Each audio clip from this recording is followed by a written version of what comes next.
A Breath of Prairie and Other Stories. By Will Lillibridge. A Breath of Prairie and Other Stories. By Will Lillibridge, author of Ben Blair, The Dominant Dollar, etc. With 5 illustrations in color by J. N. Marchand. Chicago. A. C. McClurg & Co. 1911. Copyright A. C. McClurg & Company 1911. Published April 1911. W. J. Hall Printing Company, Chicago. A tribute.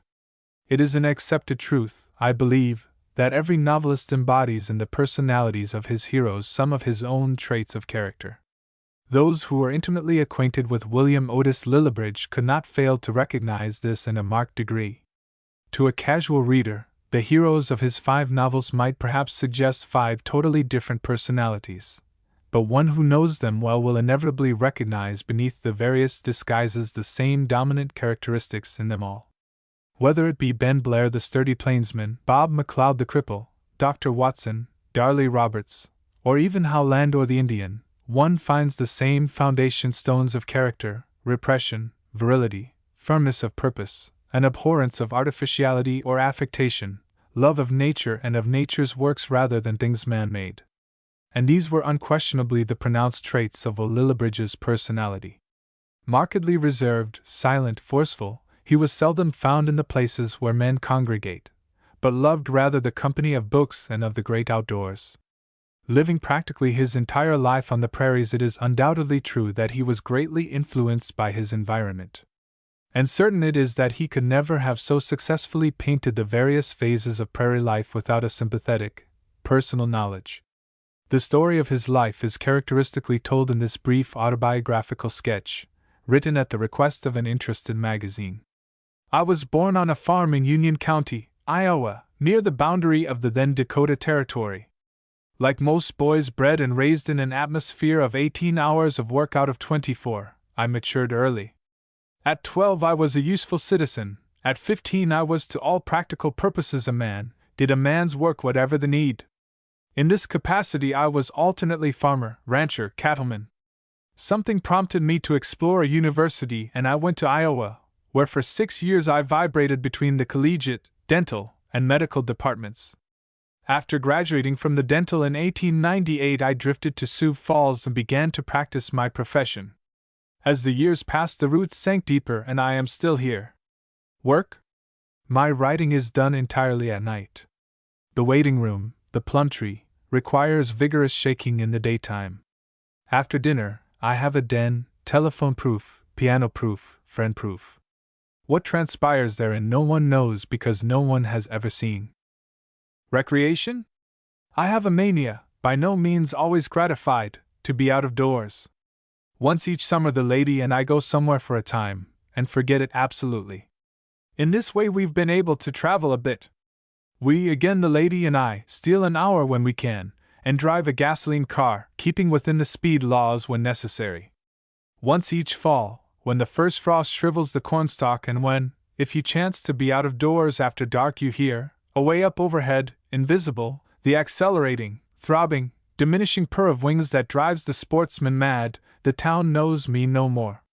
Every novel may have a happy close, but a real life story has but one inevitable ending, death. And to the lady has been left the sorrowful task of writing, finest, across the final page. January 29, 1909, he died at his home in Sioux Falls after a brief illness. But 31 years of age, he had won a place in literature so gratifying that one might well rest content with a recital of his accomplishments. But his youth suggests a tale that is only partly told, and the conjecture naturally arises. What success might he not have won? 5 novels. Ben Blair, Where the Trail Divides, The Dissolving Circle, The Quest Eternal, and The Dominant Dollar. Besides magazine articles, and a number of short stories, many of them appearing in this volume, were all written in the space of 8 years' time, and, as he said, were entirely produced after nightfall. While interested naturally in the many phases of his life, as a professional man, as an author, as the chief factor in the domestic drama, Yet most of all it pleases me to remember him as he appeared when under the spell of the prairies he loved so well.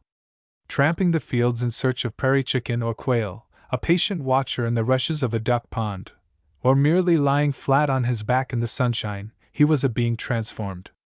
For he had in him much of the primitive man, and his whole nature responded to the call of the wild. But you who know his prairie tales must have read between the lines, for who, unless he loved the honk of the wild geese, could write? To those who have heard it year by year, it is the sweetest, most insistent of music. It is the spirit of the wild, of magnificent distances, of freedom impersonate. To the late Mrs. Wilbur Teeters I am indebted for the following tribute, which appeared in the Iowa Alumnus. Dr. Lillibridge's field of romance was his own. Others have told of the western mountains and pictured the great desert of the southwest, but none has painted with so masterful a hand the great prairies of the northwest, shown the lavish hand with which nature pours out her gifts upon the pioneer, and again the calm cruelty with which she effaces him.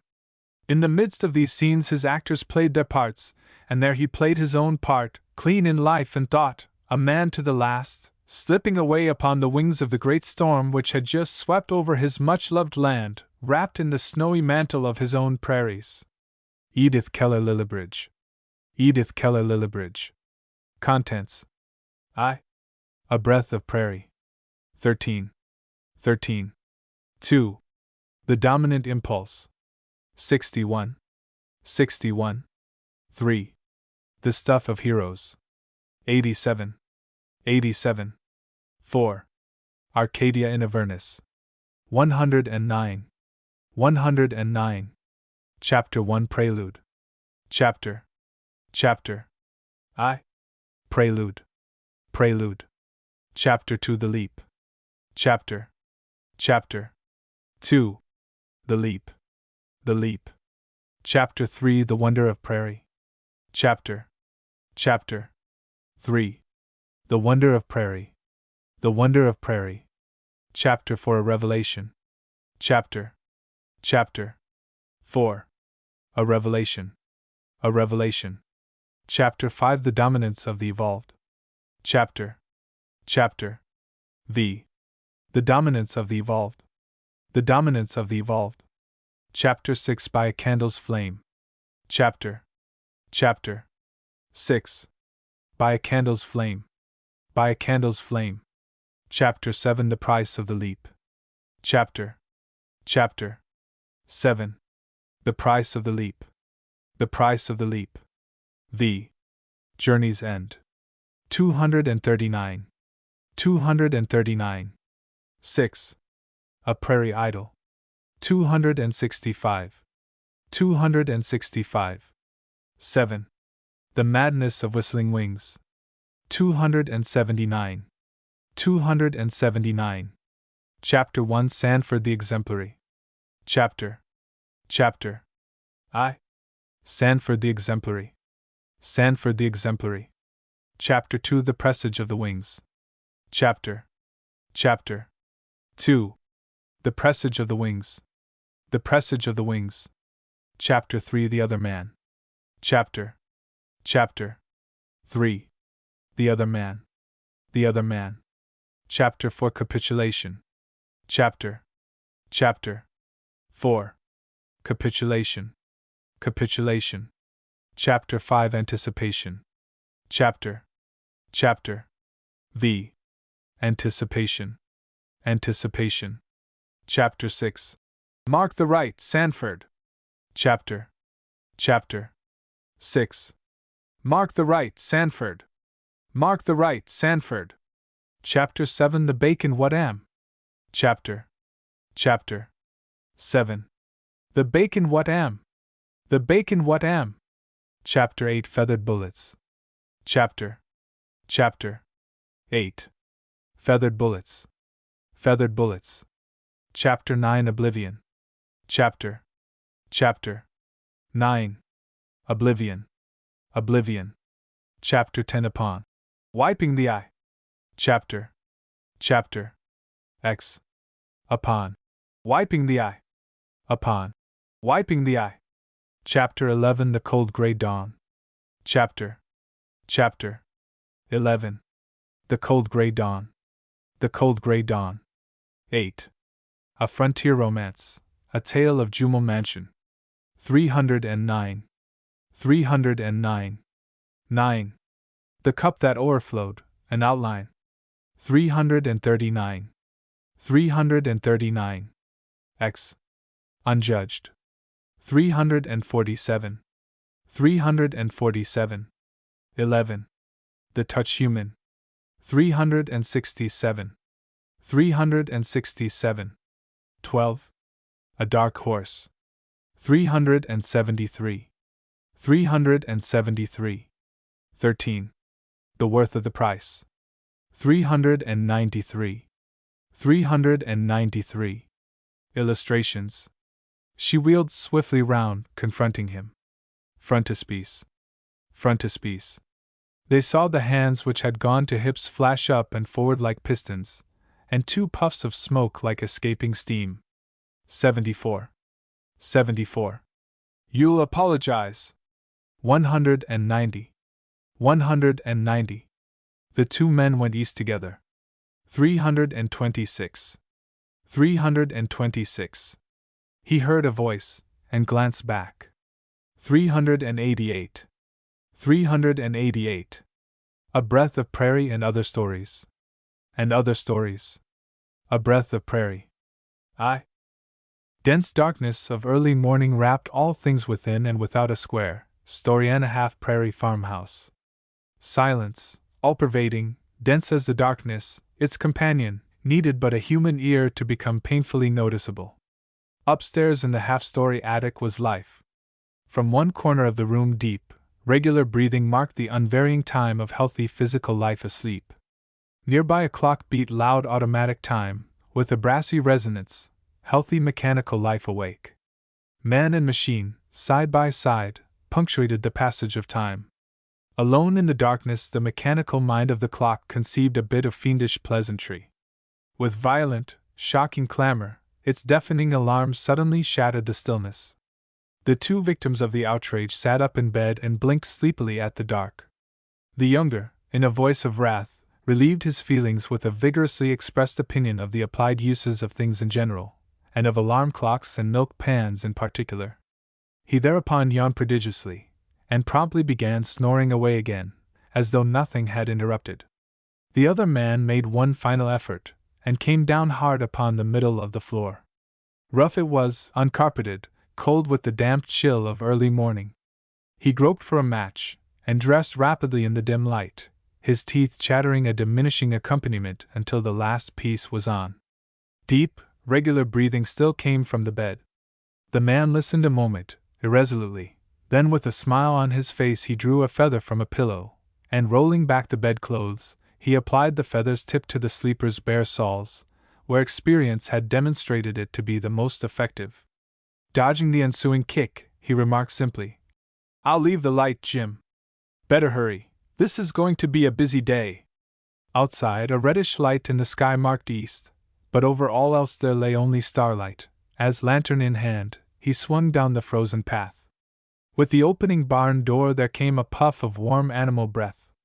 As the first rays of light entered, the stock stood up with many a sleepy groan, and bright eyes shining in the half-light swayed back and forth in the narrow stalls, while their owners waited patiently for the feed they knew was coming.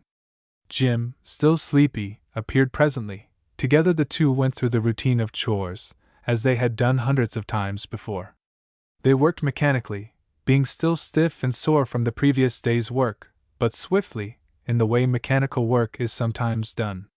Side by side, with singing milk pails between their knees, Jim stopped long enough to ask, "Made up your mind yet what you'll do, Guy?" The older brother answered without a break in the swish of milk through foam, "No, I haven't, Jim.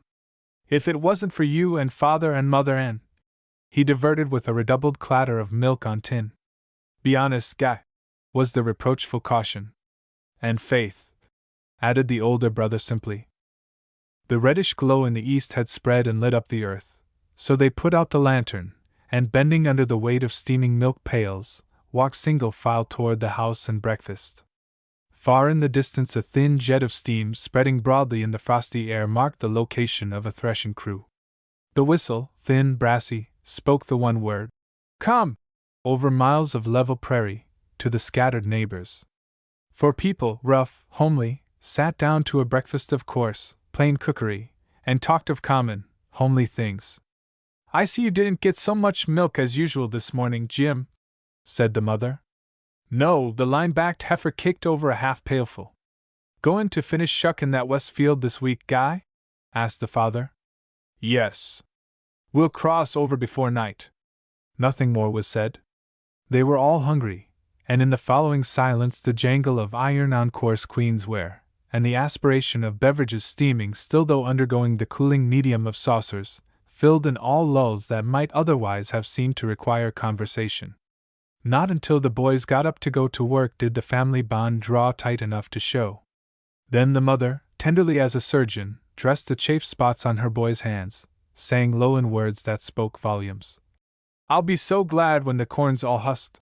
And the father followed them out onto the little porch to add, "Better quit early so's to hear the speakin' tonight, Guy." "How are you feeling today, father?" asked the young man, in a tone he attempted to make honestly interested, but which an infinite number of repetitions had made almost automatic. The father hesitated, and a look of sadness crept over his weathered face.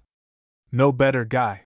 He laid his hand on the young man's shoulder, looking down into the frank blue eyes with a tenderness that made his rough features almost beautiful. "It all depends upon you now, Guy, my boy." Unconsciously his voice took on the incomparable pathos of age displaced. "I'm out of the race," he finished simply. The heavy, weather-painted lumber wagon turned at the farmyard, and rumbled down a country road, bound hard as asphalt in the fall frosts. The air cut sharply at the ears of the man in the box, as he held the lines in either hand alternately, swinging its mate with vigor. The sun was just peeping from the broad lap of the prairie, casting the beauty of color and of sparkle over all things.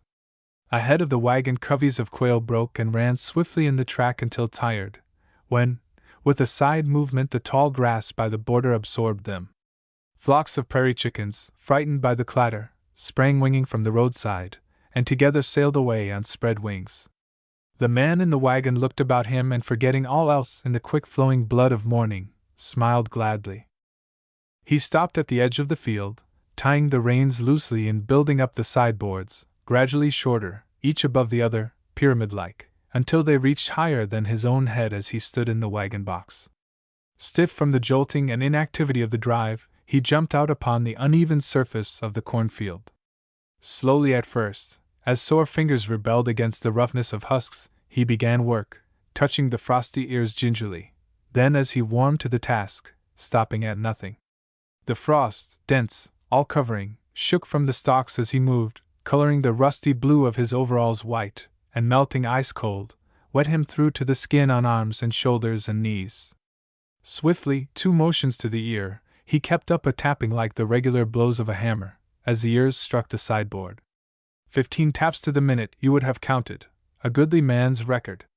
This morning, though, Lander's mind was not upon his work.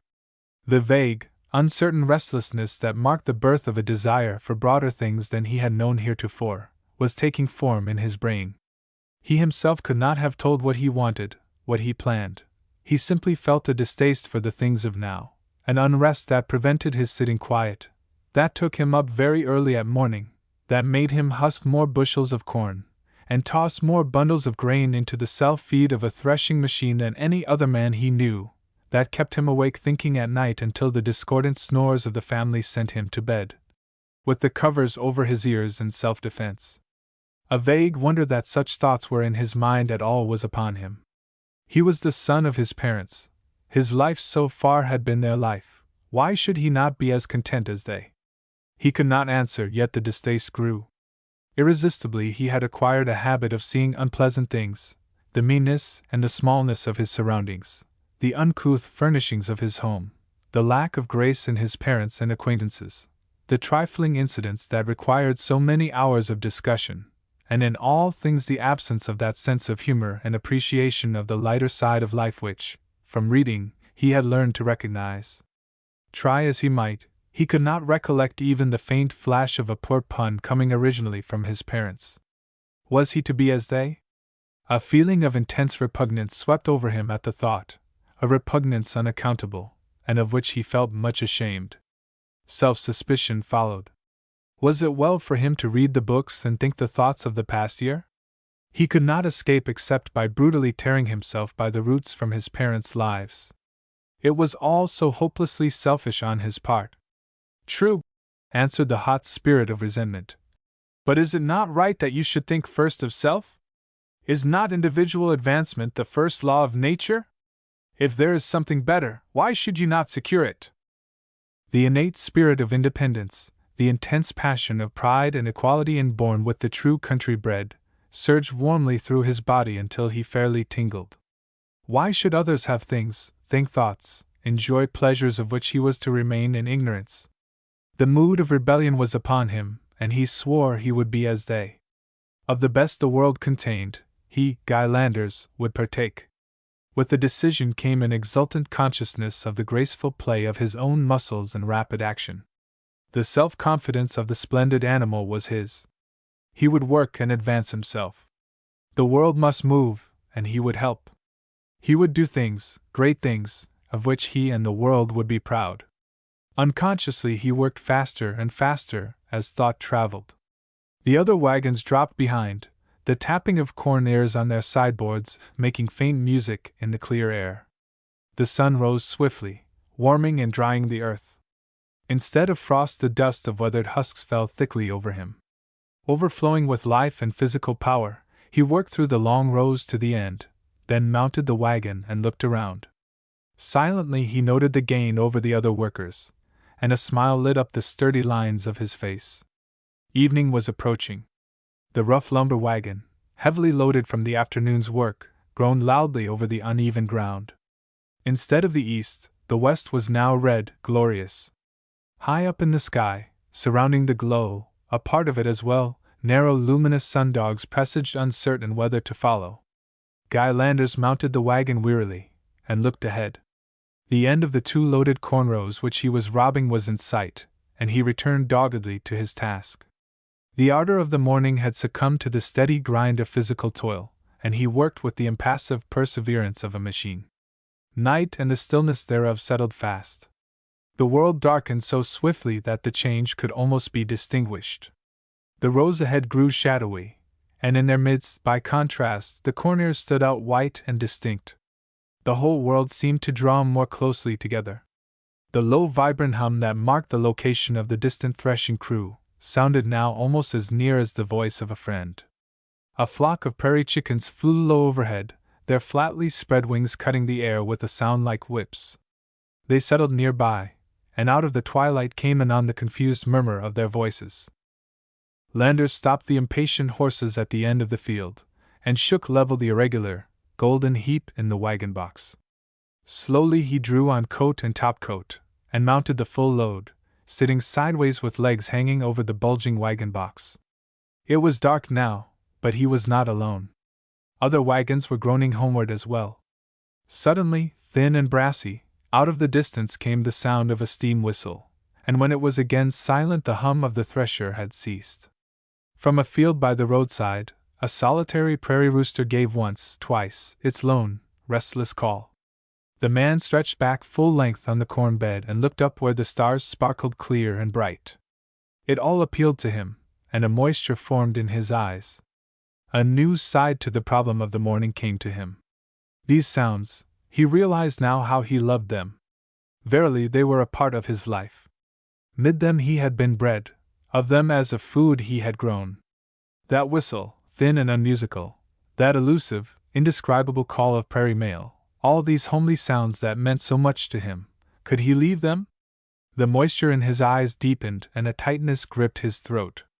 Slowly 2 great tears fought their way down through the dust on his face, and dropped lingeringly, one after the other amid the corn ears. 2. The little, low, weather-white schoolhouse stood glaring solitarily in the bright starlight, from out its setting of brown, hard-trodden prairie. Within, the assembled farmers were packed tight and regular in the seats and aisles, like kernels on an ear of corn.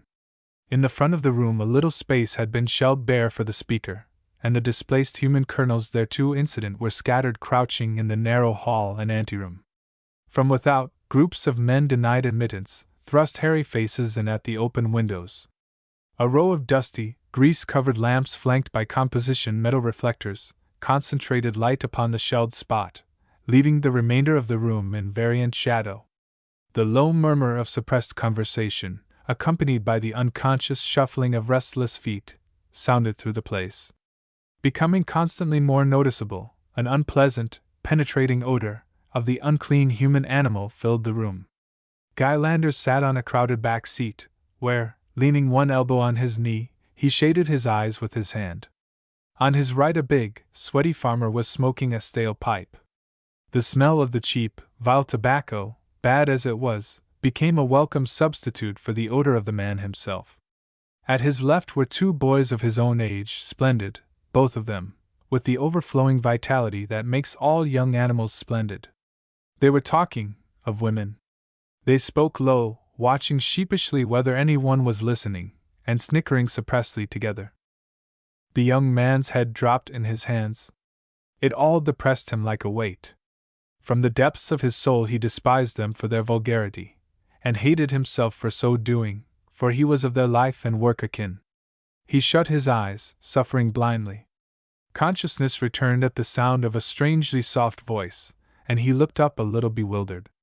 A swarm of night bugs encircled each of the greasy lamps, blindly beating out their lives against the hot chimney. But save this and the soft voice there was no other sound. The man at the right held his pipe in his hand. To the left the boys had ceased whispering. One and all were listening to the speaker with the stolid, expressionless gaze of interested animals. Guy Landers could not have told why he had come that night. Perhaps it was in response to that gregarious instinct which prompts us all at times to mingle with the crowd. Certainly he had not expected to be interested. Thus it was with almost a feeling of rebellious curiosity that he caught himself listening intently. The speech was political, the speaker a college man. What he said was immaterial. Not a listener but had heard the same arguments a dozen times before.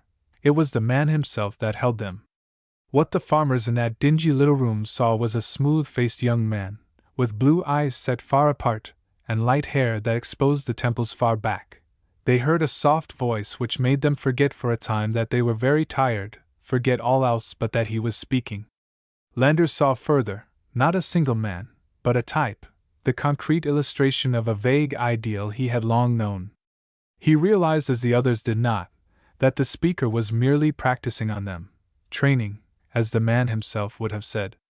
When Landers was critically conscious, he was not deceived, yet, with this knowledge, at times he forgot and moved along with the speaker unconsciously. It was all deliriously intoxicating to the farmer, this first understanding glimpse of things he had before merely dreamed of, and he waited exultantly for those brief moments when he felt, sympathetically with the speaker, the keen joy of mastery in perfect art, that joy beside which no other of earth can compare, the compelling magnetism which carries another's mind irresistibly along with one's own. The speaker finished and sat down wearily, and almost simultaneously the hairy faces left the windows. The shuffling of feet and the murmur of rough voices once more sounded through the room. Again the odor of vile tobacco filled the air. Several of the older men gathered around the speaker, in turn holding his hand in a relentless grip, while they struggled bravely for words to express the broadest of compliments.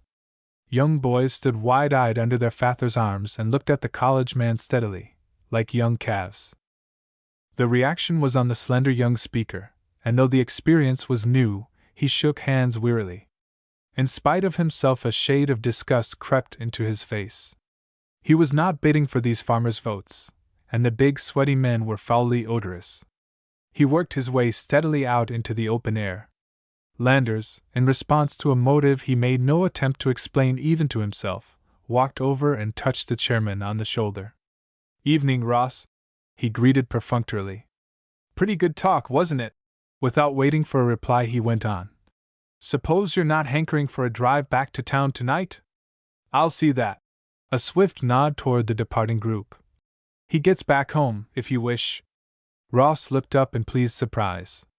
He was tired and sleepy and only too glad to accept the suggestion. "Thank you, Guy," he answered gratefully. "I'll do as much for you some time."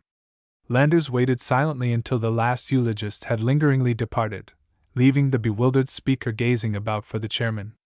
"I'm to take you to town," said Landers simply, as he led the way toward his wagon. He then added as an afterthought, "If you're tired and prefer, you may stay with me tonight." The collegian, looking up to decline, met the countryman's eye, and for the first time the two studied each other steadily. "I will stay with you, if you please," he said in sudden change of mind. They drove out slowly into the frosty night, the sound of the other wagons rattling over frozen roads coming pleasantly to their ears. Overhead countless stars lit up the earth and sky, almost as brightly as moonlight. "I suppose you are husking corn these days?" initiated the collegian, perfunctorily. "Yes," was the short answer. They rode on again in silence, the other wagons rumbling slowly away into the distance until their sound came only as a low humming from the frozen earth. "Prices pretty good this season?" questioned the college man, tentatively. Landers flashed around on him almost fiercely. "In heaven's name, man," he protested, "give me credit for a thought outside my work." He paused, and his voice became natural.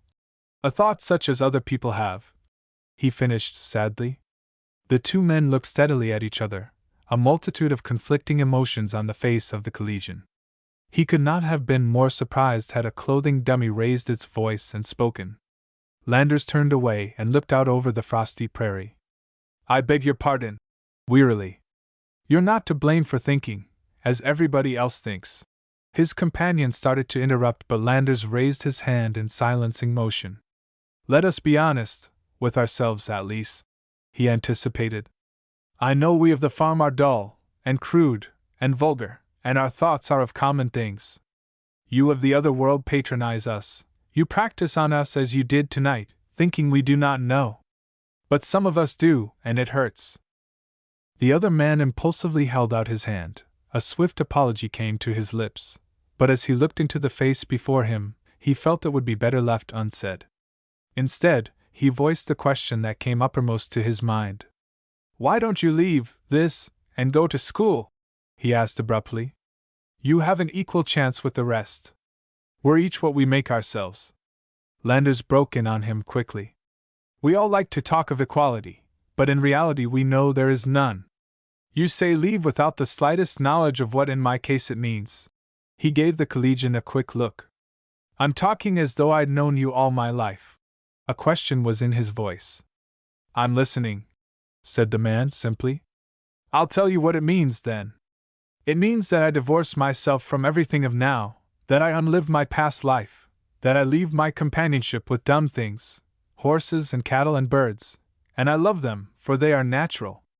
This seems childish to you, but live with them for years, more than with human beings, and you will understand. More than all else it means that I must become as a stranger to my family, and they depend upon me. My friends of now would not be my friends when I returned, they would be as I am to you now, a thing to be patronized." He hesitated, and then went recklessly on. "I've told you so much, I may as well tell you everything. On the next farm to ours there's a little, brown-eyed girl, Faith's her name, and his newfound flow of words failed, and he ended in unconscious apostrophe. "To think of growing out of her life, and strange to my father and mother, it's all so selfish, so hideously selfish." "I think I understand," said the soft voice at his side. They drove on without a word, the frost-bound road ringing under the horses' feet, the stars above smiling sympathetic indulgence at this last repetition of the old tale of man. The gentle voice of the collegian broke the silence. "You say it would be selfish to leave. Is it not right, though, and of necessity, that we think first of self?" He paused, then boldly sounded the keynote of the universe. "Is not selfishness the first law of nature?" he asked. Landers opened his lips to answer, but closed them without a word. 3. Brown, magnetic fall, with her overflow of animal activity, shaded gradually into the white of lethic winter, then in slow dissolution relinquished supremacy to the tans and mottled greens of springtime. Unsatisfied as man, the mighty cycle of the season's evolution moved on until the ripe yellow of harvest and of cornfield wrote, Autumn, on the broad page of the prairies. Of an evening in early September, Guy Landers turned out from the uncut grass of the farmyard into the yellow, beaten dust of the country road. He walked slowly, for it was his last night on the farm, and it would be long ere he passed that way again. This was the road that led to the district schoolhouse, and with him every inch had been familiar from childhood. As a boy he had run barefoot in its yellow dust, and paddled joyously in the soft mud of its summer showers. The rows of tall cottonwoods that bordered it on either side he had helped plant, watching them grow year by year, as he himself had grown, until now the whispering of prairie night winds in their loosely hung leaves spoke a language as familiar as his native tongue. He walked down the road for a half-mile, and turned in between still other tall cottonwoods at another weather-stained, square farmhouse, scarcely distinguishable from his own. Evening, Mr. Baker. He nodded to the round-shouldered man who sat smoking on the doorstep. The farmer moved to one side, making generous room beside him. Evening, Guy, he echoed. Well, why sit down? Not tonight, Mr. Baker. I came over to see Faith. He hesitated, then added as an afterthought, I go away tomorrow. The man on the steps smoked silently for a minute, the glow from the corncob bowl emphasizing the gathering twilight. Slowly he took the pipe from his mouth, and standing up, seized the young man's hand in the grip of a vice. I heard why we're going, Guy. He looked down through the steadiest of mild blue eyes. Goodbye, my boy. An uncertain catch came into his voice, and he shook the hand harder than before. We'll all miss ye. He dropped his arm, and sat down on the step, impassively resuming his pipe. Without raising his eyes, he nodded toward the backyard. Faith's back there with her posies, he said. The young man hesitated, swallowing fiercely at the lump in his throat. Goodbye, Mr. Baker, he faltered at length. He walked slowly around the corner of the house, stopping a moment to pat the friendly collie that wagged his tail, welcomingly, in the path. A large mixed orchard garden, surrounded by a row of sturdy soft maples, opened up before him, and coming up its side path, with the most cautious of gingerly treads, was the big hired man, bearing a huge striped watermelon. He nodded in passing, and grinned with a meaning hospitality on the visitor. At one corner of the garden an oblong mound of earth, bordered with bright stones and river clam shells, marked the posy bed. Within its boundaries a collection of overgrown house plants, belated pinks, and seeding sweet peas, fought for life with the early fall frosts. Landers looked steadily down at the sorry little garden. Like everything else he had seen that night, it told its pathetic tale of things that had been but would be no more. As he looked, a multitude of homely blossoms that he had plucked in the past flowered anew in his memory. The mild faces of violets and pansies, the gaudy blotches of phlox, stood out like nature. He could almost smell the heavy odor of mignonette. A mist gathered over his eyes, and again, as at the goodbye of a moment ago, the lump rose chokingly in his throat. He turned away from the tiny, damaged bed to send a searching look around the garden. Faith! He called gently. Faith! Louder. A soft little sound caught his ear from the grass plot at the border. He started swiftly toward it, but stopped halfway, for the sound was repeated, and this time came distinctly, a bitter, half-choked sob. With a motion of weariness and of pain the man passed his hand over his eyes, then walked on firmly, his footsteps muffled in the short grass.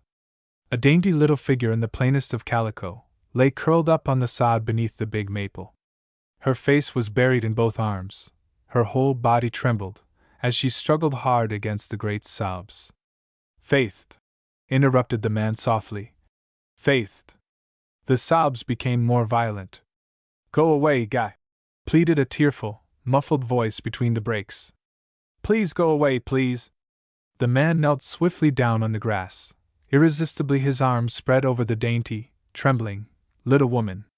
Then as suddenly he drew back with a face white as moonlight, and a sound in his throat that was almost a groan. He knelt a moment so, then touched her shoulder gently, as he would have touched her a most sacred thing. Faith! He repeated uncertainly. The girl buried her head more deeply. I won't, I tell you, she cried chokingly. I won't. She could say no more. There were no words in her meager vocabulary to voice her bitterness of heart. The man got to his feet almost roughly, face and hands set like a lock. He stood a second looking passionately down at her. Goodbye, Faith, he said, and his trembling voice was the gentlest of caresses. He started swiftly away down the path.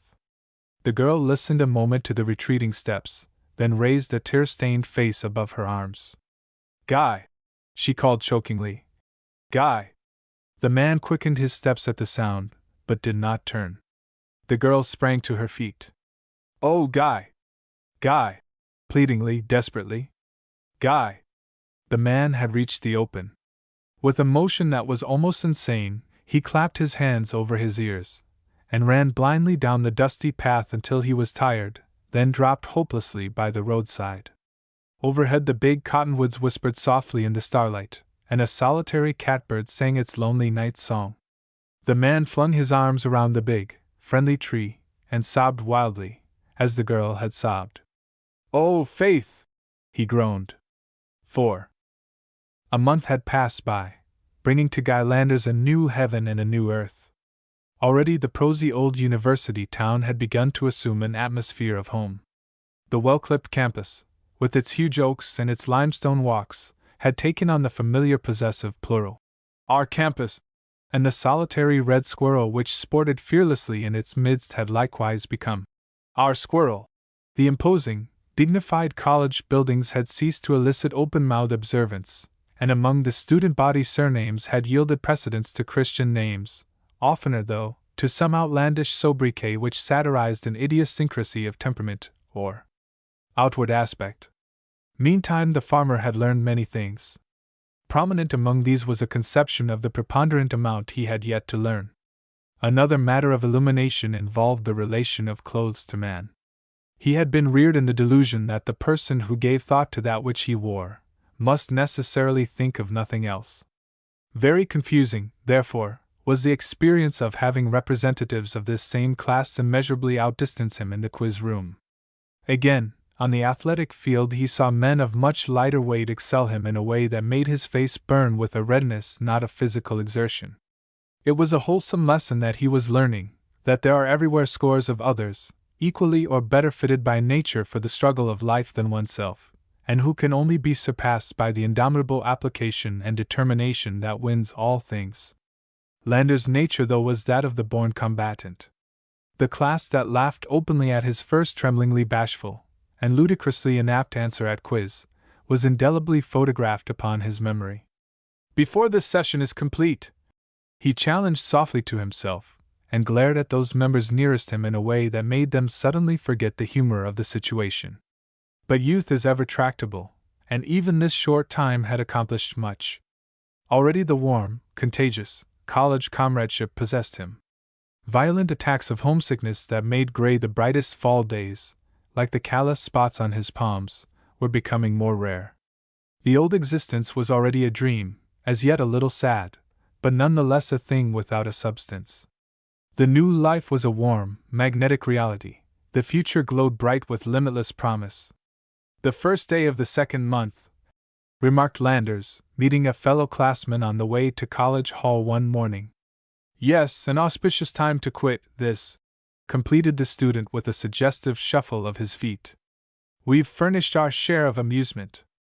Landers looked up questioningly. Is that from the class president? He asked. Yes, answered the other. Hadn't you heard? No more dancing, his nibs says.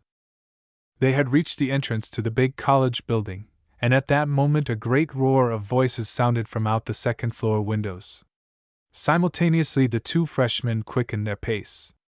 The fun's on, commented Landers' informant excitedly, as together they broke for the lecture room, 2 stairs at the jump. The large department amphitheater opened up like a fan, the handle in the center of the building on the entrance floor, the spread edge, nearly a complete half-circle, marked by the boundary walls of the building, a full story higher. The intervening space, at an inclination of 30-odd degrees, was a field of seats, cut into 3 equal parts by 2 aisles that ran from the entrance, divergently upward. The small space at the entrance, popularly dubbed the pit, was Professordom's own particular region. From this point, by an unwritten law, the classes ranged themselves according to the length of their university life, the seniors at the extreme apex of the angle, the other classes respectively above, leaving the freshmen far beyond in space. As guardians of the two narrow aisles, the seniors dealt lightly with juniors and sophs, but demanded insatiable toll of every freshman before he was allowed to ascend. That a first-year man must dance was irrevocable. It had the authority of precedent in uncounted graduate classes. To be sure, it was neither required nor expected that all applicants be masters of the art, but, agitate his feet in some manner, every able-bodied male member must, or remain forever a freshman. When Landers and his companion arrived at the top of the stairs, they found the hall packed close with fellow classmates. The lower rows of seats were already filled with triumphant seniors, waiting for the throng that crowded pit and lobby to come within their reach. With regular tapping of feet and clapping of hands in unison, the class as one man beat the steady time of one who marches. "Dance, freshies!" they repeated monotonously. "Dance! Clear the pit for a rush!" yelled the president of the besieging freshmen, elbowing his way back into the mass. A lull fell upon the room, as both sides gathered themselves together. "Now, all at once!" yelled the president, and pandemonium broke loose. "Rush 'em! Shove, behind there!" shrieked the struggling freshmen at the front. "Dance, freshies! Dance!" challenged the seniors, as they locked arms across the narrow aisle. "Hold them, fellows! Hold them!" encouraged the men of the upper seats, bracing themselves against the broad backs below. The classes met like water against a wall. To go up was impossible. Advantage of gravity and of position was all with the seniors. For an instant, at the center, there were frantic yelling and pulling of loose-wearing apparel. Then, packed like cotton in a bale, they could only scream for mercy. "Loosen up, back there! Back!" they panted, squirming impotently as they gasped for breath. Slowly the reaction came amid the triumphant "Dance, freshies!" of the conquering hosts. The jam loosened, the seniors' opportunity came. Like a big machine, the occupants of the front row leaned forward, and seized upon a circle of unsuspecting, retreating freshmen, among the number the class president. "Pass 'em up! Pass 'em up!" insisted the men above, reaching out eager hands to aid, and with an irresistibility that seemed miraculous, the squirming, kicking, struggling freshmen found themselves rolling upward, head foremost, feet foremost, position unclassified, over the heads of the upper-classmen, bumping against seats, and scattering the contents of their pockets loosely along the way. "Up with them!" repeated the denizens of the front row as they reached forward for a fresh supply. But there was no more material available. The besieging party had retreated. On the top row the disheveled president was confusedly pulling himself together, and grinning sheepishly. The rebellion was over. "Dance, freshies!" resumed the seniors mockingly, and once more the regular tap of feet and clapping of hands beat slow march time. One by one the freshmen came forward, and shuffling a few steps to the encouraging, "Well done," of the seniors, mounted the steps between the rows of laughing upperclassmen. It happened that Landers came last. He wore heavy shoes and walked with an undeniable clump. "He's Dutch, make him clog," called a man from an upper row. The class caught the cry. "Clog! Clog!" they commanded. A big fellow next the aisle made an addition. "Clog there, hayseed," he grumbled. Landers stopped as though the words were a blow. That one word, hayseed, with all that it meant to him, to be thrown at him now, tauntingly, before the whole class. His face grew white beneath the remaining coat of tan, and he stepped up to the big senior with a swiftness of which no one would have suspected him capable. "Take that back!" he blazed into the man's face. The senior hesitated. The room grew breathlessly quiet. "Take it back, I say!" The big fellow tried to laugh, but his voice only grated. "Damned if I will, hayseed!" he retorted with a meaning pause and accent. Before the words were out of his mouth, Landers had the man by the collar, and they were fighting like cats. For a time things in that pit were very confused and very noisy. Both students were big and both were furiously angry. By rule, they would have been very evenly matched, but in a rough-and-tumble scrimmage there was no comparison. The classes made silent and neutral spectators, as Landers swung the man around in the narrow pit like a whirlwind, and finally pushed him back into his seat. "Now will you take it back?" he roared breathlessly, vigorously shaking his victim. The hot lust of battle was upon the farmer, and he forgot that several hundred students were watching his every motion. "Take it back," he repeated, "or I'll—" and he lifted the man half out of the seat. The senior seized both arms of the chair, and looked up in a dazed sort of way. He began weakly. "Louder!" interrupted Landers. "I beg your pardon," said the reluctant, trembling voice. That instant the amphitheater went wild. "Bravo!" yelled 100 voices over the clamor of cheering hands. "3 cheers for the freshmen!" shrilled a voice over the tumult, and the "rah, rah, rah" that followed made the skylight rattle. Landers stepped back and looked up bewildered. Then a realization of the thing came to him, and his face burned as no sun could make it burn, and his knees grew weak. He gladly would have given all his present earthly belongings, and all in prospect for the immediate future, for a kindly earth to open suddenly and swallow him. Perspiration stood out on his face as he went slowly up the stairs, at every step a row of friendly hands grasping him in congratulation. Slowly the room became quiet. The whole confusion had not taken up even the time of grace at the beginning of the hour, and a great burst of applause greeted the mild old dean as he came absently in, as was his wont, at the tap of the 10-minute bell. He looked up innocently at the unusual greeting, and the cheer was repeated with interest.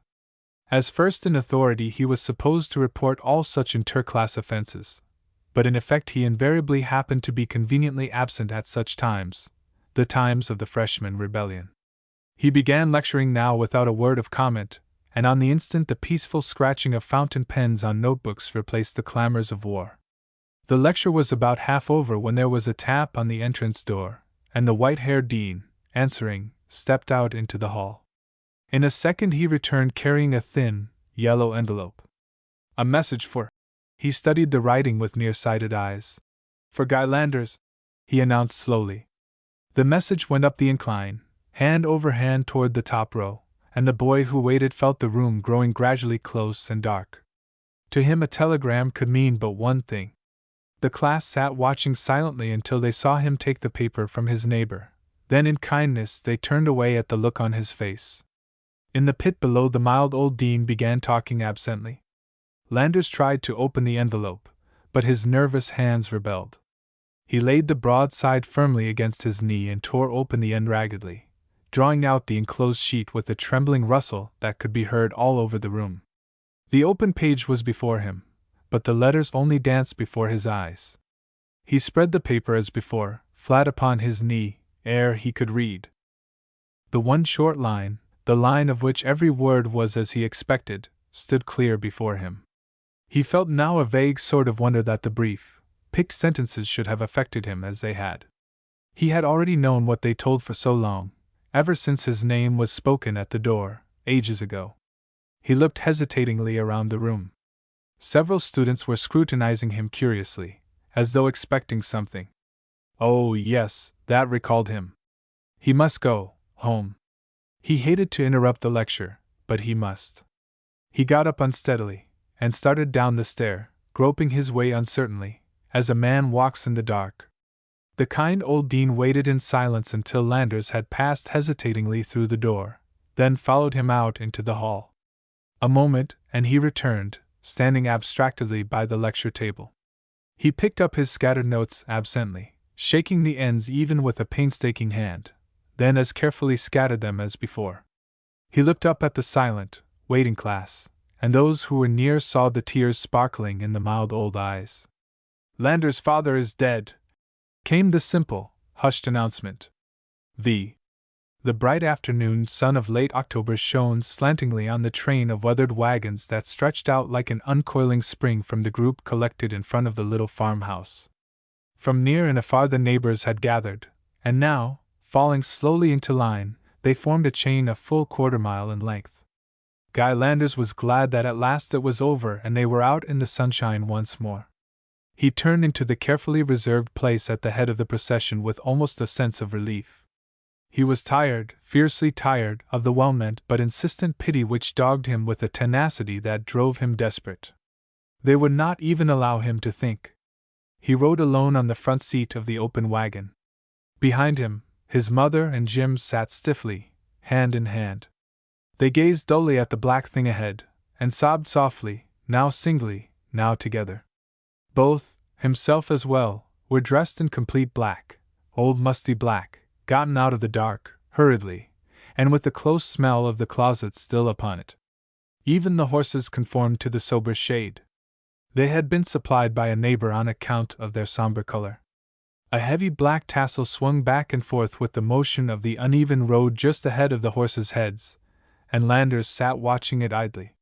He even caught himself counting the vibrations, as though it were a pendulum, dividing the beats into minutes. Very slow time it was, but somehow it did not surprise him. It all conformed so perfectly with the brown, quiet prairie, and the sun shining, slanting and sleepy. The swinging tassel grew indistinct, and the patter, patter, patter of the teams behind came as from a distance. He closed his eyes, and the events of the past 2 days drifted through his mind. Already they seemed indistinct, as a dream. He wondered dully that they could be true and yet seemed so foreign to his life, now. He even began to doubt their verity, and opened his eyes slowly, half expecting to see the cool, green campus, and the big college buildings. The slanting sunlight met him full in the face, and the black pendant swung monotonously, from side to side, as before. He wearily closed his eyes again. Only 2 days since he had heard the taunting "Dance, freshie!" of the seniors, and felt the mighty rush of the freshman hosts, since the "Rah, rah, rah, Landers!" had shook the old amphitheater and the dozens of welcoming hands had greeted him, and then, the darkness, the hesitating leave-taking of the building, and the lingering walk across the deserted campus toward his room, the walk he knew so well he would take no more. A brief time of waiting, a blank, and then the bitter, thumping ride across 2 states toward his home, when he could only think, and try to adjust himself, and fail, and at last the end. And again, at the little station, when he felt the touch of his mother's hand, and heard her choking, "Guy, my boy," that spoke so much of love and of trust, when he heard his own voice answering cheerily, with a firmness which surprised him even then, speaking that which all through the long ride he had known he must speak, but could not. "It's all right, Mother, don't worry, I'll not leave you again." It all came back to him now, and he lived it over again and again. The big, black tassel danced tantalizingly in front of him. Yes, he had said that he would never leave again. He dully repeated the words now to himself. Never again. It was so fitting, quite in accordance with the rest of the black pageant.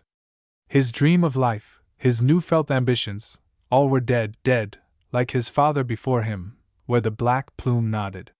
They passed up through the little town and the shopkeepers came out to look. Some were in their shirt sleeves. The butcher had his white apron tucked up around his belt.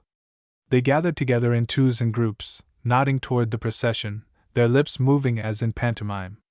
One man walked out to the crossing, counting aloud as the teams went by. 1, 2, 3, 4, 5, 6, he intoned. To him it was all a thing to amuse, like a circus parade, interesting in proportion to its length. Landers looked almost curiously at the stolid shopman. It required no flush of inspiration to tell him that but a few years of this life were necessary to make him as impassive as they. He who had sworn to make the world move would be contentedly sitting on an empty goods box, diligently numbering a passing procession. The biting humor of the thought appealed to him. He smiled grimly to himself. 6. Once more on an early evening, a man turned out from a weather-stained prairie farmhouse, through the frosted grass, arriving presently at the dusty public road. As before, he walked slowly along between the tall cottonwoods, but not, as on a memorable former occasion, because it would be for the last time. He was tired with that absolute abandon of youth that sees no hope in the future, and has no philosophy to support it. Only 30-odd days since he went that way before. that many years would not add more to his life in the future. Unconsciously, he searched along the way for the landmarks he had watched with so much interest the past summer. He found the nest where the quail had reared their brood, empty now, and covered thick with the scattered dust of passing teams. Forgetful that he was weary, he climbed well up the bole of a shaggy old friend, to peep in at the opening of a deserted woodpecker's home. He came to the big tree at whose roots, on that other night he remembered so well, he had thrown himself hopelessly. With a stolid sort of curiosity he looked down at the spot. Yes, there was the place. A few fallen leaves were scattered upon the earth where his body had pressed tightly against the tree trunk, and there were the hollows where his clenched hands had found hold. A dull rebellion crept over him as he looked. It had been needless to torture him so. He came in sight of the familiar little farmhouse and turned in slowly at the break between the trees. It was growing dark now, but the odor of tobacco was on the air, and looking closely, he could catch the gleam from a glowing pipe bowl in the doorway.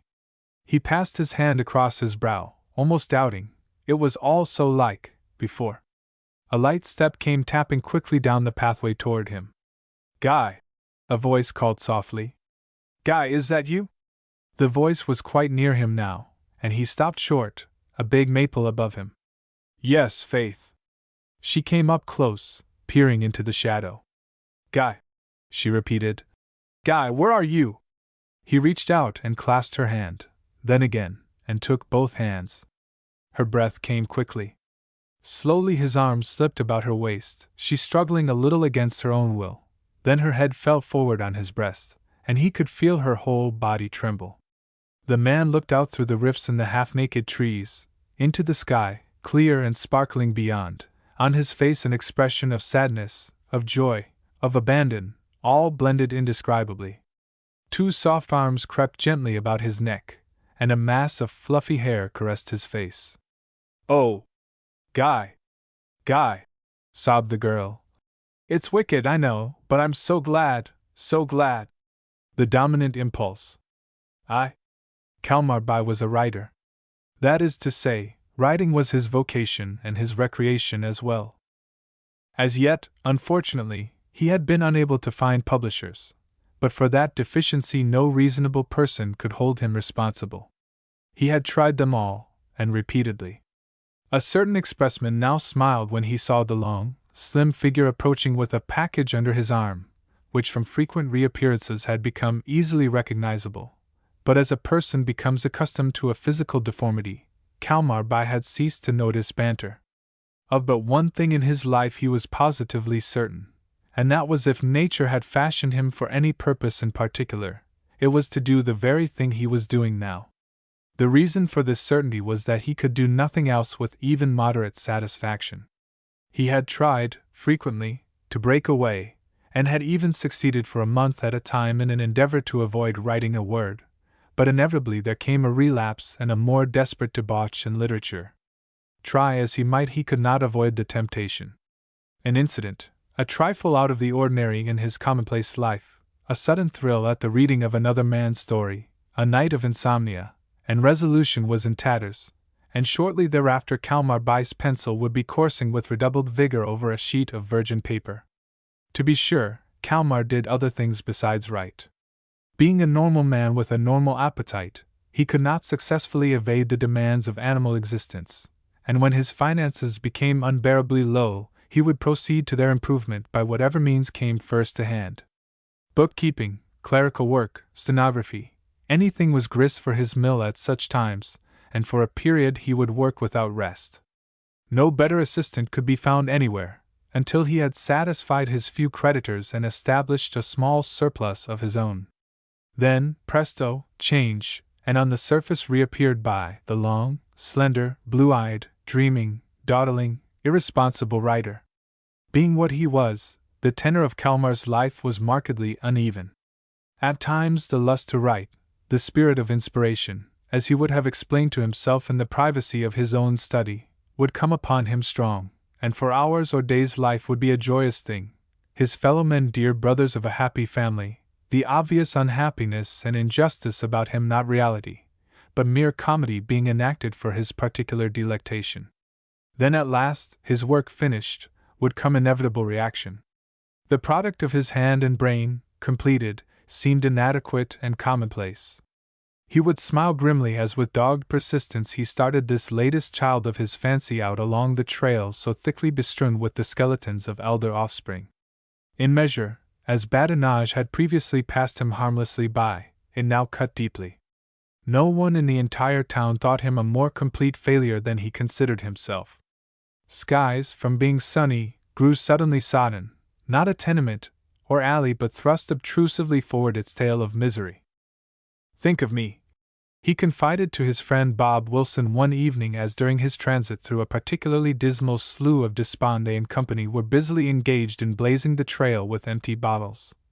"One such as I, a man of 30 and of good health, without a dollar or the prospect of a dollar, an income or the prospect of an income, a home or the prospect of a home, following a cold scent like the one I am now on."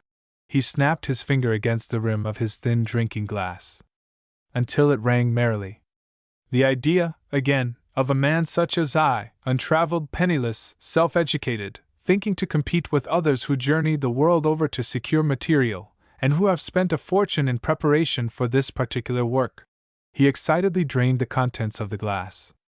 "It's preposterous, childlike." He brought the frail trifle down to the table with an emphasis which was all but its destruction. "Imbecile! I tell you I'm going to quit." "Quit for good," he repeated at the expression on the other's face. Bob Wilson scrutinized his companion with a critical eye. "Waiter," he said, speaking over his shoulder. "Waiter, kindly tax our credit further to the extent of a couple of Havanas." "Yes, sah," acknowledged the waiter. Silence fell, but Bob's observation of his friend continued. "So you are going to quit the fight?" he commented at last. "I am, decidedly." Wilson lit his cigar. "You have completed that latest production on which you were engaged, I suppose?" The writer scratched a match. "This afternoon? And send it on?" A nod. "Yes, on to the furnace room." A smile which approached a grin formed over Bob's big face. "You have hope of its acceptance, I trust?" Kalmar blew a cloud of smoke far toward the ceiling, and the smile, a shade grim, was reflected. "More than hope." Laconically. "I have certainty at last." Another pause followed, and slowly the smile vanished from the faces of both. "Bob," and the long Kalmar straightened in his chair, "I've been an ass. It's all apparent, too apparent, now.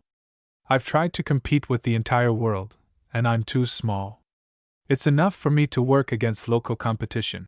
He meditatively flicked the ash from his cigar with his little finger. "I realize that a lot of my friends, women friends particularly, will say they always knew I had no determination, wouldn't stay in the game until I won. They're all alike in this one particular, Bob, all sticklers for the big lower jaw. But I don't care. I've been shooting into a covey of publishers for 12 years and never have touched a feather. Perseverance is a good quality, but there is such a thing as insanity." He stared unconsciously at the portieres of the booth. "Once and for all, I tell you I'm through," he repeated. "What are you going at?" queried Bob, sympathetically, a shade quizzically. The long Kalmar reached into his pocket with deliberation. "Read that." He tossed the letter across the tiny table. Bob poised the epistle in his hand gingerly. "South Dakota," he commented, as he observed the postmark. "Humph, I can't make out the town." "It's not a town at all, only a post office." "Immaterial anyway," explained Kalmar, irritably. The round-faced man unfolded the letter slowly and read aloud. "My dear sir. My dear sir. Your request, coming from a stranger, is rather unusual. But if you really mean business, I will say this: provided you're willing to take hold and stay right with me, I'll take you in and at the end of a half-year pay $75 per month. You can then put into the common fund whatever part of your savings you wish, and have a proportionate interest in the herd. Permit me to observe, however, that you will find your surroundings somewhat different from those amid which you are living at present, and I should advise you to consider carefully before you make the change. Very truly yours, E. J. Douglas. Very truly yours, E. J. Douglas. E. J. Douglas. Bob slowly folded the sheet and tossed it back. In what particular portion of that desert, if I may ask, does your new employer reside? There was uncertainty in the speaker's voice, as of one who spoke of India or the islands of the Pacific. Likewise, pardon my ignorance, is that herd he mentions buffalo? Kalmar imperturbably returned the letter to his pocket. I'm serious, Robert. Douglas is a cattleman west of the river. The river? Apostrophized Bob. The man juggles with mysteries. What river, pray? The Missouri, of course. Didn't you ever study geography? I beg your pardon. In humble apology. Is that, vaguely, what they call the Bad Lands? Bob looked across at his friend, of a mind to be indignant, then his good nature triumphed. No, it's not so bad as that. With a feeble attempt at a pun. He paused to light a cigar, and absent-minded as usual, continued in digression. I've dangled long enough, old man, too long. I'm going to do something now. I start tomorrow. Bob Wilson the skeptic looked at his friend again critically. Resolutions of reconstruction he had heard before, and later watched their downfall, but this time somehow there was a new element introduced. Perhaps, after all. Waiter, he called. We'll trifle with another quart of extra dry, if you please. To your success, he added to his companion across the table, when the waiter had returned from his mission. 2. A year passed around, as years have a way of doing, and found Kalmar by, the city man, metamorphosed indeed. Bronze, bearded, corduroy-clothed, cigarette-smoking, for cigars 50 miles from a railroad are a curiosity. As the seasons are dissimilar, so was he unlike his former inconsequent self. In his every action now was a directness and a purpose of which he had not even a conception in his former existence. Very, very thin upon us all is the veneer of civilization, very, very swift is the reversion to the primitive when opportunity presents. Only 12 short months and this man, end product of civilization, doer of nothing practical, dreamer of dreams and recorder of fancies, had become a positive force, a contributor to the world's food supply, a producer of meat. What a satire, in a period of time of which the shifting seasons could be counted upon one hand, to have vibrated from manuscript to beef, and for the change to be seemingly unalterable.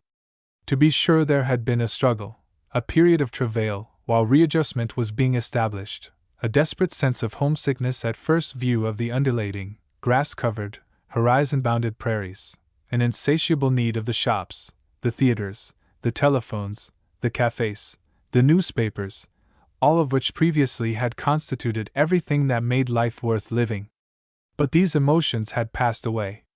What evolvement of civilization could equal the beauty of a dew-scented, sun-sparkling prairie morning, or the grandeur of a soundless, star-dotted prairie night, wherein the very limitlessness of things, their immensity, was a never-ending source of wonder? Verily, all changes and conditions of life have their compensations. Kalmar Bai, the one-time listless, had learned many things in this unheard-of world. First of all, most insistent of all, he was impressed with the overwhelming predominance of the physical over the mental. Later, in practical knowledge, he grew inured to the feel of a native bucking bronco and the sound of mocking, human laughter after a stunning fall. In direct evolution, the method of throwing a steer and the odor of burned hair and hide which followed the puff of smoke where the branding iron touch ceased to be cruel. Last of all, highest evolvement of all, came the absorption of revolver lore under the instruction of experts who made but pastime of picking a jackrabbit in its flight, or bringing a kite, soaring high in air, tumbling precipitate to earth. A wild life it was in a rough, but fascinating nevertheless in its demonstration of the overwhelming superiority of man, the animal, in nerve and endurance over every other live thing on earth. At the end of the year, with the hand of winter again pressed firmly upon the land, it seemed time could do no more, that the adaptation of the exotic to his new surroundings was complete. Already the past life seemed a thing interesting but aloof from reality, like the fantastic exploits of a hero of fiction, and the present, the insistently active, vital present, the sole consideration of importance. In the appreciation of the stoic indifference of the then West, it was a slight incident which overthrew. One cowboy, Slim, Raleigh, had a particularly vicious bronco, which none but he had ever been able to control, and which in consequence he prized as the apple of his eye. During his temporary absence from the ranch one day, a confrere, Stiff Warwick, had, in a spirit of bravado, roped the devil and instituted a contest of wills. The pony was stubborn, the man likewise, and a battle royal followed. As a buzzard scents carrion, other cowboys anticipated sport, and a group soon gathered. Ere minutes had passed, the blood of the belligerents was up, and they were battling as for life, with a dogged determination which would have lasted upon the part of either the man or the beast, until death. Rough scenes and inhuman, I had witnessed until blasé, but nothing before like this. The man used quirt, rowel, and profanity like a fiend. The pony, panting, quivering, bucking, struggling, covered with foam and streaming with blood, shrilled with the impotent anger of a demon. Even the impassive cowboy spectators from chaffing lapsed into silence. Of a sudden, loping easily over the frost-bound prairie and following the winding trail of a cowpath, appeared the approaching figure of a horse and rider. It came on steadily, clear to the gathered group, and stopped. An instant, and the newcomer understood the scene, and a curse sprang to his lips. Another instant, and his own mustang was spurred in close by the strugglers. His right hand raised in air and bearing a heavy quirt, descended, not upon the bronco, but far across the cursing, devilish face of the man, its rider. Then, swift as thought and simultaneously as twin machines, the hands of the intruder and of the struggling buster went to their hips. The spectators held their breaths, not one stirred. Before them they saw the hands which had gone to hips flash up and forward like pistons from companion cylinders, and they saw two puffs of smoke like escaping steam. Smoothly, as a scene in a rehearsed play, the reports mingled. The riders, scarcely 10 feet apart, tottered in their saddles, and slowly, unconsciously resistant even in death, the two bodies slipped to earth. But there the unison ended. The mustang which Slim Raleigh rode stood still in its tracks. But before the spectators could rush in, the devil bronco, relieved of the hand upon the curb, sprang away, and with the buster's foot caught fast in the stirrup ran squealing, kicking, crazy mad out over the prairie, dragging by its side the limp figure of its unseated enemy. Calmarby watched the whole spectacle as in a dream. So swift had been the action, so fantastic the denouement, that he could not at first reconcile it all with reality. He went slowly over to the prostrate, Slim Raleigh, whom the others had laid out decently upon the ground, half expecting him to leap up and laugh in their faces. But the already stiffening figure with the fiendish scowl upon its face was convincing. Besides, gods, the indifference of these men to death! The party of onlookers were already separating, one division, mounted, starting in pursuit of the escaping bronco, along the narrow trail made by the dragged man. The others, impassively reconnoitering for spades and shovels, were stolidly awaiting the breaking of the lock of frost-bound earth at the hands of a big, red-shirted cowboy with a pick. "Here, by," suggested one twaller. "You're an educated man. Say a prayer or something, can't ye, before we plant old Slim? He warn't he sec a bad sort." The tenderfoot complied, and said something, he never knew just what, as the dry clouds thumped dully upon the huddled figure and the old gunny sack.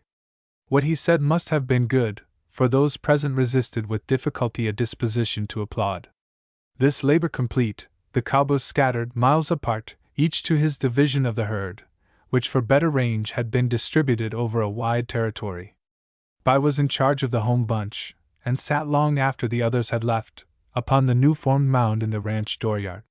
Far over the broad, rolling prairies, as yet bare and frost-bound, the sun shone brightly. A half-mile away he could see his own herd scattered and grazing. The stillness after the sudden excitement was almost unbelievable. Minutes passed by which dragged into an hour. Over the face of the sun a faint haze began to form and, unnoticeable to one not prairie-trained, the air took on a sympathetic feel, almost of dampness. A native would have sensed a warning, but Calmarby, one-time rider, paid no heed. An instinct of his life, one he had thought suppressed, a necessity imperative as hunger, was gathering upon him strongly, the overwhelming instinct to portray the unusual. Under its guidance, as in a maze, he made his way into the rough, unplastered shanty. Automatically he found a pencil and collected some scraps of coarse wrapping paper. Already the opening words of the tale he had to tell were in his mind, and sitting down by the greasy pine board table, he began to write. Hours passed. Over the sun the haze thickened. The whole sky grew sodden, the earth a corresponding grayish hue. Now and anon puffs of wind, like sudden breaths, stirred the dull air, and the short buffalo grass trembled in anticipation. The puffs increased until their direction became definite, and at last here and there big, irregular feathers of snow drifted languidly to earth. Within the shanty the man wrote unceasingly. Many fragments he covered and deposited, an irregular heap, at his right hand. At his left an adolescent mound of cigarette stumps grew steadily larger. A cloud of tobacco smoke over his head, driven here and there by vagrant currents of air, gathered denser and denser. As the light failed, the writer unconsciously moved the rough table nearer and nearer the window until, blocked, it could go no farther. To one less preoccupied, the grating over the uneven floor would have been startling. Once just outside the door, the waiting pony neighed warningly, and again. Upon the ledge beneath the windowpane, a tiny mound of snowflakes began to take form. Around the shanty, the rising wind mourned dismally. The light failed by degrees, until the paper was scarcely visible, and brought to consciousness, the man rose to light a lamp. One look about, and he passed his hand over his forehead absently. Striding to the door, he flung it wide open. "Hell!" he muttered in complex apostrophe. To put on hat and top coat was the act of a moment. To release the tethered pony the work of another, then swift as a great brown shadow, out across the whitening prairie to the spot he remembered last to have seen the herd, the delinquent urged the willing bronco, only to find emptiness, not even the suggestion of a trail. Back and forth, through miles and miles of country, in semicircles ever widening, through a storm ever increasing and with daylight steadily diminishing, Kalmarby searched doggedly for the departed herd, searched until at last even he, ignorant of the supreme terrors of a South Dakota blizzard, dared not remain out longer. That he found his way back to the ranch yard was almost a miracle. As it was, groping at last in utter darkness, blinded by a sleet which cut like dull knives, and buffeted by a wind like a hurricane, more dead than alive, he stumbled upon the home shanty and opening the door drew the weary bronco in after him. Man and beast were brothers on such a night. Of the hours which followed, of moaning wind and drifting sleet, nature kindly gave him oblivion. Dead tired, he slept. And morning, crisp, smiling, cloudless, was about him when he awoke. Rising, and scarcely stopping for a lunch, the man again sallied forth upon his search, wading through drifts blown almost firm enough to bear the pony's weight and alternate spots windswept bare as a floor, while all about, gorgeous as multiple rainbows, flashed mocking bright the shifting sparkle from innumerable frost crystals. All the morning he searched, farther and farther away, until the country grew rougher and he was full 10 miles from home. At last, stopping upon a small hill to reconnoiter, the searcher heard far in the distance a sound he recognized and which sent his cheek pale, the faint dying wail of a wounded steer. It came from a deep draw between two low hills, one cut into a steep ravine by converged floods and hidden by the tall surrounding weeds. By knew the place well and the significance of the sound he heard. In a cattle country, after a sudden blizzard, it could have but one meaning, and that the terror of all time to animals wild or domestic, the end of a stampede. Only too soon thereafter the searcher found his herd. Upon the brow of a hill overlooking the ravine he stopped. Below him, bellowing, groaning, struggling, wounded, dying, and dead, a great mass of heavy bodies, mixed indiscriminately, bruised, broken, segmented, blood-covered, horrible, lay the observer's trust, the wealth of his employer, his own hope of regeneration, worse now than worthless carrion. And the cause of it all, the sole excuse for this delinquency, lay back there upon a greasy table in the shanty, a short scrawling tale scribbled upon a handful of scrap paper. 3. Yes, I'm back, Bob.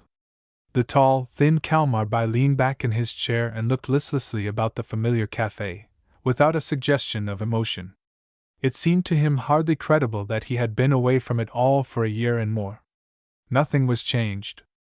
Across the room, the same mirrors repeated the reflections he had observed so many times before. Nearby were the same booths, and from within them came the same laughter and chatter and suppressed song. Opposite the tiny table, the same man with the broad, good-natured face was making critical, smiling observation, as of yore. As ever, the look recalled the visionary to the present. "Back for good, Bob," he repeated slowly.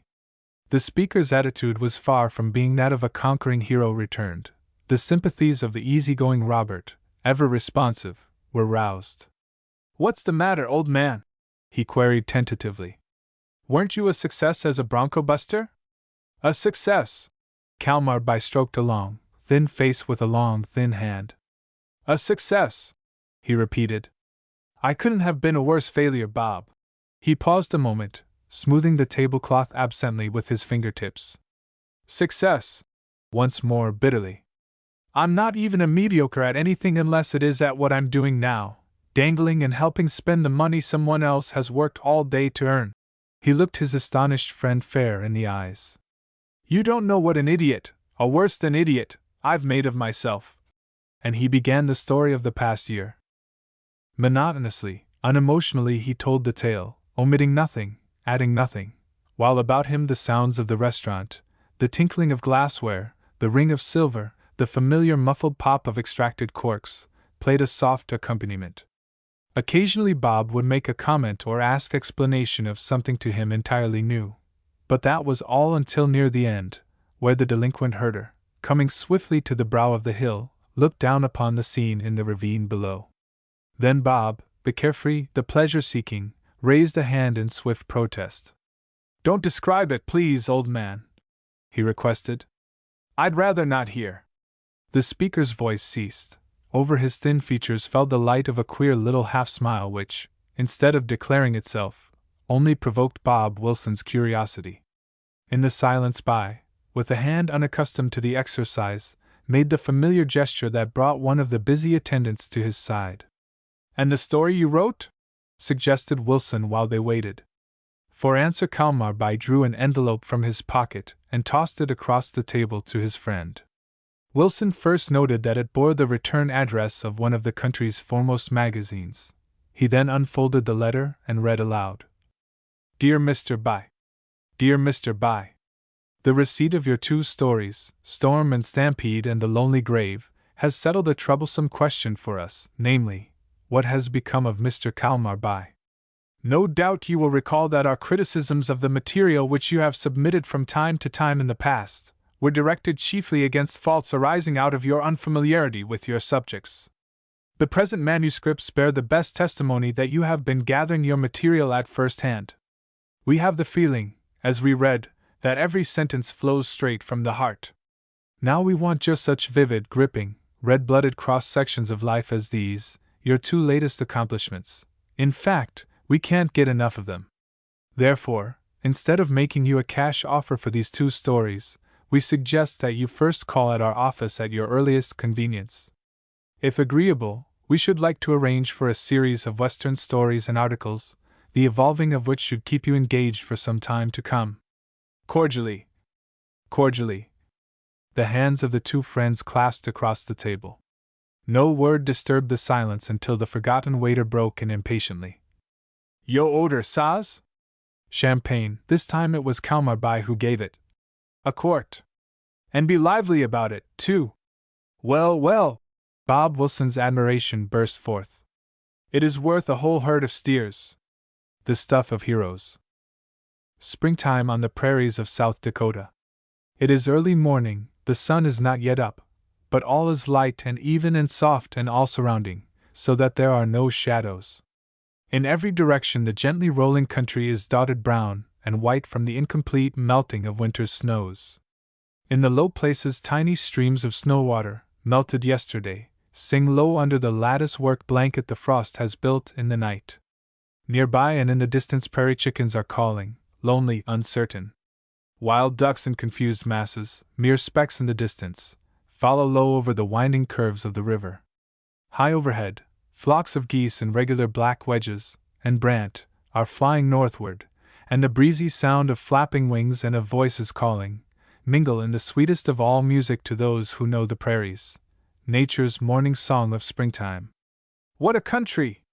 Look there! The big man in the front seat of the rough, low wagon pointed east where the sun rose slowly from the lap of the prairie. The other men cleared their throats as if to speak, but said nothing. And I've lived 60 years without knowing, continued the first voice musingly.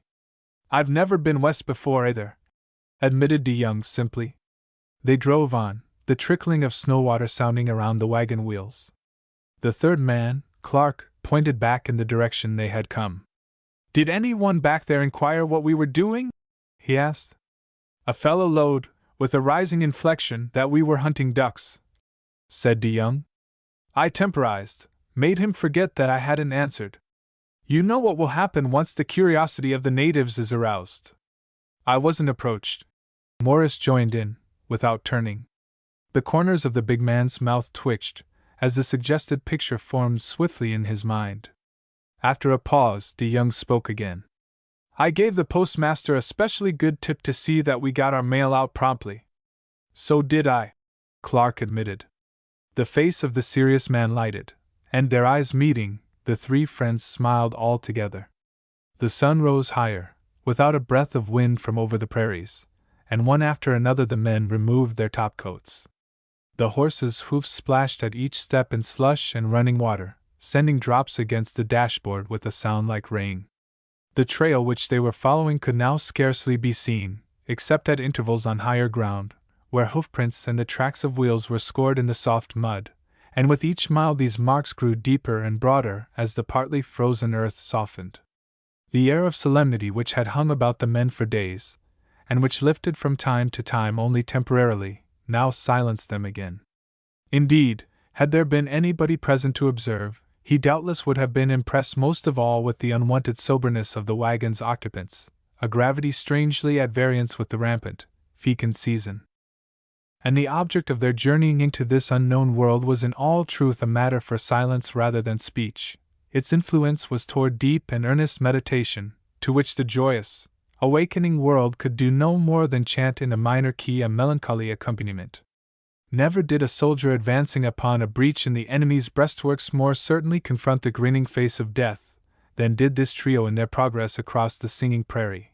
But where the plaudits of the world spelled glory for the one, the three in the wagon knew that for them death meant oblivion, extinction, a blotting out that must needs be utter and inevitable. The thoughts of each dwelt upon some aspect of two scenes which had happened only a brief fortnight previously. There had been a notable convention of physicians in a city many miles to the east. One delegate, a man young, slender, firm of jaw, his face shining with zeal and the spirit which courts self-immolation, had addressed the body. His speech had made a profound impression, after its first effect of sensation had subsided, upon the hundreds gathered there, who hearkened amazedly. But of those hundreds only 2 had been moved to lay aside the tools of their calling and follow him. And whither was he leading them? Into the outer darkness, each firmly believed. For them the future was spelled nihil.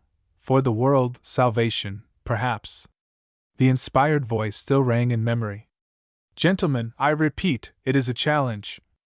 The flag of the enemy is hung up boldly, flauntingly, in every public place. Are we to permit this? Are we to sit idle and acknowledge ourselves beaten in the great struggle against death? No, no, no! The nation, the whole civilized world, shrinks and shudders in terror before the sound of one dread word, tuberculosis. Our professional honor, our personal honor as well, gentlemen, is at stake. A solemn charge is laid upon us. We must die if need be, but we must conquer this monstrous scourge, which is the single cause of more than one death in every 10. And then the deep silence which had marked the closing words. Gentlemen, I can cure consumption. Came the simple declaration.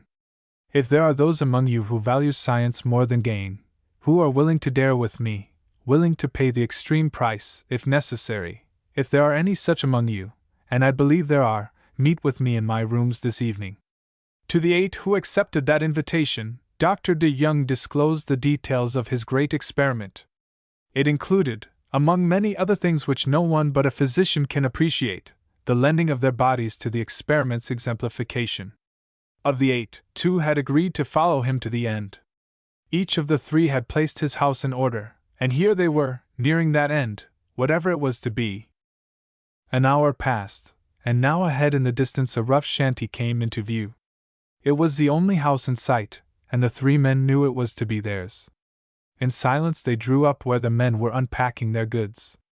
"Good morning for ducks, saw a big flock of mallards back here in the pond," observed the man who took their team. The 3 doctors alighted without answering, and watching them, the man stroked a stubby red whisker in meditation. "Lord, they're a frost," he commented. Night had come, and the stars shone early from a sky yet light and warm.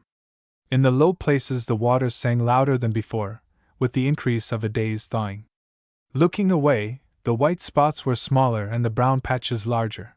Otherwise, all was the same, the prairie of yesterday, of today, and tomorrow. Tired with the day of settling, the 3 men stood in the doorway and for the first time viewed the country at night. They were not talkers at best, and now the immensity of the broad prairies held them silent. The daily struggle of life, the activity and rivalry and ambition which before tonight had seemed so great to these city-bred men, here alone with nature and nature's God, where none other might see, assumed their true worth. The tangled web of life loosened and many foreign things caught and held therein, fell out. Man, introspecting, saw himself at his real worth, and was not proud. The absolute quiet, so unusual, made them wakeful, and though tired, they sat long in the doorway, smoking, thinking. Small talk seemed to them profanation, and of that which was uppermost in each man's mind, none cared first to speak. A subtle understanding, called telepathy, was making of their several minds a thing united. "No, not tonight, it's too beautiful," said De Young at length, and the protesting voice sounded to his own ears as that of a stranger. The men started at the sound, and the glowing tips of 3 cigars described partial arcs in the half-light as they turned each to each. No one answered.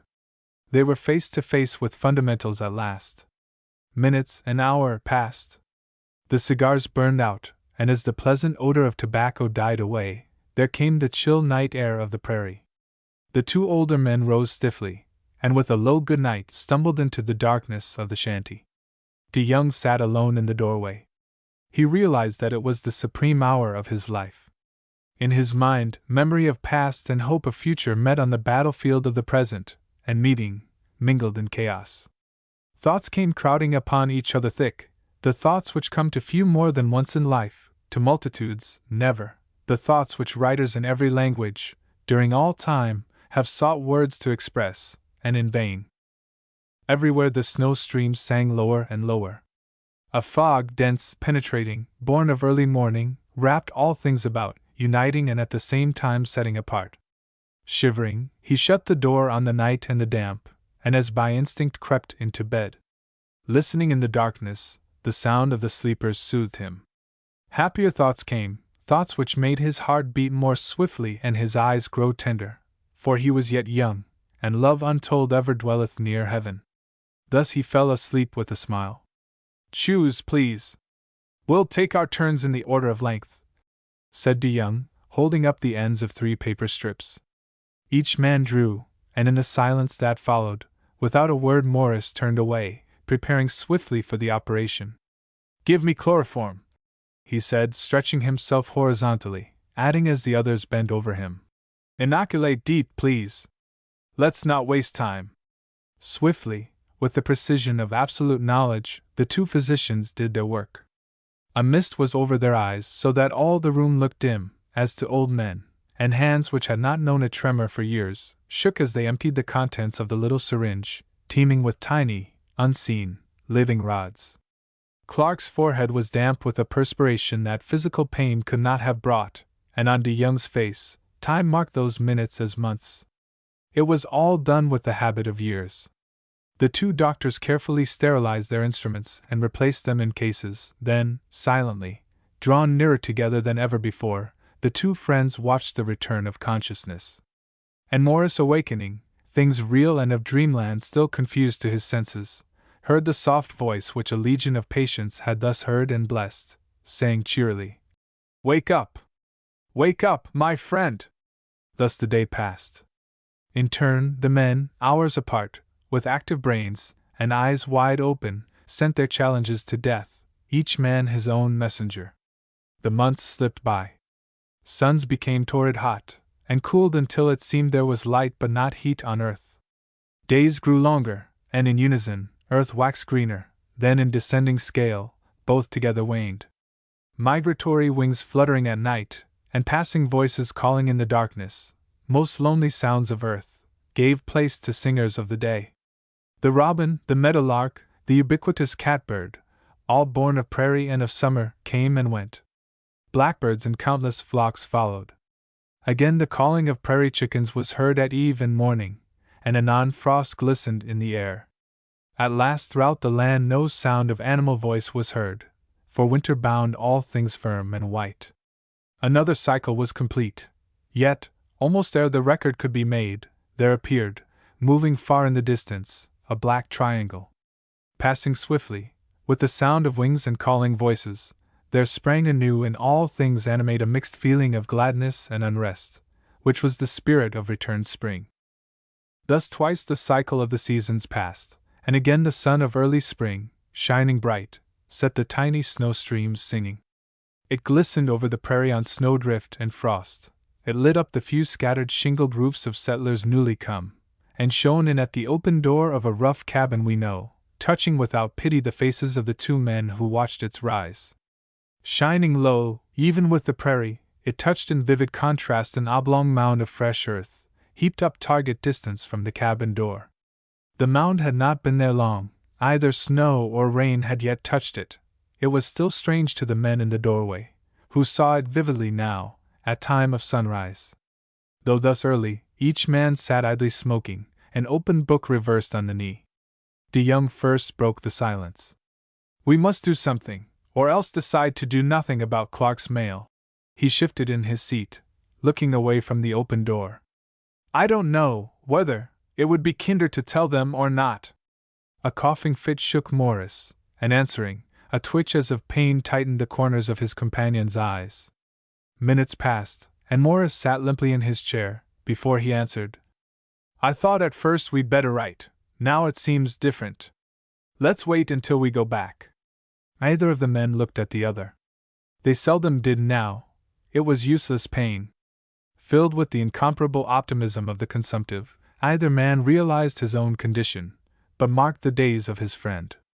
Morris, unbelieving, spoke of his friend's return, yet, growing weaker each day himself, spoke in all hope and conviction of his future work, recording each day his mode of successful treatment, despite interruptions of coughing which left him breathless and trembling for minutes. De Young saw, and in pity marveled, yet seeing, and as a physician knowing, he not for a moment applied the gauge to himself. Nature, in sportive mood, commands the angel of death, who with matchless legerdemain, keeps the mirror of illusion, unsuspected, before the consumptive's eyes, and seeing, in derision the satirist smiles. Unavoidably acting parts, the two friends found a barrier of artificiality separating them, making each happier when alone. Thus day after day, monotonous, unchanging, went by. Not another person entered their door. From the little town a man at periods brought provisions in their mail, but the house was acquiring an uncanny reputation. They were not understood, and such are ever foreign. With the passage of time and the coming of the mound in the dooryard, the feeling had developed into positive fear, and travelers avoided the place as though warned by a scarlet placard. Morris grew weaker daily. At last the disillusionment that precedes death came to him. The artificial slipped from both men, and a nearness like that of brothers joined them. They spoke not of the future but of the past. Years slipped aside and left them back in the midst of active, brain-satisfying practice. Over again they performed operations, where life and death were separated but by a hair's width. Again, with eyes that brightened and breath that came more quickly, they lived their successes, and hand in hand, as children in the dark, told of their failures, and the tale was long, for they were but men. The end came quietly. A hemorrhage, a big spot of blood on the cover, a firm hand pressure, and Morris's parting words. "Save my notes." That night De Young knew no sleep. I must finish the work, he said in lame excuse. Well, he knew there could be no rest for him that night. He did his task thoroughly, making record of things that had passed, with the precision of a physician who knows a patient but as material. A tramp, who, unknowing, had taken shelter in an outbuilding, waking in the night, saw the light. Moved by curiosity, he crawled up softly in the darkness, and peeped in at the window. In the half-light he saw on the bed a thin, white face motionless in the expression which even he knew was death, and at the table, writing rapidly with manuscript all about, a man whose eyes shone with the brilliancy of disease, and with a face as pale as the face on the pillow. In the blank, unreasoning terror of superstition, he fled until nature rebelled and would carry him no farther. Next day, to all he saw, he told the tale of supernatural things which lingers yet around a prairie ruin, in whose dooryard are mounds built of man. The mail carrier calling next day saw a man with spots of scarlet heightening the contrast of a face pale as death, digging in the dooryard. The man worked slowly, for he coughed often and must rest. In kindness the carrier offered help, but was refused with words that brought to the listener's eyes a moisture unknown since boyhood, and the thought of which in days that followed kept him silent concerning what he had seen.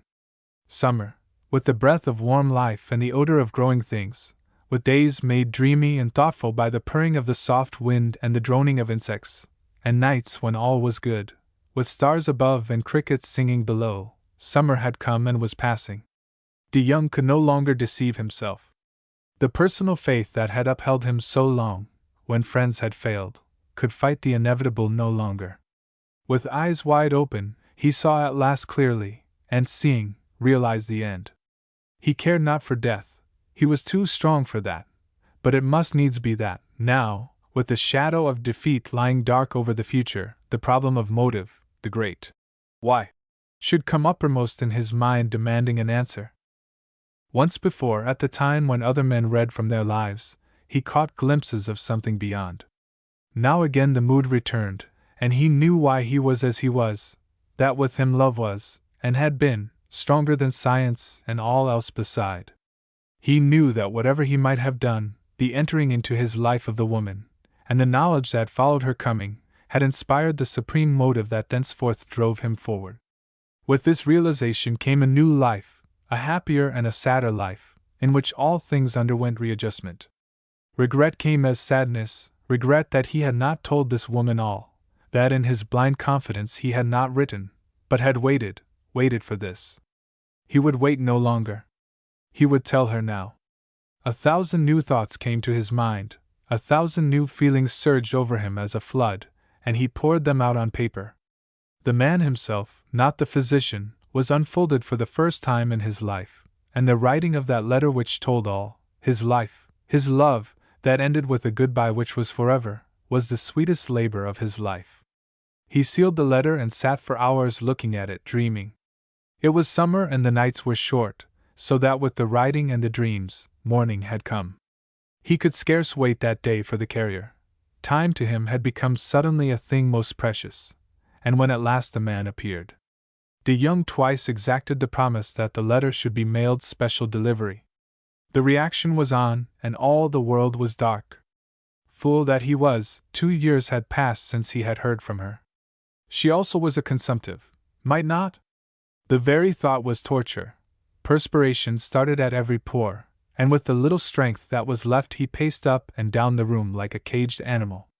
A fit of coughing, such as he had never known before, seized him, and he dropped full length upon the bed. The limit was reached, he slept.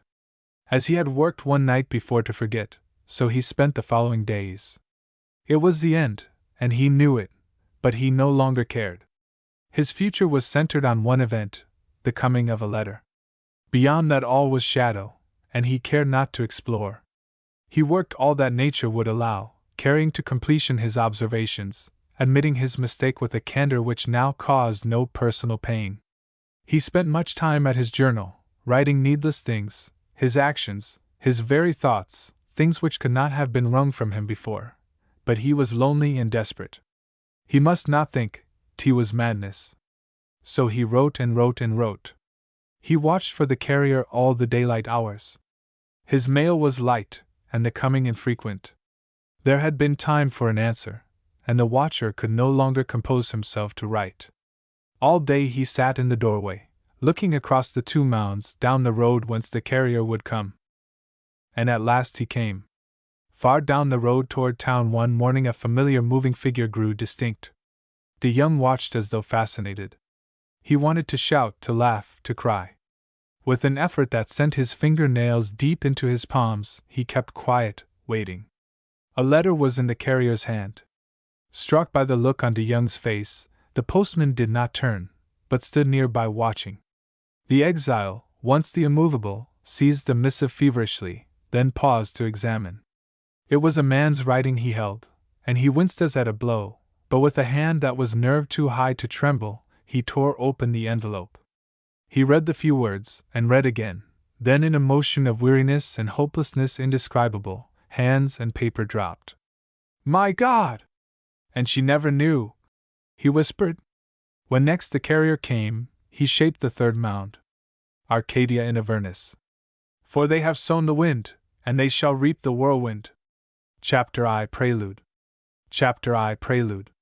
Silence, the silence of double doors and of padded walls was upon the private room of the downtown office. Across the littered, ink-stained desk a man and a woman faced each other. Threads of gray lightened the hair of each. Faint lines, delicate as pencilings, marked the forehead of the woman and radiated from the angles of her eyes. A deep fissure unequally separated the brows of the man, and on his shaven face another furrow added firmness to the mouth. Their eyes met squarely, without emotion from faces imperturbable in middle age and knowledge of life. The man broke silence slowly. "You mean," he hesitated, "what that would seem to mean?" "Why not?" A shade of resentment was in the answering voice. "But you're a woman." "Well, and married." The note of resentment became positive. "What difference does that make?" "It ought to." The man spoke almost mechanically. "You took oath before man and higher than man." The woman interrupted him shortly. "Another took oath with me and broke it." She leaned gracefully forward in the big chair until their eyes met. "I'm no longer bound." "But I love you," she interjected. The man's eyebrows lifted. "Love?" he inflected. "Yes, love. What is love but good friendship, and sex?" The man was silent. A strong white hand slid under the woman's chin, and her elbow met the desk. "I meant what you thought," she completed slowly. "But I cannot." "Why?" "It destroys all my ideas of things. Your promise to another. I say he's broken his promise to me. But you're being a woman. Why do you expect more of me because I'm a woman? Haven't I feelings, rights, as well as you who are a man?" She waited until he looked up. "I ask you again, won't you come?"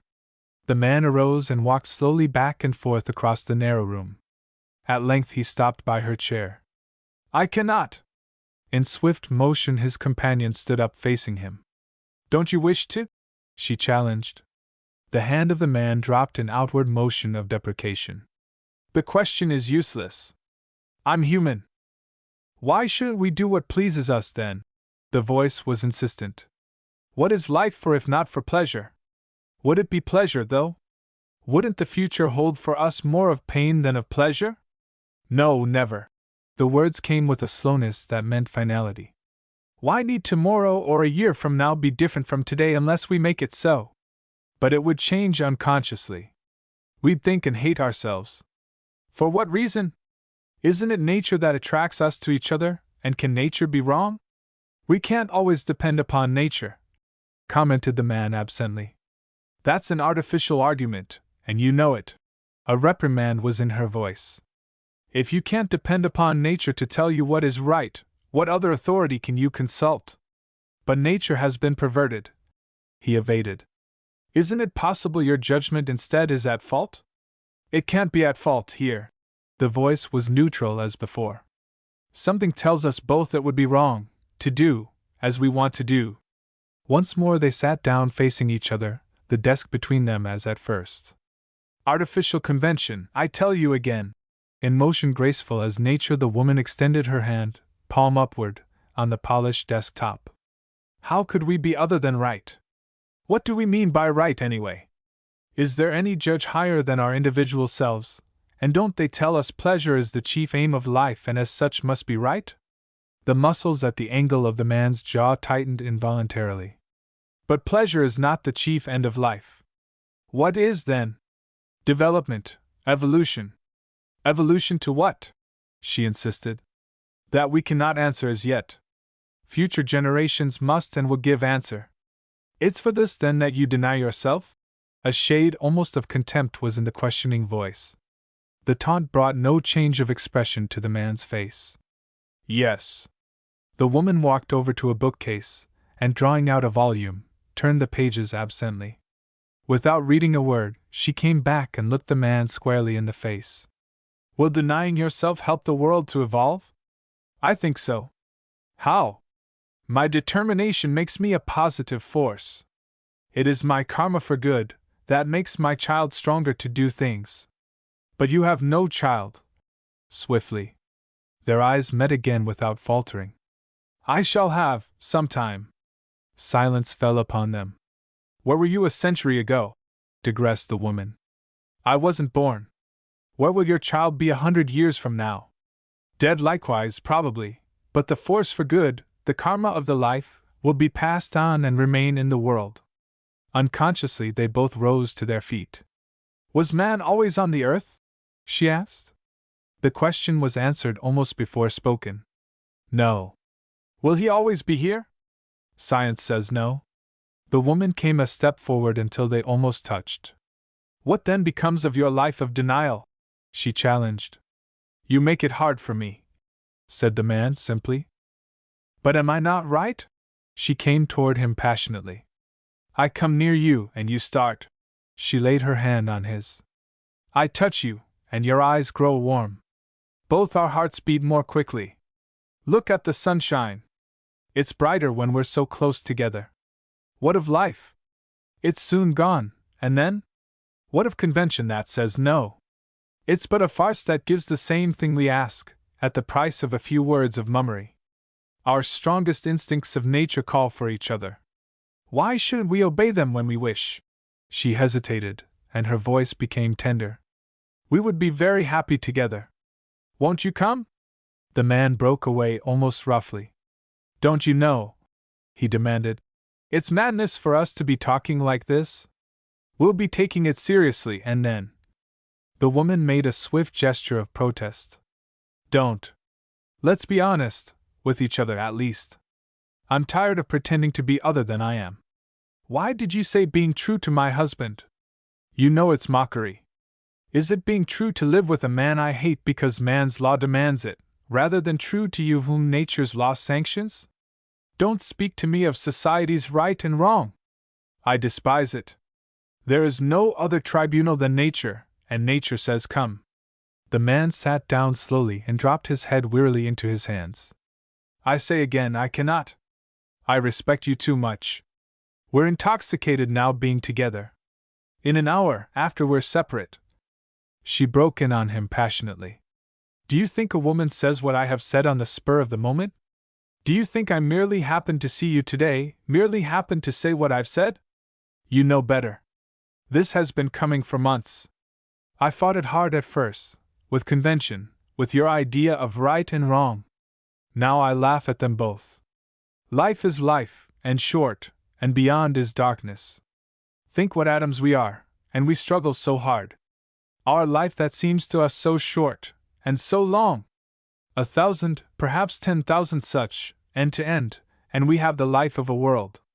And what is that? A cycle.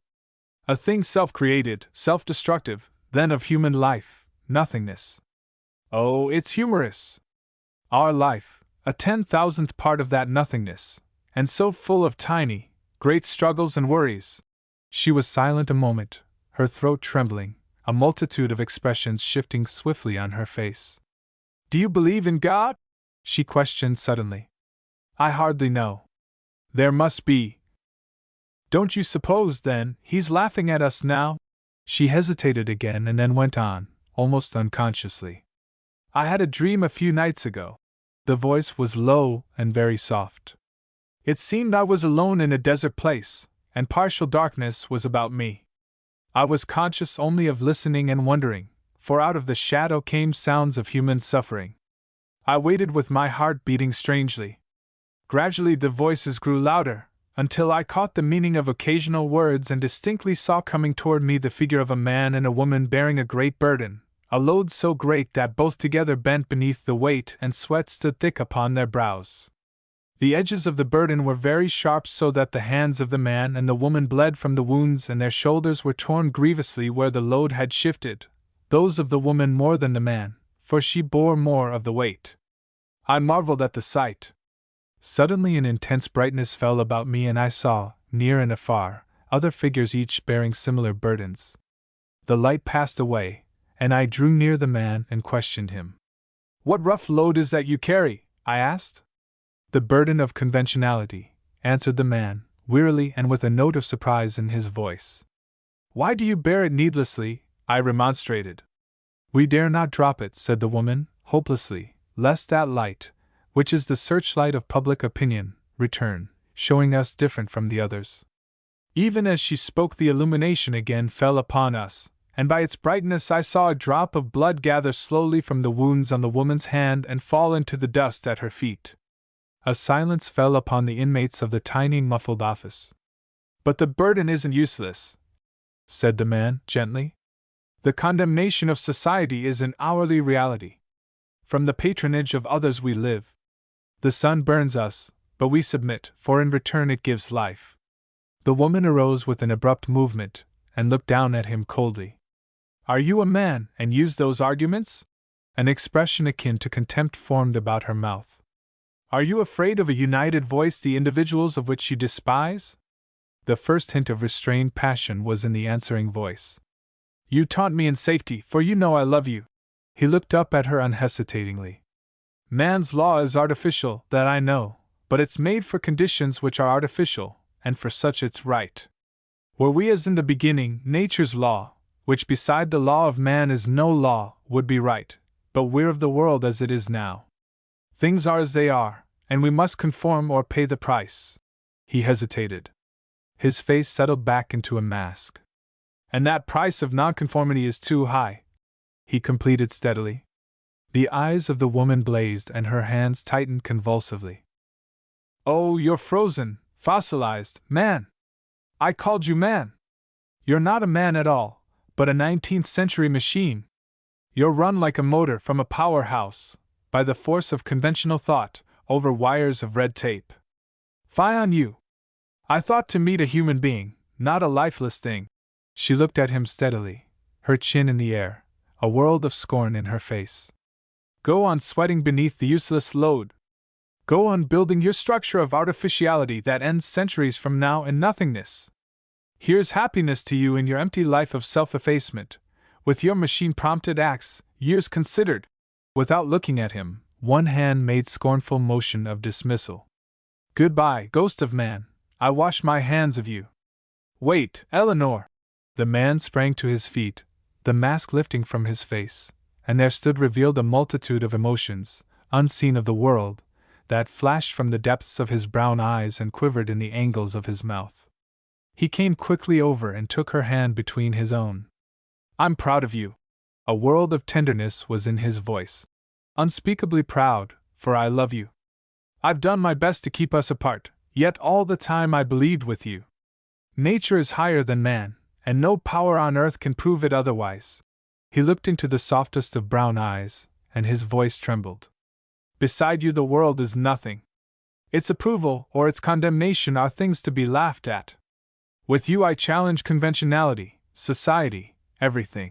He bent over her hand almost reverently, and touched it softly with his lips. "Farewell until I come," he said. Chapter 2: The Leap. Chapter 2: The Leap. A man and a woman emerged from the dilapidated day car as it drew up before the tiny, sanded station which marked the terminus of the railway. The man was tall, clean-shaven, quick of step and of glance. The woman was likewise tall, well-gloved, and, strange phenomenon at a country station, carried no parcels. Though easily the center of attention, the couple were far from being alone.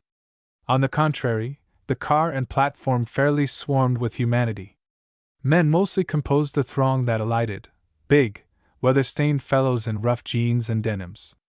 In the background, as spectators moved or lounged, a sprinkling of others, thinner, lighter, enveloped in felt, woolen buckskin, a fringe of heavy hair peeping out at their backs beneath the broad hat brims.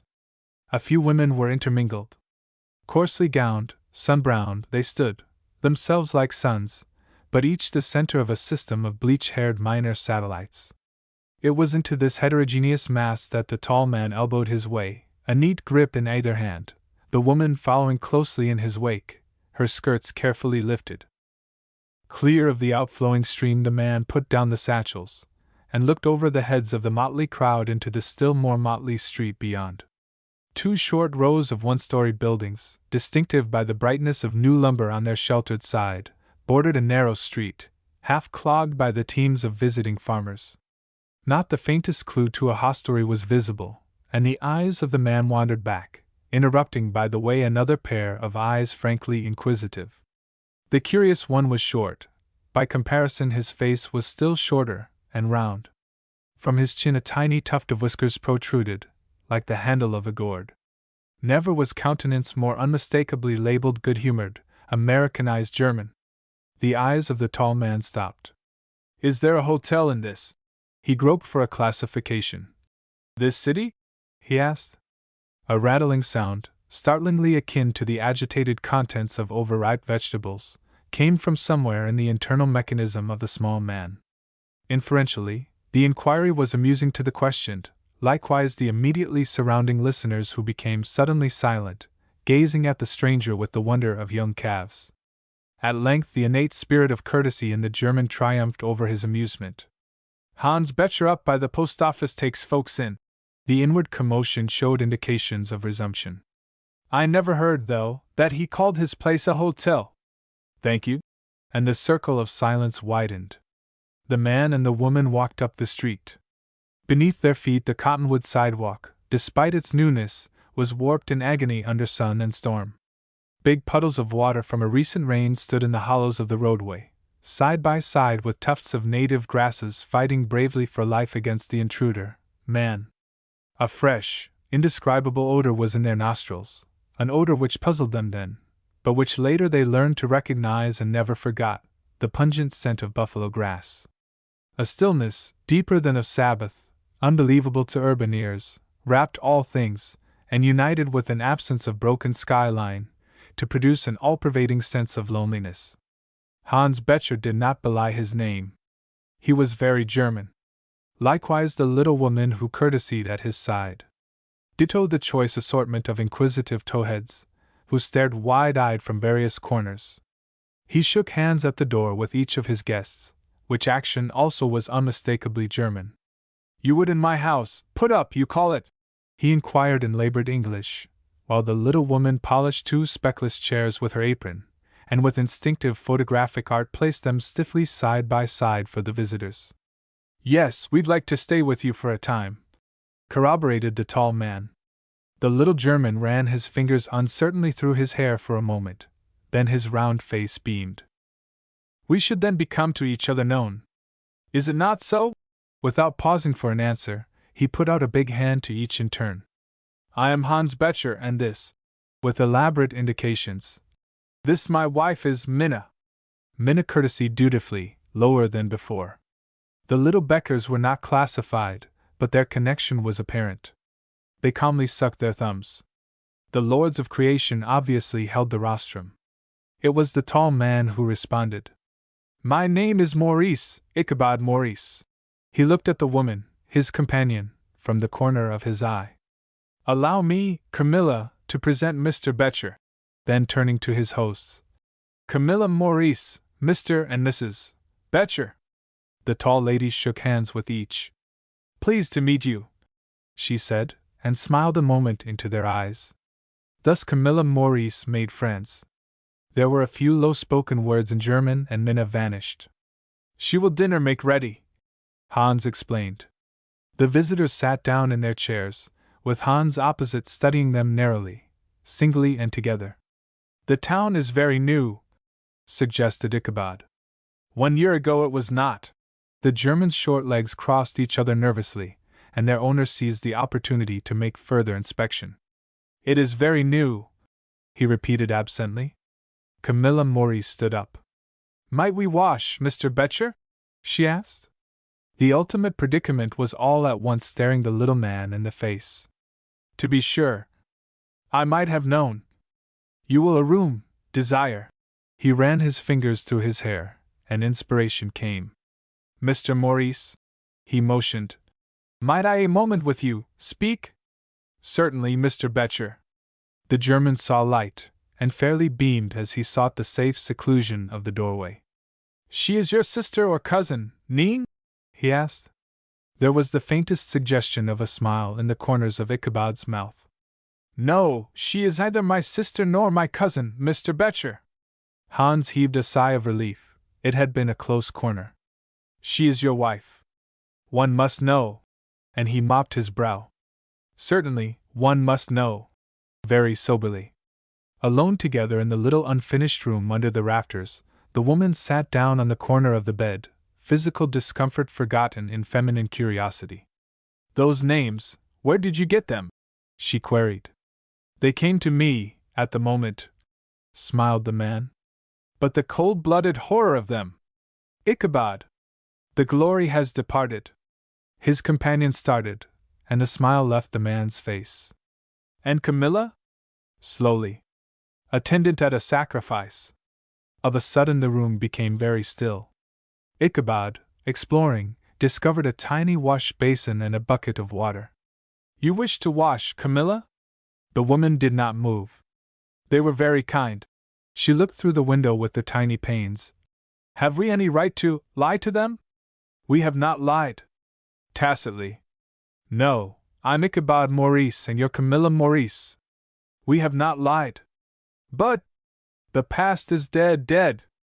The woman's face dropped into her hands. Woman ever weeps instinctively for the dead. You are sorry that it is so? There was no bitterness in the man's voice, but he did not look at her, and Camilla misunderstood. Sorry! She came close, and a soft, warm face pressed tightly against his face. Sorry! Her arms were around him.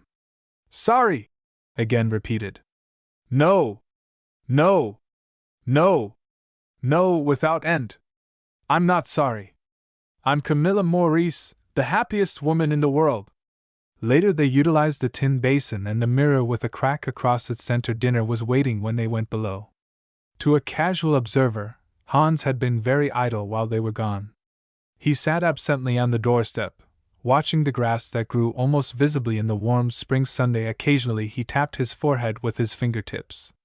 It helped him to think, and just now he sadly needed assistance.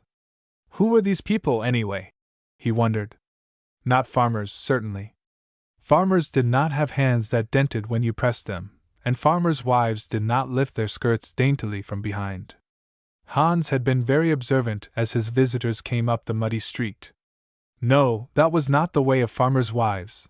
They took hold at the sides with both hands, and splashed right through on their heels. Hans pulled the yellow tuft on his chin. What could they be, then? Not summer boarders. It was only early spring, and besides, although the little German was an optimist, even he could not imagine any one selecting a Dakota prairie for an outing. Yet, no, they could not be summer boarders. But what then? In his intensity Hans actually forgot the grass and, unfailing producer of inspiration, ran his fingers frantically through his mane. Ah, at last, of course! The round face beamed and a hard hand smote a harder knee, joyously. That he had not remembered at once. It was the new banker, to be sure. He would tell Minna, quite as a matter of fact, for there could be no mistake. Hank Judge, the machine agent, and Eli Stevens, the proprietor of the corner store, had said only yesterday there was to be a bank. Looking up the street, the little man spied a familiar figure, and sprang to his feet as though released by a spring, his hand already in the air.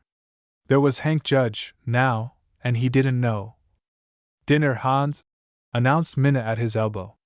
Holding the child of his brain hard in both hands lest it should escape prematurely, the little German went inside to preside over a repast, the distinctively German incense of which ascended most appetizingly. Hans, Jr., in a childish treble, spoke an honest little German blessing, beginning, Mein Vater von Himmel, and emphasized by the raps of Hans Sr.'s knuckles on certain other small heads to keep their owners quiet. Fresh lettuce and radishes, commented Camilla, joyously. Raised in our own garden, Heinian, bobbed Minna, in ecstasy. And sauerkraut, began Ichabod. From cabbages so large, completed Hans, spreading his arms to designate an imaginary vegetable of heroic proportions. They must have grown very fast to be so large in May, commented Camilla. Hans and Minna exchanged glances, pitying, superior glances, such as we give behind the backs of the infirm, or the very old, and the subject of vegetables dropped.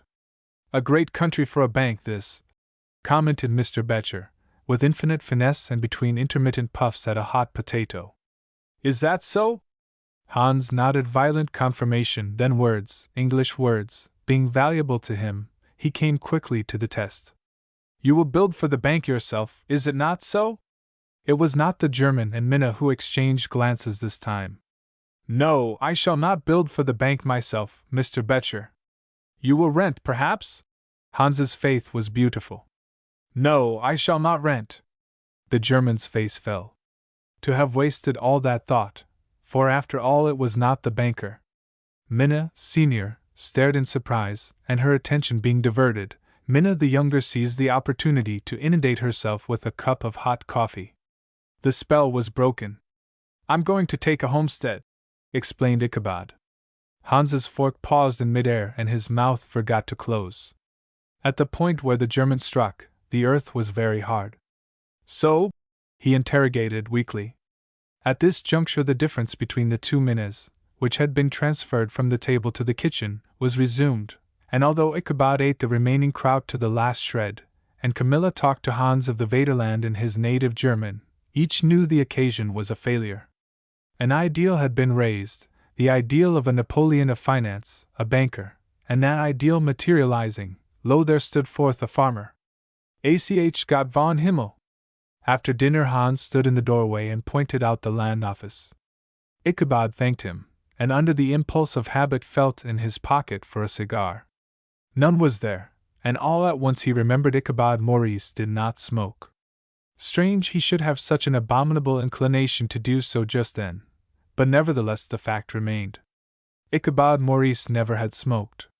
He started up the street. A small man, with very high boots and a very long mustache, sat tipped back in the sun in front of the land office.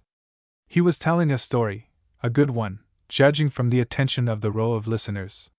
He grasped the chair tightly with his left hand while his right, holding a cob pipe, gesticulated actively. The story halted abruptly as Ichabod came up. Howdy! Greeted the little man. Maurice nodded. Don't let me interrupt you, he temporized. Not at all, courtesied the teller of stories, as he led the way inside. I've told that one until I'm tired of it, anyway. He tapped the ashes from his pipe bowl, meditatively. A fellow has to kill the time some way, though, you know. Yes, I know, acquiesced Ichabod. The agent took a chair behind the battered pine desk, and pointed to another opposite. Any way I can help you? He suggested. Yes, answered Maurice. I'm thinking of taking a homestead. The agent looked his visitor up and down and back again. Then, being native-born, his surprise broke forth in idiom. Well, I'm jiggered, he avowed. It was Ichabod's turn to make observation. I believe you, you look it, he corroborated at length. Again the little man stared, and in the silence following, a hungry-looking bird-dog thrust his thin muzzle in at the door, and sniffed. Get out! Shouted the owner at the intruder, adding in extenuation. I'm busy. He certainly was. Jiggered. Ichabod came to the rescue. I called to learn how one goes at it to take a claim, he explained. The modus operandi isn't exactly clear in my mind. The agent braced up in his chair. I suppose you'll say it's none of my business, he commented. But as a speculation you do a lot better to buy up the claims of poor cusses who have to relinquish, than to settle yourself. I'm not speculating. I expect to build a house and live here. As a friend, then, let me tell you you'll never stand it. A stubby thumb made motion up the narrow street. You see this town? I won't say what it is, you realize for yourself, but bad as it is, it's advanced civilization alongside of the country. You'll have to go 10 miles out to get any land that's not taken. He stopped and lit his pipe. Do you know what it means to live alone 10 miles out on the prairie? I've never lived in the country. I'll tell you, then, what it means. He put down his pipe and looked out at the open door. His face changed, became softer, milder, younger. His voice, when he spoke, added to the impression of reminiscence, bearing an almost forgotten tone of years ago. The prairie, he apostrophized. It means the loneliest place on God's earth. It means that living there, in life you bury yourself, your hopes, your ambitions. It means you work ever to forget the past, and fail. It means self, always, morning, noon, night, until the very solitude becomes an incubus. It means that in time you die, or, from being a man, become as the cattle. The speaker turned for the first time to the tall man before him, his big blue eyes wide open and round, his voice an entreaty. Don't move into it, man. It's death and worse than death to such as you. You're too old to begin. One must be born to the life, must never have known another. Don't do it, I say. Ichabod Maurice, listening, read in that appeal, beneath the words, the wild, unsatisfied tale of a disappointed human life. You are dissatisfied, lonesome. There was a time years ago, perhaps. I don't know. The glow had passed and the face was old again, and heavy. I remember nothing. I'm dead, dead. He drew a rough map from his pocket and spread it out before him. If you'll move close, please, I'll show you the open lands. For an hour he explained homesteads, preemptions and tree claims, and the method of filing and proving up. At parting, Ichabod held out his hand. I thank you for your advice, he said. The man behind the desk puffed stolidly. But don't intend to follow it, he completed. Instinctively, metaphor sprang to the lips of Ichabod Maurice. A small speck of circumstance, which is near, obliterates much that is in the distance. He turned toward the door. I shall not be alone. The little agent smoked on in silence for some minutes, gazing motionless at the doorway through which Ichabod had passed out. Again the lean bird dog thrust in an apologetic head, dutifully awaiting recognition. At length the man shook his pipe clean, and leaned back in soliloquy. Man, woman, human nature, habit, solitude, the prairie. He spoke each word slowly, and with a shake of his head. He's mad, mad, but I pity him. A pause. For I know. The dog whined an interruption from the doorway, and the man looked up. Come in, boy, he said in recognition. Chapter 3, The Wonder of Prairie. Chapter 3, The Wonder of Prairie. Ichabod and Camilla selected their claim together. A fair day's drive it was from the little town, a half-mile from the nearest neighbor, a Norwegian, without 20 English words in his vocabulary. Level it was, as the surface of a lake or the plane of a railroad bed. Together, too, they chose the spot for their home. Camilla sobbed over the word, but she was soon dry-eyed and smiling again. Afterwards, side by side, they did much journeying to and from the nearest sawmill, each trip through a day and a night, 30-odd miles away. The mill was a small, primitive affair, almost lost in the straggling box elders and soft maples that bordered the muddy Missouri, producing, amid noisy protestations, the most despisable of all lumber on the face of the globe, twisting, creeping, crawling cottonwood. Having the material on the spot, Ichabod built the house himself, after a plan never before seen of man, joint product of his and Camilla's brains. It took a month to complete, and in the meantime, each night they threw their tired bodies on the brown earth, indifferent to the thin canvas, which alone was spread between them and the stars. Too utterly weary for immediate sleep, they listened to the sounds of animal life, wholly unfamiliar to ears urban trained, as they stood out distinct by contrast with a silence otherwise absolute as the grave. The sharp bark of the coyote, near or far away, soft as an echo, the gently cadenced tremolo of the prairie owl. To these, the mere opening numbers of the nightly concerts, the two exotics would listen wonderingly. Then, of a sudden, typical, indescribable, lonely as death, there would boom the cry which, as often as it was repeated, recalled to Ichabod's mind the words of the little man in the land office. Loneliest sound on earth. The sound which, once heard, remains forever vivid, the night call of the prairie rooster. Even now, new and fascinating as it all was, at the last wailing cry the two occupants of the tent would reach out in the darkness until their hands met. Not till then would they sleep. In May, they finished and moved their few belongings into the odd little two-room house. True to instinct, Ichabod had built a fireplace, though looking in any direction until the earth met the sky, not a tree was visible, and Camilla had added a cozy reading corner, which soon developed into a sleeping corner, out-of-door occupations in sun and wind being insurmountable obstacles to mental effort.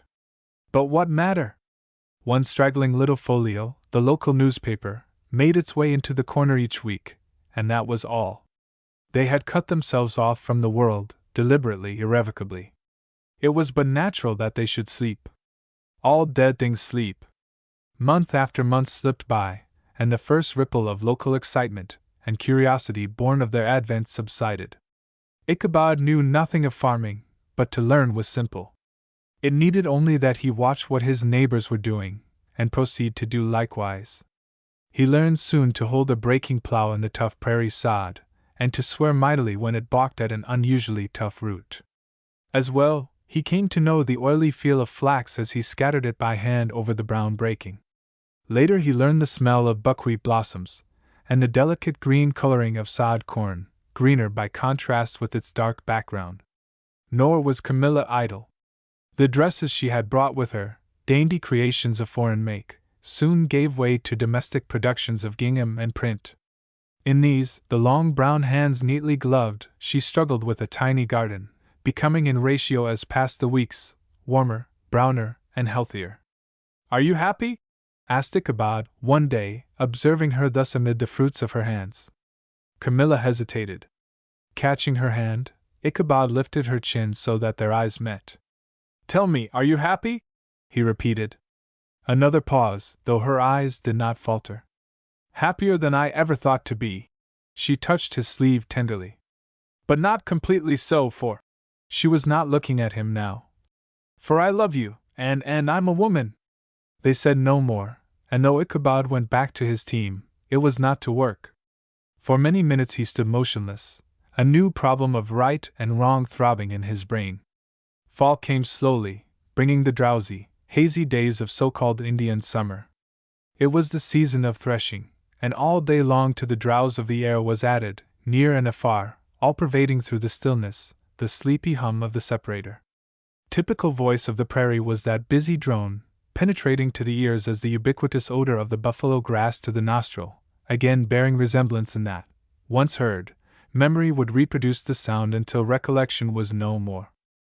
Winter followed, and they, who had thought the earth quiet before, found it still now indeed. Even the voice of the prairie chicken was hushed. Only the sharp knife-like cutting of spread wings told of a flock's passage at night. The level country, mottled white with occasional drifts, and brown from spots blown bare by the wind, stretched out seemingly interminable, until the line of earth and sky met. Idle perforce, the two exotics would stand for hours in the sunshine of their open doorway, shading their eyes from the glare and looking out into the distance that was as yet only a name, and that the borrowed name of an Indian tribe. "What a country!" Camilla would say, struck each time anew with a never-ending wonder. "Yes, what a country!" Ichabod would echo, unconscious that he had repeated the same words in the same way a score of times before.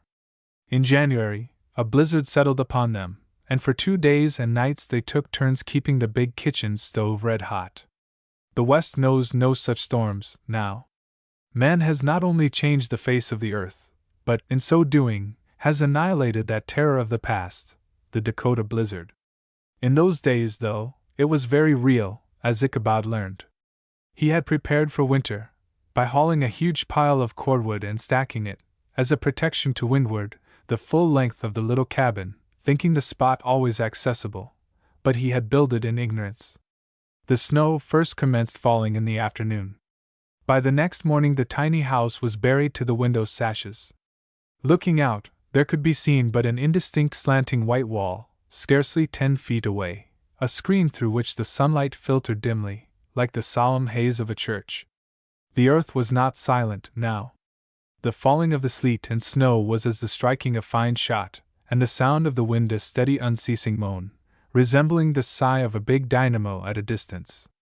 Slowly, inch by inch, during that day the snow crept up the window panes until, before the coming of darkness without, it fell within.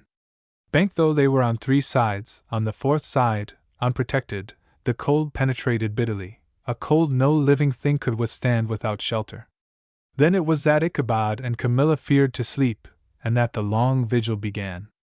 By the next morning there was no light from the windows. The snow had drifted level with the eaves. Ichabod stood in the narrow window frame, and, lowering the glass from the top, beat a hole upward with a pole to admit air. Through the tunnel thus formed there filtered the dull gray light of day, and at its end, obstructing, there stood revealed a slanting drab wall, a condensed Milky Way. The storm was yet on, and he closed the window.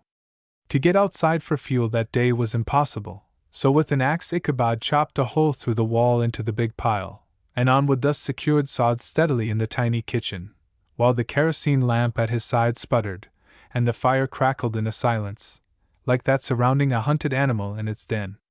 Many usual events had occurred in the lives of the wandering Ichabod and Camilla, which had been forgotten, but the memory of that day, the overwhelming, incontestable knowledge of the impotency of restless, inconsequent man, they were never to forget. "Tiny, tiny mortal!" laughed the storm. "To think you would combat nature, would defy her, the power of which I am but one of many, many manifestations." And it laughed again. The 2 prisoners, listening, their ears to the tunnel, heard the sound, and felt to the full its biting mockery. Next day the siege was raised, and the sun smiled as only the sun can smile upon miles and miles of dazzling snow crystals. Ichabod climbed out, by way of the window root, and worked for hours with a shovel before he had a channel from the tiny, submerged shanty to the light of day beyond. Then together he and Camilla stood side by side in the doorway, as they had done so many times before, looking about them at the boundless prairie, drifted in waves of snow like the sea, the wonder of it all, ever new, creeping over them. "What a country!" voiced Camilla. "What a country, indeed!" echoed Ichabod. "Lonely and mysterious as death." "Yes, as death or life." Chapter 4, A Revelation. Chapter 4, A Revelation. Time, unchanging automaton, moved on until late spring. Paradox of nature, the warm brown tints of chilly days gave place under the heat of slanting suns to the cool green of summer. All at once, sudden as though autochthonal, there appeared meadowlarks and blackbirds, dead weeds or man-erected posts serving in lieu of trees as vantage points from which to sing. Ground squirrels whistled cheerily from newly broken fields and roadways. Coveys of quail, tame as barnyard fowls, played about the beaten paths, and ran pattering in the dust ahead of each passing team. Again, from its winter's rest, lonely, uncertain as to distance, came the low, booming call of the prairie rooster. Nature had awakened, and the joy of that awakening was upon the land. Of a morning in May the faded, dust-covered day-coach drew in at the tiny prairie village. A little man alighted. He stood a moment on the platform, his hands deep in his pockets, a big black cigar between his teeth, and looked out over the town.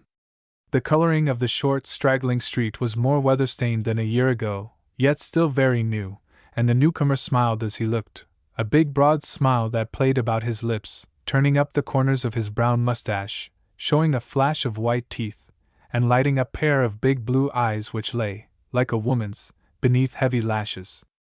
In youth, that smile would have been a grin, but it was no grin now. The man was far from youth, and about the mouth and eyes were deep lines, which told of one who knew of the world. Slowly the smile disappeared, and as it faded the little man puffed harder at the cigar. Evidently something he particularly wished to explain would not become clear to his mind. "Of all places," he soliloquized, "to have chosen this!" He started up the street, over the irregular warping sidewalk. "Hotel Sirrar?" The formula was American, the trilling R's distinctly German. The traveler turned at the sound, to make acquaintance with Hans Becher, for it was Hans Becher, very much metamorphosed from the retiring German of a year ago. He made the train regularly now. The small man nodded and held out his grip. Together they walked up the street. In front of the hotel they stopped, and the stranger pulled out his watch. "Is there a livery here?" he asked. "Yes, at the street end, the side to the left hand." "Thanks. I'll be back with you this evening." Hans Becher stared, open-mouthed, as the man moved off. "You will not to dinner return?" The little man stopped, and smiled without apparent reason. "No, keep the grip. I expect to lunch." Again he smiled without provocation. "Elsewhere. By the way," he added as an afterthought, "can you tell me where Mr. Maurice, Ichabod Maurice, lives?" The German nodded violent confirmation of a direction indicated by his free hand. "Straight out 8 miles. Little house with paint." Strong emphasis on the last. "White paint." "Thanks." Hans saw the escape of an opportunity. "They are friends of yours, perhaps?" He grasped at it. The little man did not turn, but the smile that seemed almost a habit sprang to his face. "Yes, they're friends of mine," he corroborated. Hans, personification of knowledge, stood bobbing on the doorstep, until the trail of smoke vanished from sight, then brought the satchel inside and set it down hard.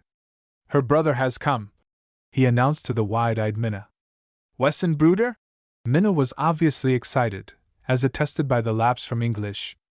"Are we not now Americans naturalized?" rebuked Hans icily. Suddenly he thought. "Whose brother?" "The brother of Camilla Maurice, to be sure." Minna scrutinized the bag, curiously. "Did he so inform you?" she questioned unadvisedly. "It was not necessary. I have eyes." Offended masculine dignity clumped noisily toward the door. Instinctive feminine diplomacy sprang to the rescue. "You are so wise, Hans!" And peace, sweet peace, returned to the household of Becher. Meanwhile the little man had secured a buggy, and was jogging out into the country. He drove very leisurely, looking about him curiously. Of a sudden he threw down his cigar, and sniffed at the air. "Buffalo grass, I'll wager! I've heard of it." And in the instinctive action of every newcomer he sniffed again. Camilla Maurice sat in front of her tiny house, the late morning sun warm about her. One hand supported a book, slanted carefully to avoid the light, the other held the crank of a barrel churn. As she read, she turned steadily, the monotonous chug, chug, of the tumbling cream drowning all other sounds. Suddenly the shadow of a horse passed her, and a rough livery buggy stopped at her side. She looked up. Instinctively her hand dropped the crank, and her face turned white. Then equally involuntarily she returned to her work, and the chug, chug, continued. "Does Ichabod Maurice," drawling emphasis on the name, "live here?" asked a voice. "He does." Camilla's chin was trembling. Her answer halted abruptly. The man looked down at her, genuine amusement depicted upon his face. "Won't you please stop your work for a moment, Camilla?" With the name, one hand made swift movement of deprecation. "Pardon if I mistake, but I take it you're Camilla Maurice?" "Yes, I'm Camilla Maurice." "Quite so. You see, Ichabod and I were old chums together in college, all that sort of thing. Consequently, I've always wanted to meet." The woman stood up. Her face still was very white, but her chin did not tremble now. "Let's stop this farce," she insisted. "What is it you wish?" The man in the buggy again made a motion of deprecation. "I was just about to say, that happening to be in town, and incidentally hearing the name, I wondered if it were possible. But pardon, I haven't introduced myself. Allow me," and he bowed elaborately. "Arnold Asa Arnold. You've heard Ichabod mention my name, perhaps?" The woman held up her hand. "Again I ask, what do you wish?" "Since you insist, first of all I'd like to speak a moment with Ichabod." His face changed suddenly.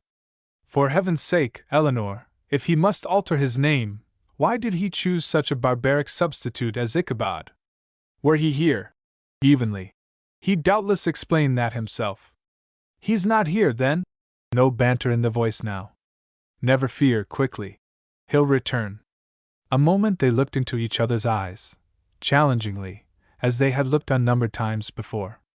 As you suggest, Eleanor, said the man slowly, this farce has gone far enough. Where may I tie this horse? I wish to speak with you. Camilla pointed to a post, and silently went toward the house. Soon the man followed her, stopping a moment to take a final puff at his cigar before throwing it away. Within the tiny kitchen they sat opposite, a narrow band of warm spring sunshine creeping in at the open door separating them. The woman looked out over the broad prairie, her color a trifle higher than usual, the lids of her eyes a shade nearer together, that was all. The man crossed his legs and waited, looking so small that he seemed almost boyish.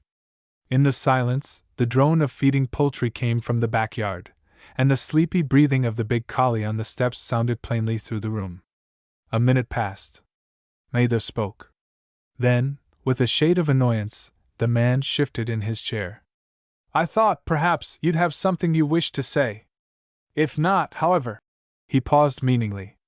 You said a moment ago, you wished to speak to me. As usual, you make everything as difficult as possible. The shade of annoyance became positive. Such being the case, we may as well come to the point. How soon do you contemplate bringing this incident to a close? The answer to that question concerns me alone. An ordinary man would have laughed, but Asa Arnold was not an ordinary man, not at this time. As your husband, I can't agree with you. Camilla Maurice took up his words quickly. You mistake. You're the husband of Eleanor Owen. I'm not she. The man went on calmly, as though there had been no interruption. I don't want to be hard on you, Eleanor. I don't think I have been hard on you. A year has passed, and I've known you were here from the first day. But this sort of thing can't go on indefinitely. There's a limit, even to good nature. I ask you again, when are you coming back? The woman looked at her companion, for the first time steadily. Even she, who knew him so well, felt a shade of wonder at the man who could adjust all the affairs of his life in the same voice with which he ordered his dinner. Before, she had always thought this attitude of his pure affectation. Now she knew better, knew it mirrored the man himself. He had done this thing. Knowing her whereabouts all the time, he had allotted her the past year, as an employer would grant a holiday to an assistant. Now he asked her to return to the old life, as calmly as one returns in the fall to the city home after an outing. Only one man in the world could have done that thing, and that man was before her, her husband by law, Asa Arnold. The wonder of it all crept into her voice. I'm not coming back, can't you understand? I'm never coming back, she repeated. The man arose and stood in the doorway. Don't say that, he said very quietly. Not yet. I won't begin now, after all these years, to make protestations of love. The thing called love we've discussed too often already, and without result. Anyway, that's not the point. We never pretended to be lovers, even when we were married. We were simply useful, very useful to each other. Camilla started to interrupt him, but preventing, he held up his hand. We talked over a certain possibility, one now a reality, before we were married. He caught the look upon her face. I don't say it was ideal. It simply was. He digressed slowly in answer, then hurried on. That was only 5 years ago, Eleanor, and we were far from young. He looked at her, searchingly. You've not forgotten the contract we drew up, that stood above the marriage obligation, above everything, supreme law for you and me? Instinctively his hand went to an inner pocket, where the rustle of a paper answered his touch. Remember, it's not a favor I ask of you, but the fulfillment of your own word. Think a moment before you say you'll never return. Camilla Maurice found an answer very difficult. Had he been angry, or abusive, it would have been easy, but as it was. You overlook the fact of change. A lifetime isn't required for that. I overlook nothing. The man went back to his chair. You remember, as well as I, that we considered the problem of change, and laughed at it.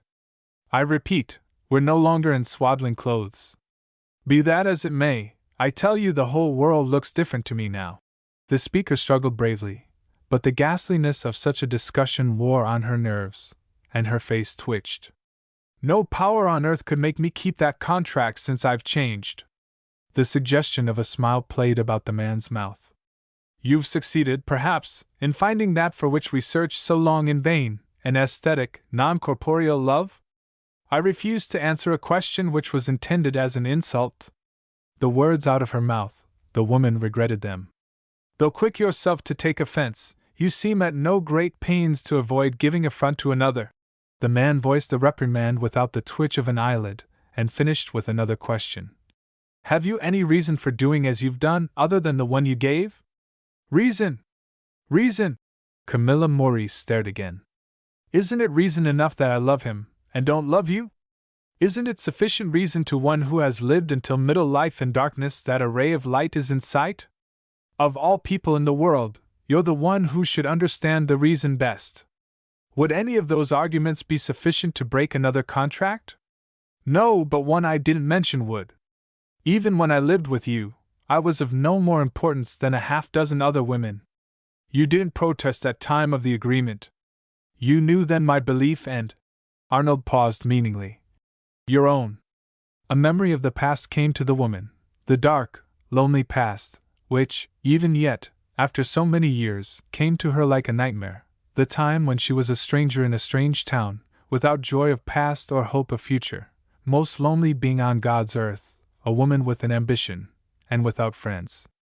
I was mad, I see it now, lonely mad. I met you. Our work was alike, and we were very useful to each other. One white hand made motion of repugnance at the thought. I was mad, I say. Is that your excuse for ignoring a solemn obligation? Arnold looked her through. Is that your excuse for leaving me for another, without a word of explanation, or even the conventional form of a divorce? It was just that explanation, this, I wish to avoid. It's hard for us both, and useless. Useless! The man quickly picked up the word. Useless! I don't like the suggestion of that word. It hints of death, and old age, and hateful things. It has no place with the living. He drew a paper from his pocket, slowly, and spread it on his knee. Pardon me for again recalling past history, Eleanor, but to use a word that is dead. You must have forgotten. The writing, a dainty, feminine hand, was turned toward her, tauntingly, compellingly. The man waited for some response, but Camilla Maurice was silent. That bit of paper, the shadow of a seemingly impossible past, made her, for the time, question her identity, almost doubt it.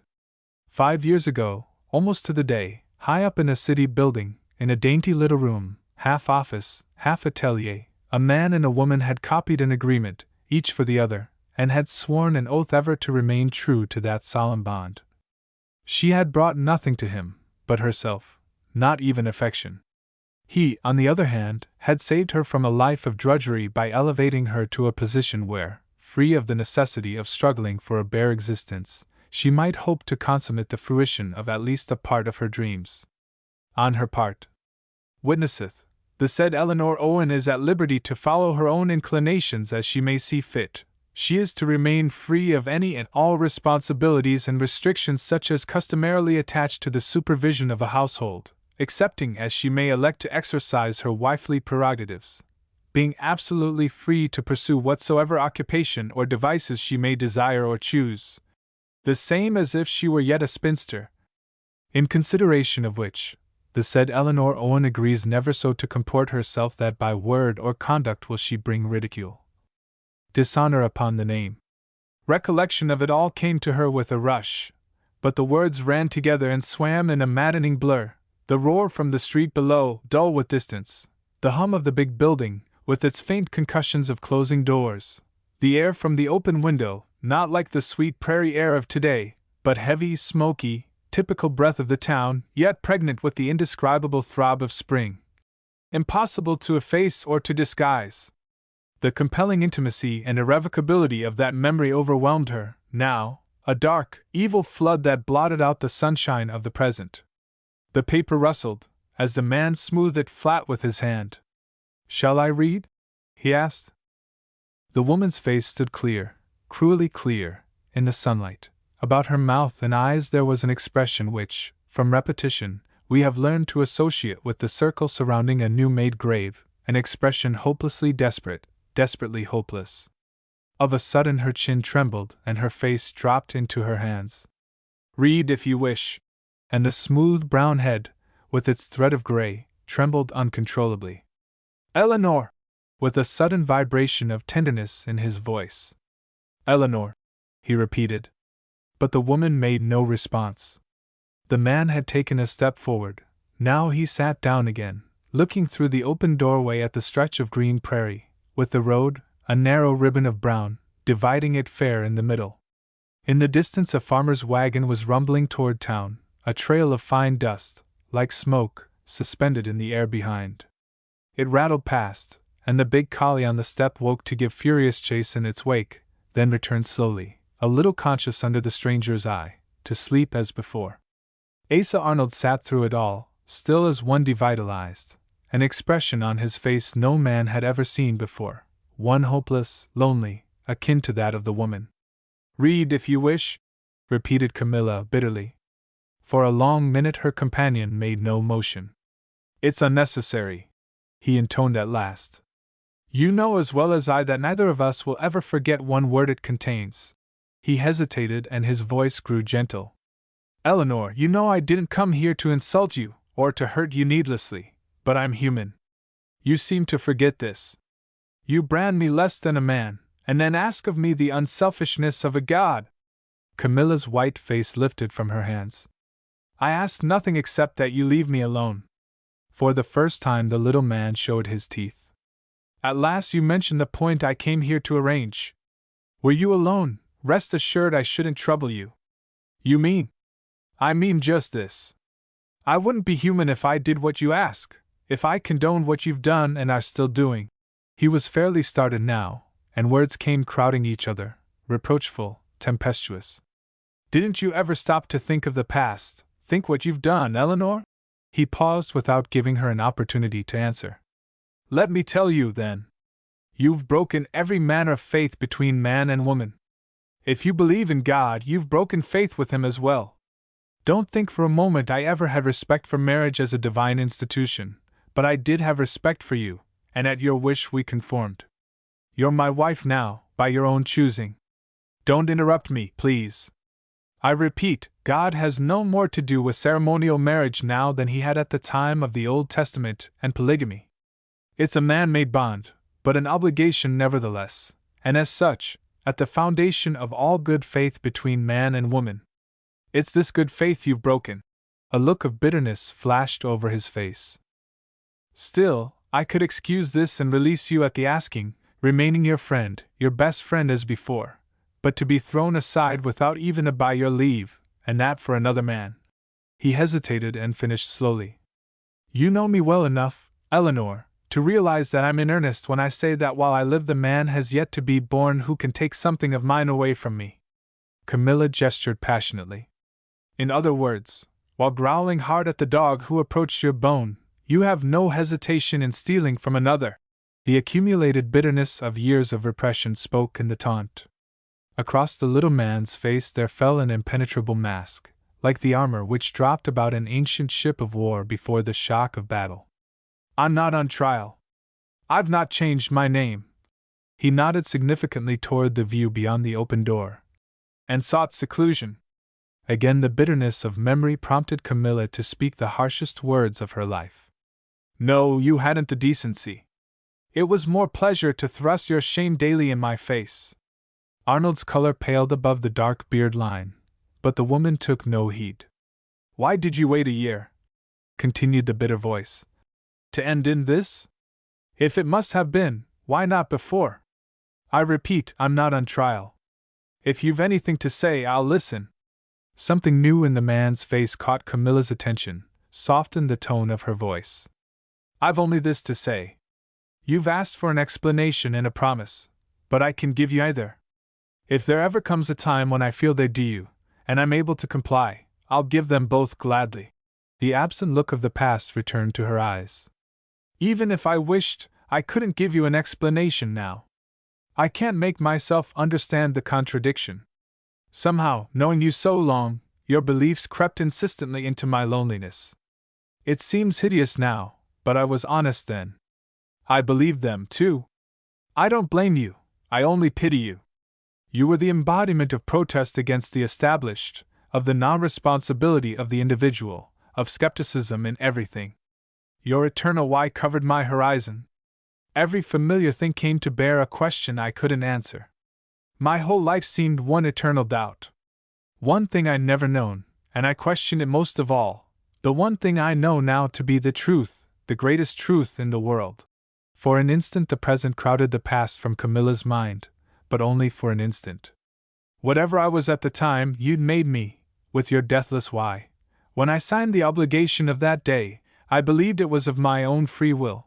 But I know now it was you who wrote it for both of us, you, with your perpetual interrogation. I don't accuse you of doing this deliberately, maliciously. We were both deceived, but nonetheless the fact remains. A shadow, almost of horror, passed over her face.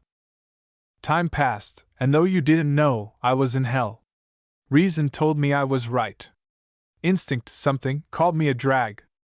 I tried to compromise, and we were married.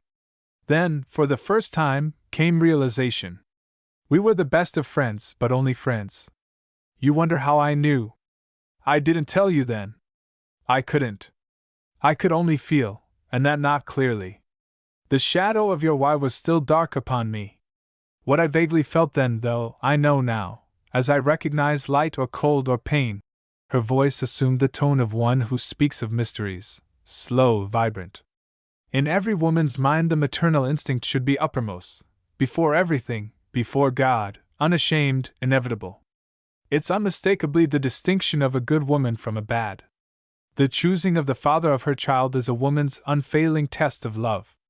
The face of the man before her dropped into his hands, but she did not notice. Gropingly I felt this, and the knowledge came almost as an inspiration. It gave a clue to. Stop! The man's eyes blazed, as he leaped from his chair. Stop! He took a step forward, his hand before him, his face twitching uncontrollably. The collie on the step awoke, and seeing his mistress threatened, growled ominously. Stop, I tell you! Arnold choked for words. This the man of why? Whom nothing before could shake. Camilla paled as her companion arose, and the dog, bristling, came inside the room. Get out! Blazed the man, with a threatening step, and the collie fled. The interruption loosed words which came tumbling forth in a torrent, as Arnold returned to face her. You think I'm human, and yet tell me that to my face? His voice was terrible. You women brand men cruel. No man on earth would speak as you have spoken to a woman he'd lived with for 4 years. The sentences crowded over each other, like water over a fall, his eyes flashing like a spray. I told you before I'm not on trial, that it was not my place to defend. I don't do so now, but since you've spoken, I'll answer your question. You ask why I didn't come a year ago, hinting that I wanted to be more cruel. God! The blindness and injustice of you women! Because we men don't show, bah! I was paying my own price. We weren't living by the marriage vow, it was but a farce. Our own contract was the vital thing, and it had said, but I won't repeat. God, it was bitter! But I thought you'd come back. I loved you still. He paused for words, breathing hard. You say, I'll never know what love is. Blind! I've always loved you until this moment, when you killed my love. You say I was untrue. It's false. I swear it before you, as you were once, when you were my God. Had you trusted me, as I trusted you, there'd have been no thought of unfaithfulness in your mind. The woman sank back in the chair, her face covered, her whole body trembling, but Asa Arnold went on like the storm. Yes, I was ever true to you. From the first moment we met, and against my own beliefs. You didn't see. You expected me to protest it daily, to repeat the tale as a child repeats its lesson for a comfort. Blind, I say, blind! You'll charge that I never told you that I loved you. You wouldn't have believed me, even had I done so. Besides, I didn't realize that you doubted until the time when you were learning. He walked jerkily across the room and took up his hat. Learning the thing you threw in my face. He started to leave, but stopped in the doorway, without looking back. You tell me you've suffered. For the first time in my life I say to another human being, I hope so. He turned unsteadily down the steps. Wait, pleaded the woman. Wait. The man did not stop or turn. Camilla Maurice sank back in the chair, weak as one sick unto death, her mind a throbbing, whirling chaos, as of a patient under an anesthetic. Something she knew she ought to do, intended doing, and could not.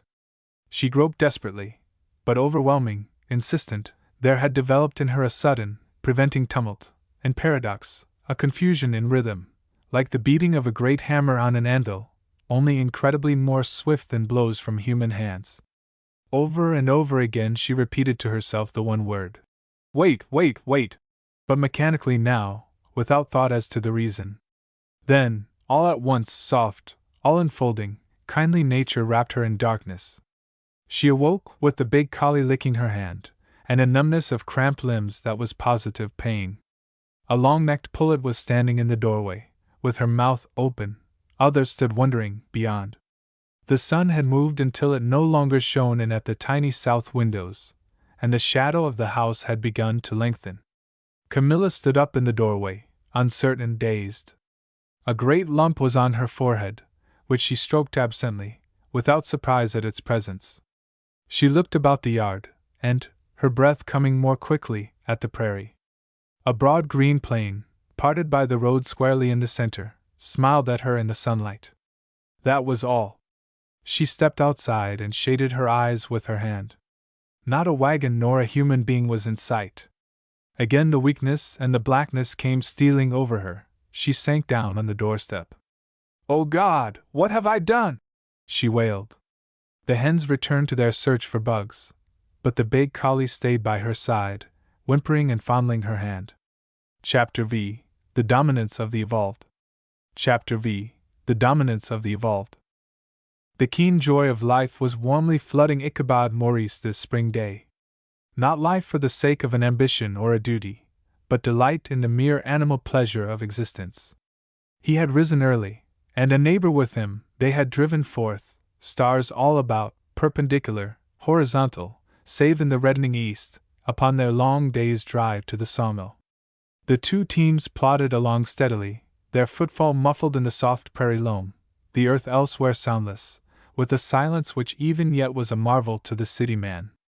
The majesty of it held him silent until day dawned, and with the coming of the sun there woke in unison the chorus of joyous animal life. Then Ichabod, his long legs dangling over the dashboard, lifted up a voice untrained as the note of a loon, and sang lustily, until his companion on the wagon ahead, boy-faced, man-bodied, grinned perilously. The long-visaged man was near happiness that morning, unbelievably near. By nature unsocial, by habit, city-inbred, artificially taciturn, there came with the primitive happiness of the moment the concomitant primitive desire for companionship. He smiled self-tolerantly when, obeying an instinct, he wound the lines around the seat, and went ahead to the man, who grinned companionably as he made room beside him. God's country this! Ichabod's hand made an all-including gesture, as he seated himself comfortably, his hat low over his eyes. Yes, sir. And the grin was repeated. The tall man reflected. Sunburned, roughly dressed, unshaven as he, Maurice, was, this boy-man never failed the word of respect. Ichabod examined him curiously out of his shaded lids. Big brown hands, body strong as a bull, powerful shoulders, neck turned like a model, a soft chin under a soft, light beard, gentle blue eyes, all in all, a face so open that its very legibility seemed a mark. It reddened now, under the scrutiny. Pardon, said Ichabod. I was thinking how happy you are. Yes, sir. And the face reddened again. Ichabod smiled. When is it to be, oh? The big body wriggled in blissful embarrassment. As soon as the house is built. Confusedly. You're building very fast, eh? The Swede grinned confirmation. Words were of value to Ole. I see the question was superfluous. and Ichabod likewise smiled in genial camaraderie. A moment later, however, the smile vanished. "You're very content as it is, Ole," he digressed, equivocally. "But supposing Minna were already the wife of a friend?" The Swede stared in breathless astonishment. "She isn't, though," he gasped at length in startled protest. "But supposing it would be so, I couldn't help it." "You'd do nothing?" Rank anarchy in the suggestion. "What would there be to do?" Ichabod temporized. "Supposing again she loved you, and didn't love her husband?" Ole scratched his head, seeing very devious passages beyond. "That would be different." And he crossed his legs. Ichabod smiled. The world over, human nature is fashioned from one mold. "Supposing, once more, it's a year from now, 5 years from now. You've married Minna, but you're not happy. She's grown to hate you, to love another man?" Ole's faith was beautiful. "It's not to be thought of.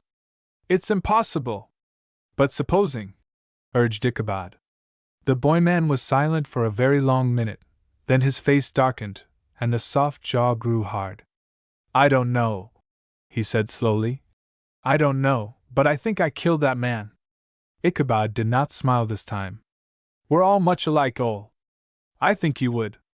They drove on, far past the town, now, the sun high in the sky, dew sparkling like prisms innumerable, the prairie coloring soft as a rug, its varied greens of groundwork blending with the narrow line of fresh breaking rolling at their feet. "You were born in this country?"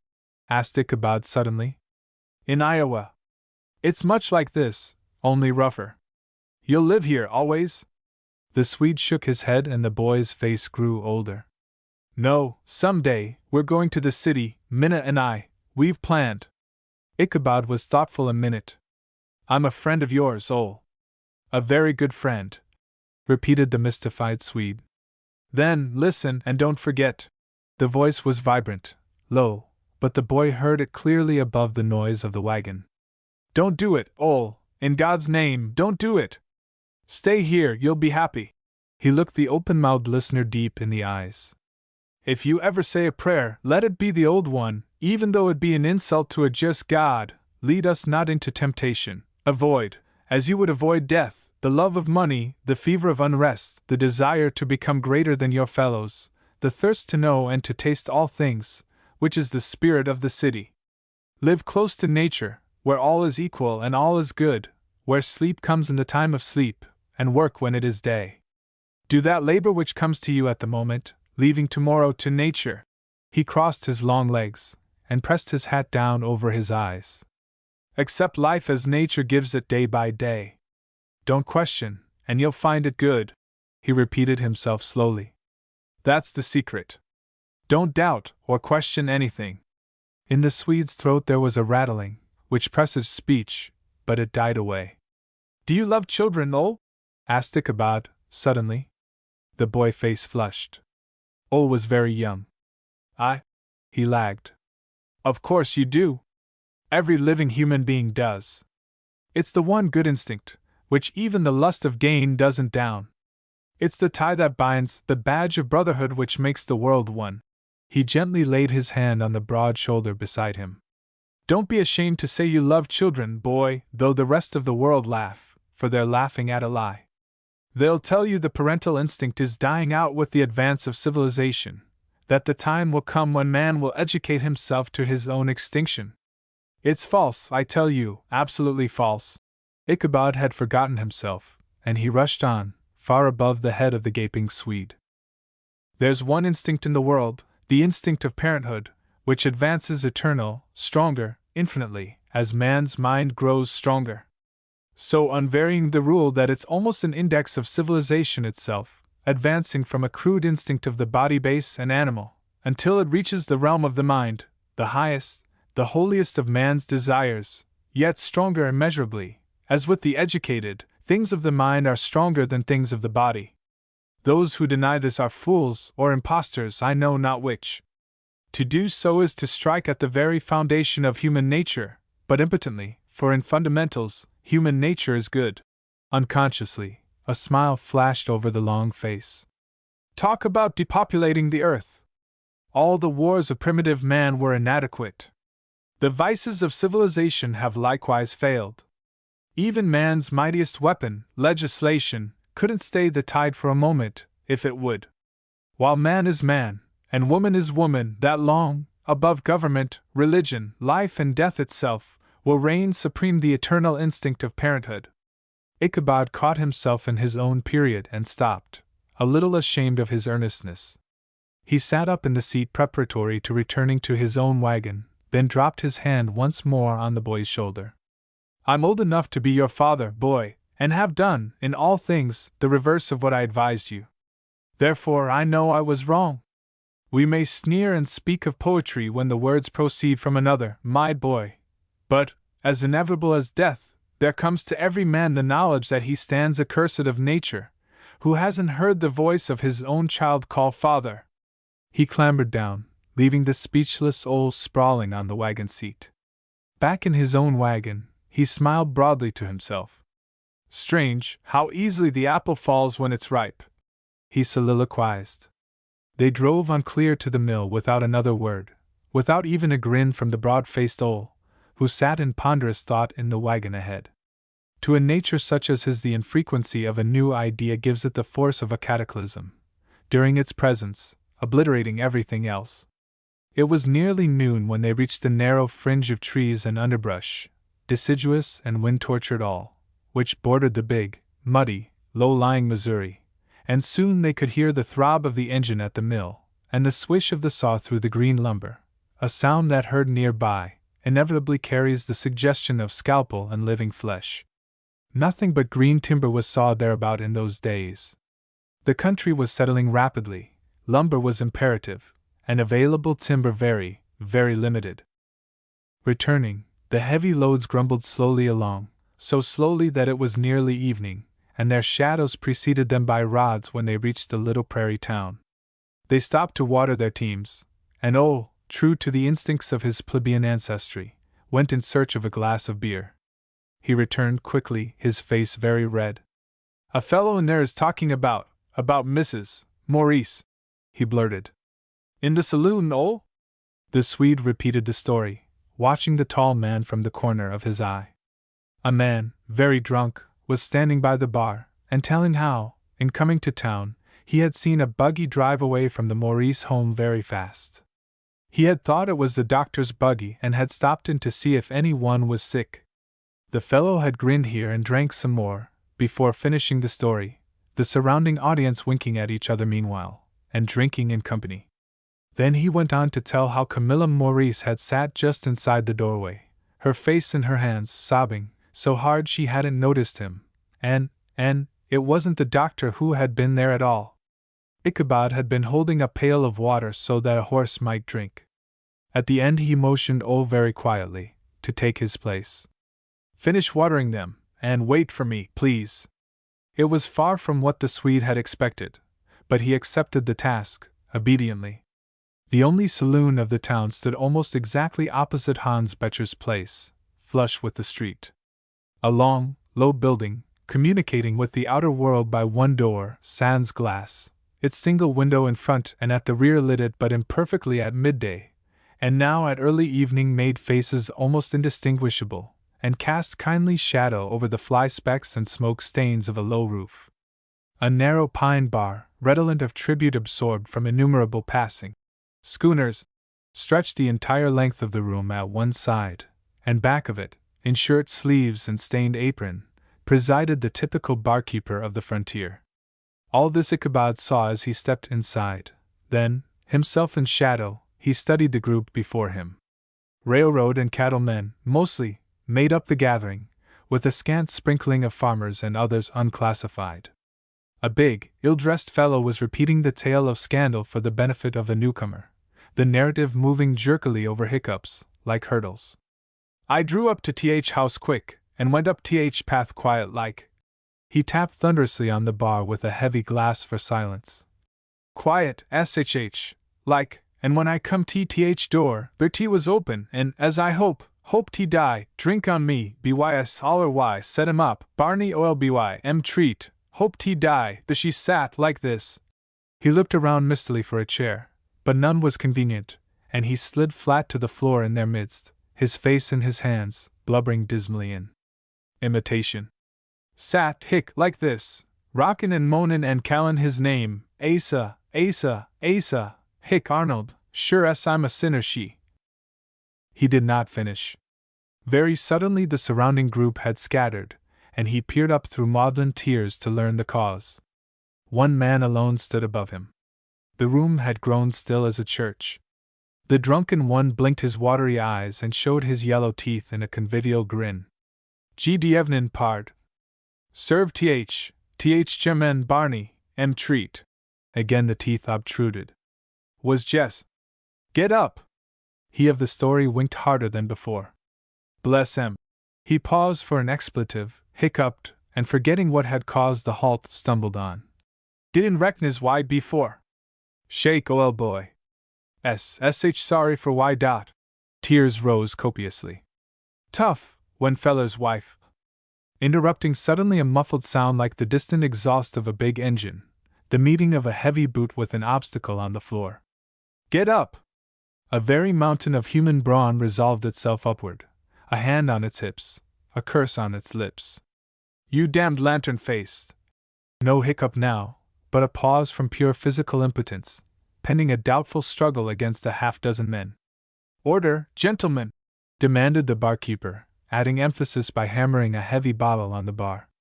Let him go! Commanded Ichabod very quietly, but they all heard through the confusion. Let him go!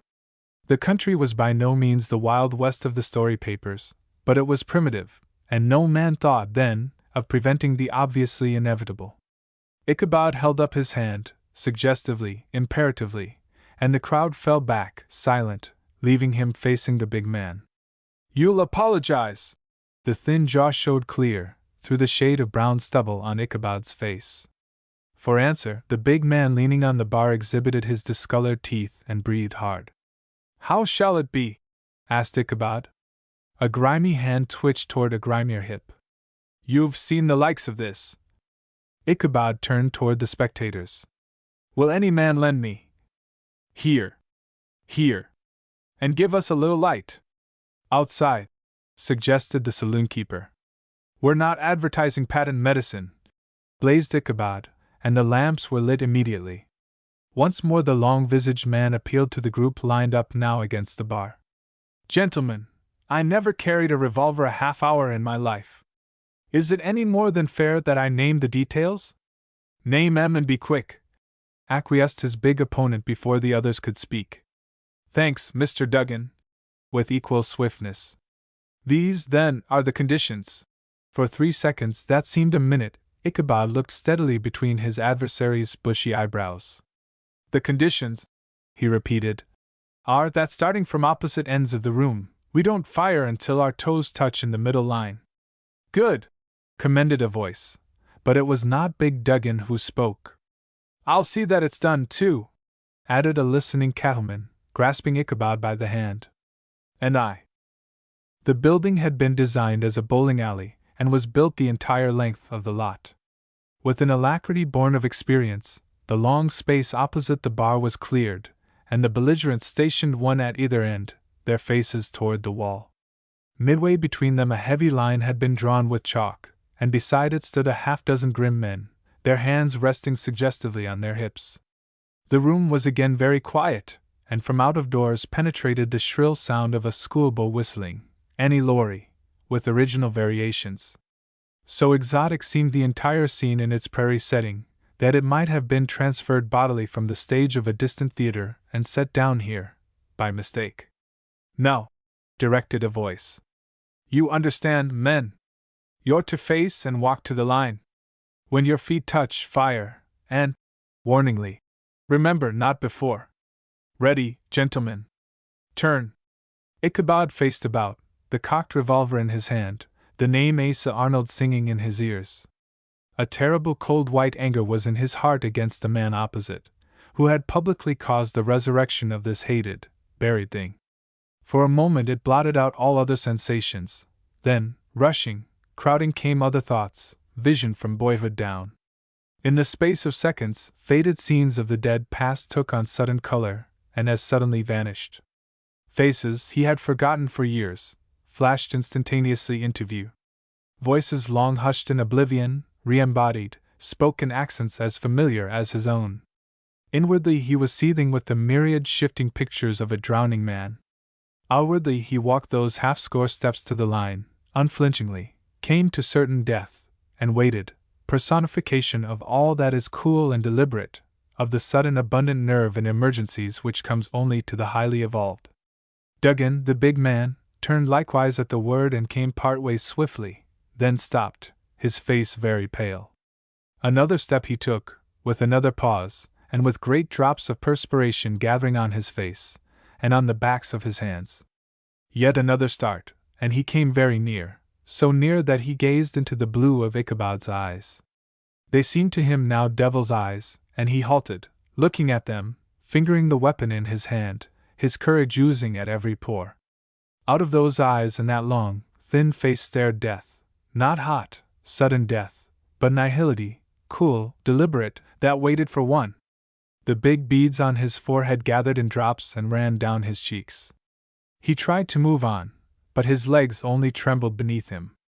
The hopeless, unreasoning terror of the frightened animal, the raw recruit, the superstitious Negro, was upon him. The last fragment of self-respect, of bravado even, was in tatters. No object on earth, no fear of hereafter, could have made him face death in that way, with those eyes looking into his. The weapon shook from Duggan's hand to the floor, with a sound like the first clatter of gravel on a coffin lid, and in abasement absolute he dropped his head, his hands nerveless, his jaw trembling. "I beg your pardon, and your wife's," he faltered. "It was all a lie? You were drunk?" Ichabod crossed the line, standing over him. A rustle and a great snort of contempt went around the room, but Duggan still felt those terrible eyes upon him. "I was very drunk. It was all a lie." Without another word Ichabod turned away, and almost immediately the other men followed, the door closing behind them. Only the barkeeper stood impassive, watching. That instant the red heat of the liquor returned to the big man's brain, and he picked up the revolver. Muttering, he staggered over to the bar. "D-n him, the hide-face," he cursed. "Gimme a drink, Barney. Whiskey straight. Not a drop." "What?" "Never another drop in my place so long as I live." "Barney, damn you! Get out! You coward!" "But Barney—" "Not another word. Go." Again Duggan was sober, as he stumbled out into the evening. Ichabod moved slowly up the street, months aged in those last few minutes. Reaction was inevitable, and with it the future instead of the present, stared him in the face. He had crowded the lie down the man's throat, but well he knew it had been useless. The story was true, and it would spread, no power of his could prevent. He could not deceive himself, even. That name! Again the white anger born of memory flooded him. Curses on the name, and on the man who had spoken it. Why must the fellow have turned coward at the last moment? Had they but touched feet over the line? Suddenly Ichabod stopped, his hands pressed to his head. Camilla, home, alone. And he had forgotten! He hurried back to the waiting Swede, an anathema that was not directed at another, hot on his lips. "All ready, Ole," he announced, clambering to the seat. The boy handed up the lines lingeringly. "Here, sir." Then uncontrollable, long-repressed curiosity broke the bounds of deference. "You heard him, sir?" "Yes." Ole edged toward his own wagon. "It wasn't so?" "Duggan swore it was a lie." He swore it was false, I say." They drove out into the prairie in the night, the stars looking down, smiling, as in the morning which was so long ago, the man had smiled, looking upward. "Tiny, tiny mortal!" they twinkled, each to the other. "So small and hot, and rebellious. Tiny, tiny mortal!" But the man covered his face with his hands, shutting them out. Chapter 6. By a Candle's Flame. Chapter 6. By a Candle's Flame. Asa Arnold sat in the small upstairs room at the hotel of Hans Becher. It was the same room that Ichabod and Camilla had occupied when they first arrived, but he did not know that. Even had he known, however, it would have made slight difference. Nothing could have kept them more constantly in his mind than they were at this time. He had not slept any the night before, a fact which would have spoken loudly to one who knew him well, and this morning he was very tired. He lounged low in the oak chair, his feet on the bed, the usual big cigar in his mouth. This morning, the perspective of the little man was anything but normal. Worse than that, he could not reduce it to the normal, try as he might. His meeting with Camilla yesterday had produced a deep and abiding shock. For either of them to have been so moved signified the stirring of dangerous forces. They, and especially himself, who had always accepted life, even crises, so calmly, who had heretofore laughed at all display of emotion, for them to have acted as they had, for them to have spoken to each other the things they had spoken, the things they could not forget, that he never could forgive, it was unbelievable. It upset all the established order of things. His anger of yesterday against Camilla had died out. She was not to blame, she was a woman, and women were all alike. He had thought differently before, that she was an exception, but now he knew better. One and all they were mere puppets of emotion, and fickle. In a measure, though, as he had excused Camilla, he had incriminated Ichabod. Ichabod was the guilty one, and a man. Ichabod had filched from him his possession of most value, and without even the form of a by your leave. The incident of last evening at the saloon, for he had heard of it in the hour, as had every one in the little town, had but served to make more implacable his resentment. By the satire of circumstances it had come about that he again, Asa Arnold, had been the cause of another's defending the honor of his own wife, for she was his wife as yet, and that other, the defender, was Ichabod Maurice. The little man's face did not change at the thought. He only smoked harder, until the room was blue, but though he did not put the feeling in words even to himself, he knew in the depths of his own mind that the price of that last day was death. Whether it was his own death, or the death of Ichabod, he did not know, he did not care, but that one of them must die was inevitable. Horrible as was the thought, it had no terror for him, now. He wondered that it did not have, but, on the contrary, it seemed to him very ordinary, even logical, as one orders a dinner when he is hungry. He lit another cigar calmly. It was this very imperturbability of the little man which made him terrible. Like a great movement of nature, it was awful from its very resistlessness, its imperviability to appeal. Steadily, as he had lit the cigar, he smoked until the air became bluer than before. In a ghastly way, he was trying to decide whose death it should be, as one decides a winter's flitting, whether to Florida or California. Only now the question was, should it be suicide, or, as in the saloon yesterday, leave the decision to chance? For the time the personal equation was eliminated. The man weighed the evidence as impartially as though he were deciding the fate of another. He sat long and very still, until even in the daylight the red cigar end grew redder in the haze. Without being conscious of the fact, he was probably doing the most unselfish thinking of his life.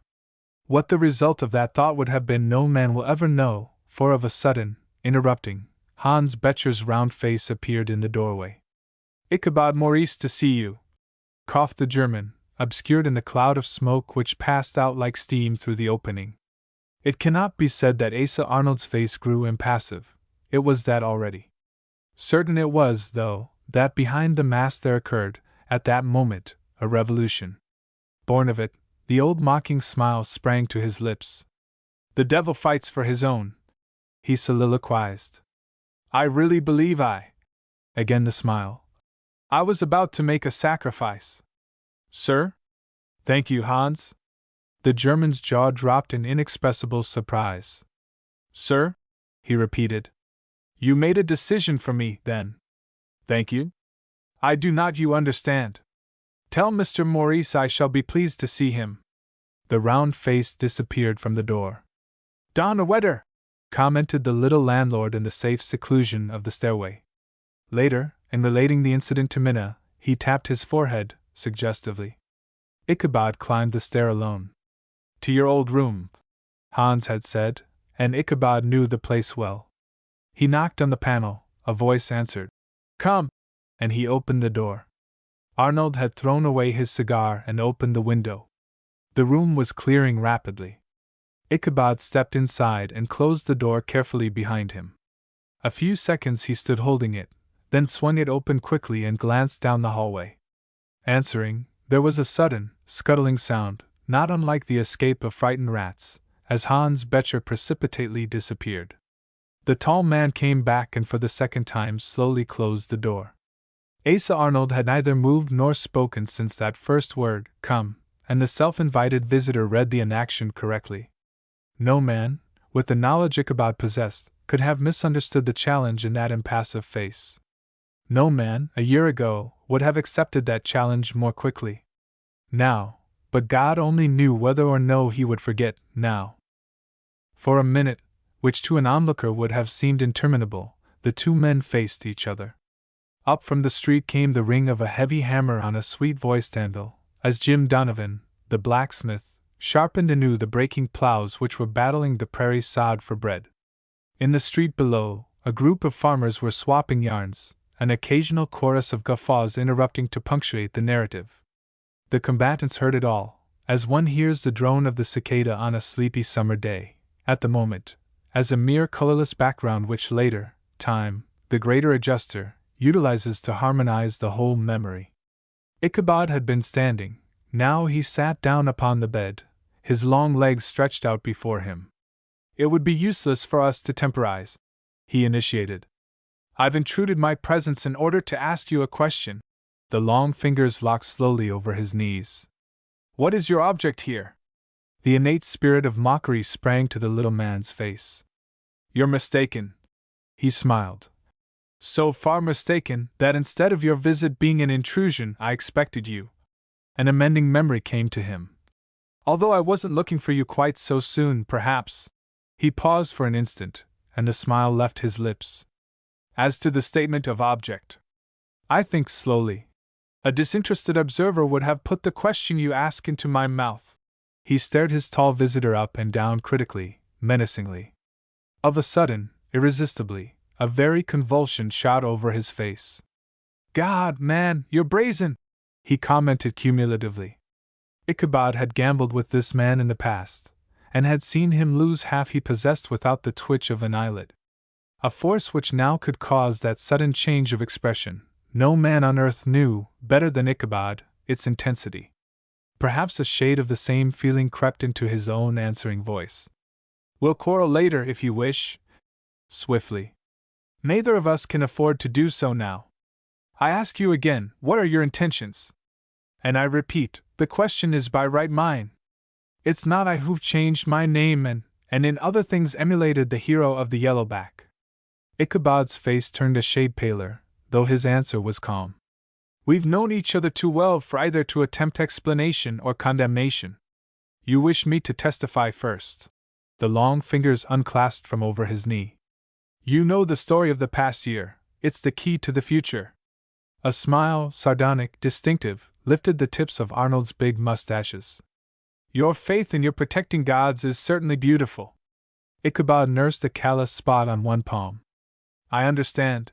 Very slowly. At least, you'll answer my question now, perhaps, he suggested. With pleasure. You intimate the future will be but a repetition of the past. It'll be my endeavor to give that statement the lie. You insist on quarreling? I insist on but one thing. Swiftly. That you never again come into my sight, or into the sight of my wife. One of Ichabod's long hands extended in gesture. And I insist you shall never again use the name of Camilla Maurice as your wife. The old mocking smile sprang to Asa Arnold's face. Unconsciously, you're amusing, he derided. The old story of the mouse who forbids the cat. You forget, man, she is my wife. Ichabod stood up, seemingly longer and gaunter than ever before. Good God, Arnold, he flashed. Haven't you the faintest element of pride, or of consistency in your make-up? Is it necessary for a woman to tell you more than once that she hates you? By your own statement, your marriage, even at first, was merely of convenience. But even if this weren't so, every principle of the belief you hold releases her. Before God, or man, you haven't the slightest claim, and you know it. And you, I love her. Asa Arnold did not stir, but the pupils of his eyes grew wider, until the whole eye seemed black. You fool! He accented slowly. You brazen egoist! Did it never occur to you that others than yourself could love? Score for the little man. Ichabod had been pinked first. You dare tell me to my face you loved her? I do. You lie, blazed Ichabod. Every word and action of your life gives you the lie. Not 5 minutes had passed since he came in, and already he had forgotten. Asa Arnold likewise was upon his feet, and they two faced each other, a bed length between. In their minds the past and future a blank, the present with its primitive animal hate blazing in their eyes. You know what it means to tell me that. Arnold's voice was a full note higher than usual. You'll apologize? Never. It's true. You lied, and you know you lied. The surrounding world turned dark to the little man, and the dry goods box with the tin dipper on its top danced before his eyes. For the first time in his memory he felt himself losing self-control, and by main force of will he turned away to the window. For the instant all the savage of his nature was on the surface, and he could fairly feel his fingers gripping at the tall man's throat. A moment he stood in the narrow south window, full in the smiling irony of nature's sunshine, but only a moment. Then the mocking smile that had become an instinctive part of his nature spread over his face. I see but one way to settle this difficulty, he intimated. A taunt sprang to Ichabod's tongue, but was as quickly repressed. There is but one unless, with meaning pause. I repeat, there is but one. Ichabod's long face held like wood. Consider yourself, then, the challenged party. They were both very calm, now, the immediate exciting cause in the mind of either. It seemed as if they had been expecting this time for years, had been preparing for it. Perhaps, as yesterday, in the saloon? The points of the big mustaches twitched ironically. I promise you there'll be no procrastination as, at certain cases recorded. The mockery, malice-inspired, was cleverly turned, and Ichabod's big chin protruded ominously, as he came over and fairly towered above the small man. Most assuredly it'll not be as yesterday. If we're going to reverse civilization, we may as well roll it away back. We'll settle it alone, and here. Asa Arnold smiled up into the blue eyes. You'd prefer to make the adjustment with your hands too, perhaps? There'd be less risk, considering. He stopped at the look on the face above his. No man vis-a-vis with Ichabod Maurice ever made accusation of cowardice. Instead, instinctive sarcasm leaped to his lips. Not being of the West, I don't ordinarily carry an arsenal with me, in anticipation of such incidents as these. If you're prepared, however. And he paused again. Ichabod turned away, a terrible weariness and disgust of it all, of life, himself, the little man, in his face. A tragedy would not be so bad, but this lingering comedy of death, one thing alone was in his mind, to have it over, and quickly.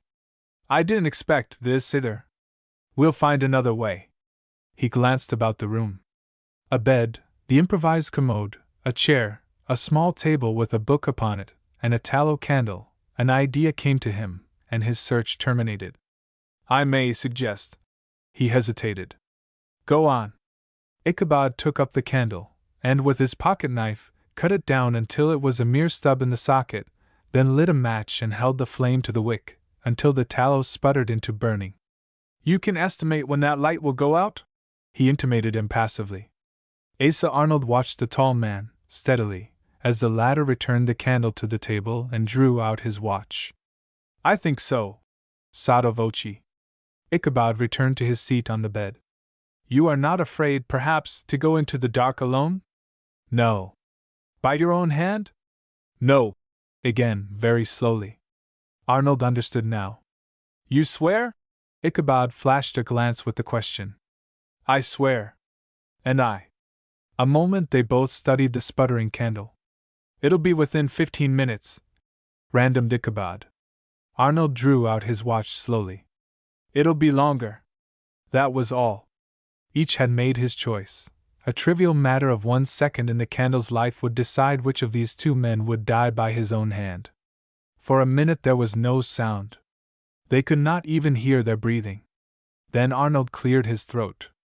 You didn't say when the loser must pay his debt, he suggested.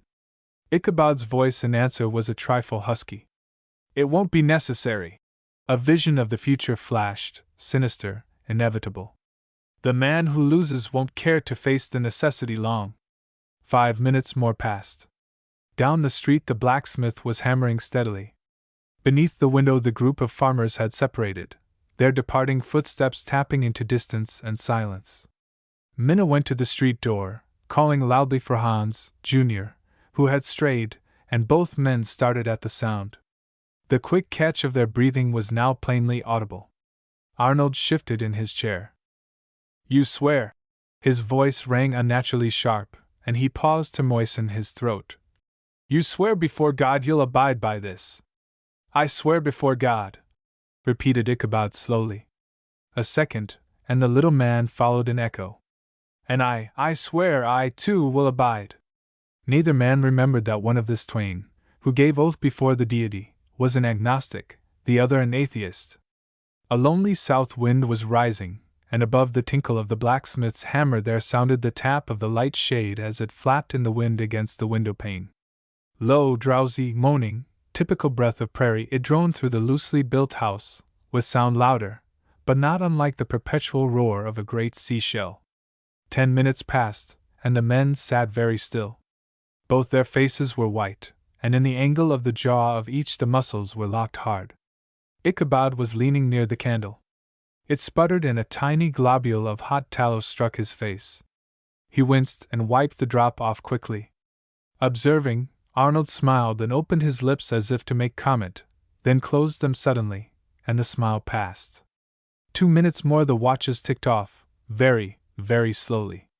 Neither of the men had thought, beforehand, of this time of waiting. Big drops of sweat were forming on both their faces, and in the ears of each the blood sang madly. A haze, as from the dropping of a shade, seemed to have formed and hung over the room, and in unison sounds from without acquired a certain faintness, like that born of distance. Through it all the two men sat motionless, watching the candle and the time, as the fascinated bird watches its charmer, as the subject watches the hypnotist, as if the passive exercise were the one imperative thing in the world. 13 minutes. Unconsciously, Arnold was counting aloud. The flame was very low now, and he started to move his chair closer, then sank back, a smile, almost ghastly, upon his lips. The blaze had reached the level of the socket, and was growing smaller and smaller. 2 minutes yet to burn. He had lost. He tried to turn his eyes away, but they seemed fastened to the spot, and he powerless. It was as though death, from staring him in the face, had suddenly gripped him hard. The panorama of his past life flashed through his mind. The thoughts of the drowning man, of the miner who hears the rumble of crumbling earth, of the prisoner helpless and hopeless who feels the first touch of flame, common thought of all these were his, and in a space of time which, though seeming to him endless, was in reality but seconds. Then came the duller reaction, and the events of the last few minutes repeated themselves, impersonally, spectacularly, as though they were the actions of another man, one for whom he felt very sorry. He even went into the future, and saw this same man lying down with a tiny bottle in his hand, preparing for the sleep from which there would be no awakening, the sleep which, in anticipation, seemed so pleasant. Concomitant with this thought the visionary shaded into the real, and there came the determination to act at once, this very afternoon, as soon as Ichabod had gone. He even felt a little relief at the decision. After all, it was so much simpler than if he had won, for then, he laughed gratingly at the thought. Cursed if he would have known what to have done then! The sound roused him, and he looked at his watch. A minute had passed, 14 from the first, and the flames still sputtered. Was it possible after all, after he had decided, that he was not to lose, that the decision was unnecessary? There was not in his mind the slightest feeling of personal elation at the prospect, but rather a sense of injury that such a scurvy trick should be foisted off upon him. It was like going to a funeral and being confronted, suddenly, with the grinning head of the supposed dead projecting through the coffin lid. It was unseemly.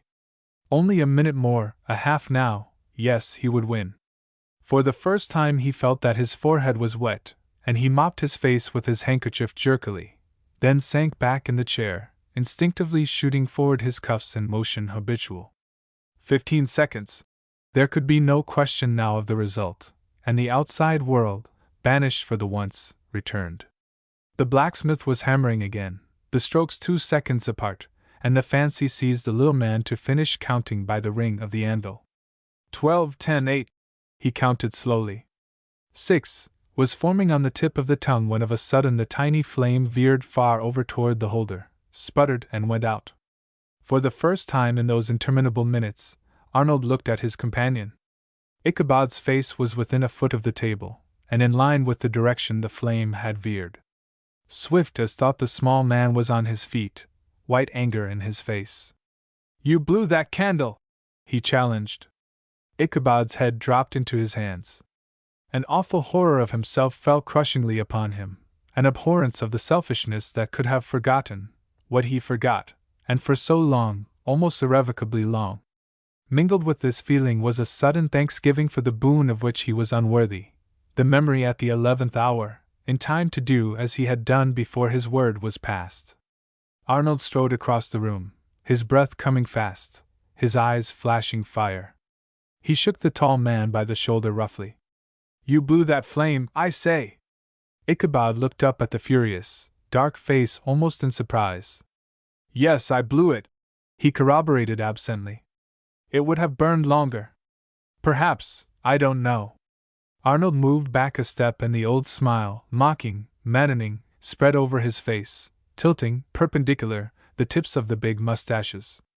"After all," very slowly, "after all, then, you're a coward." The tall man stood up, 6 feet 2, long, bony, immovable, Ichabod himself again. "You know that's a lie. You'll meet me again, another way, then?" "No, never!" "I repeat, you're a cursed coward." "I'd be a coward if I did meet you." Quickly. Something in Ichabod's voice caught the little man's ear and held him silent, as, for a long half-minute, the last time in their lives, the two men looked into each other's eyes. "You'll perhaps explain." Arnold's voice was cold as death. "You have a reason?" Ichabod walked slowly over to the window and leaned against the frame. Standing there, the spring sunshine fell full upon his face, drawing clear the furrows at the angles of his eyes and the gray threads of his hair. He paused a moment, looking out over the broad prairie shimmering indistinctly in the heat, and the calm of it all took hold of him, shone in his face. "I've a reason," very measuredly. "But it's not that I fear death or you." He took up his hat and smoothed it absently. "In future I shall neither seek nor avoid you. Do what you wish, and God judge us both." Without a glance at the other man, he turned toward the door. Arnold moved a step, as if to prevent him going. "I repeat, it's my right to know why you refuse." His feet shifted uneasily upon the floor. "Is it because of another, Eleanor?" Ichabod paused. "Yes," very slowly. "It's because of Eleanor, and another." The tall man's hand was upon the knob, but this time there was no interruption. An instant he hesitated, then absently, slowly, the door opened and closed. A moment later indistinct, descending steps sounded on the stairway. Alone, Asa Arnold stood immovable, looking blindly at the closed door, listening until the tapping feet had passed into silence. Then, in a motion indescribable, of pain and of abandon, he sank back into the single chair. His dearest enemy would have pitied the little man at that moment. Chapter 7: The Price of the Leap. Chapter 7: The Price of the Leap. In the chronology of the little town, day followed day, as monotonously as ticks the tall clock on the wall. Only in multiple they merged into the seasons which glided so smoothly, one into the other, that the change was unnoticed, until it had taken place. Thus 3 months passed by, and man's work for the year was nearly done. The face of the prairie had become one of many colors, eternal badge of civilization as opposed to nature, who paints each season with its own hue. Beside the roadways great, rank sunflowers turned their glaring yellow faces to the light. In every direction stretched broad fields of flax, unequally ripening, their color scheme ranging from sky blue of blossoms to warm browns of maturity. Blotches of sod corn added here and there a dash of green to the picture. Surrounding all, a setting for all, the unbroken virgin prairie, mottled green and brown, stretched, smiling, harmonious, beneficent, a land of promise and of plenty for generations yet unborn. All through the long, hot summer Asa Arnold had stayed in town, smoking a big pipe in front of the hotel of Hans Becher. Indolent, abnormally indolent, a stranger seeing him thus would have commented, but save Hans the confiding, none other of the many interested observers were deceived. No man merely indolent sleeps either by night nor by day, and it seemed the little man never slept. No man merely indolent sits wide-eyed hour after hour, gazing blankly at the earth beneath his feet, and uttering never a word. Brooding, not dreaming, was Asa Arnold, brooding over the eternal problem of right and wrong. And, as passed the slow weeks, he moved back on the trail of civilization, back until passion and not reason was the god enthroned, back until one thought alone was with him morning, noon, and night, and that thought preponderant, overmastering, deadly hate. Observant Curtis, the doctor, shrugged his shoulders. The old trail, he satirized. It was to Bud Evans, the little agent, that he made the observation. Which has no ending, completed the latter. The doctor shrugged afresh. That has one inevitable termination, he refuted. Which is madness, sheer madness. The agent was silent a moment. And the end of that? He suggested. Curtis pursed his lips. Tragedy or a straitjacket. The former, in this instance. Evans was silent longer than before. Do you really mean that? He queried at last, significantly. I've warned Maurice, sententiously. I can do no more. And he? Quickly. Thanked me? That was all? That was all. The two friends looked at each other, steadily. Yet, though they said no more, each knew the thought of the other, each knew that in future no move of Asa Arnold's would pass unnoticed, unchallenged. Again weeks, a month, passed without incident. It was well along in the fall and of an early evening that a vague rumor of the unusual passed swiftly, by word of mouth, throughout the tiny town. Only a rumor it was, but sufficient to set every man within hearing in motion. On this night Hans Becher had eaten his supper and returned to the hotel office, as was his wont, for an evening smoke, when, without apparent reason, Bud Evans and Jim Donovan, the blacksmith, came quietly in and sat down.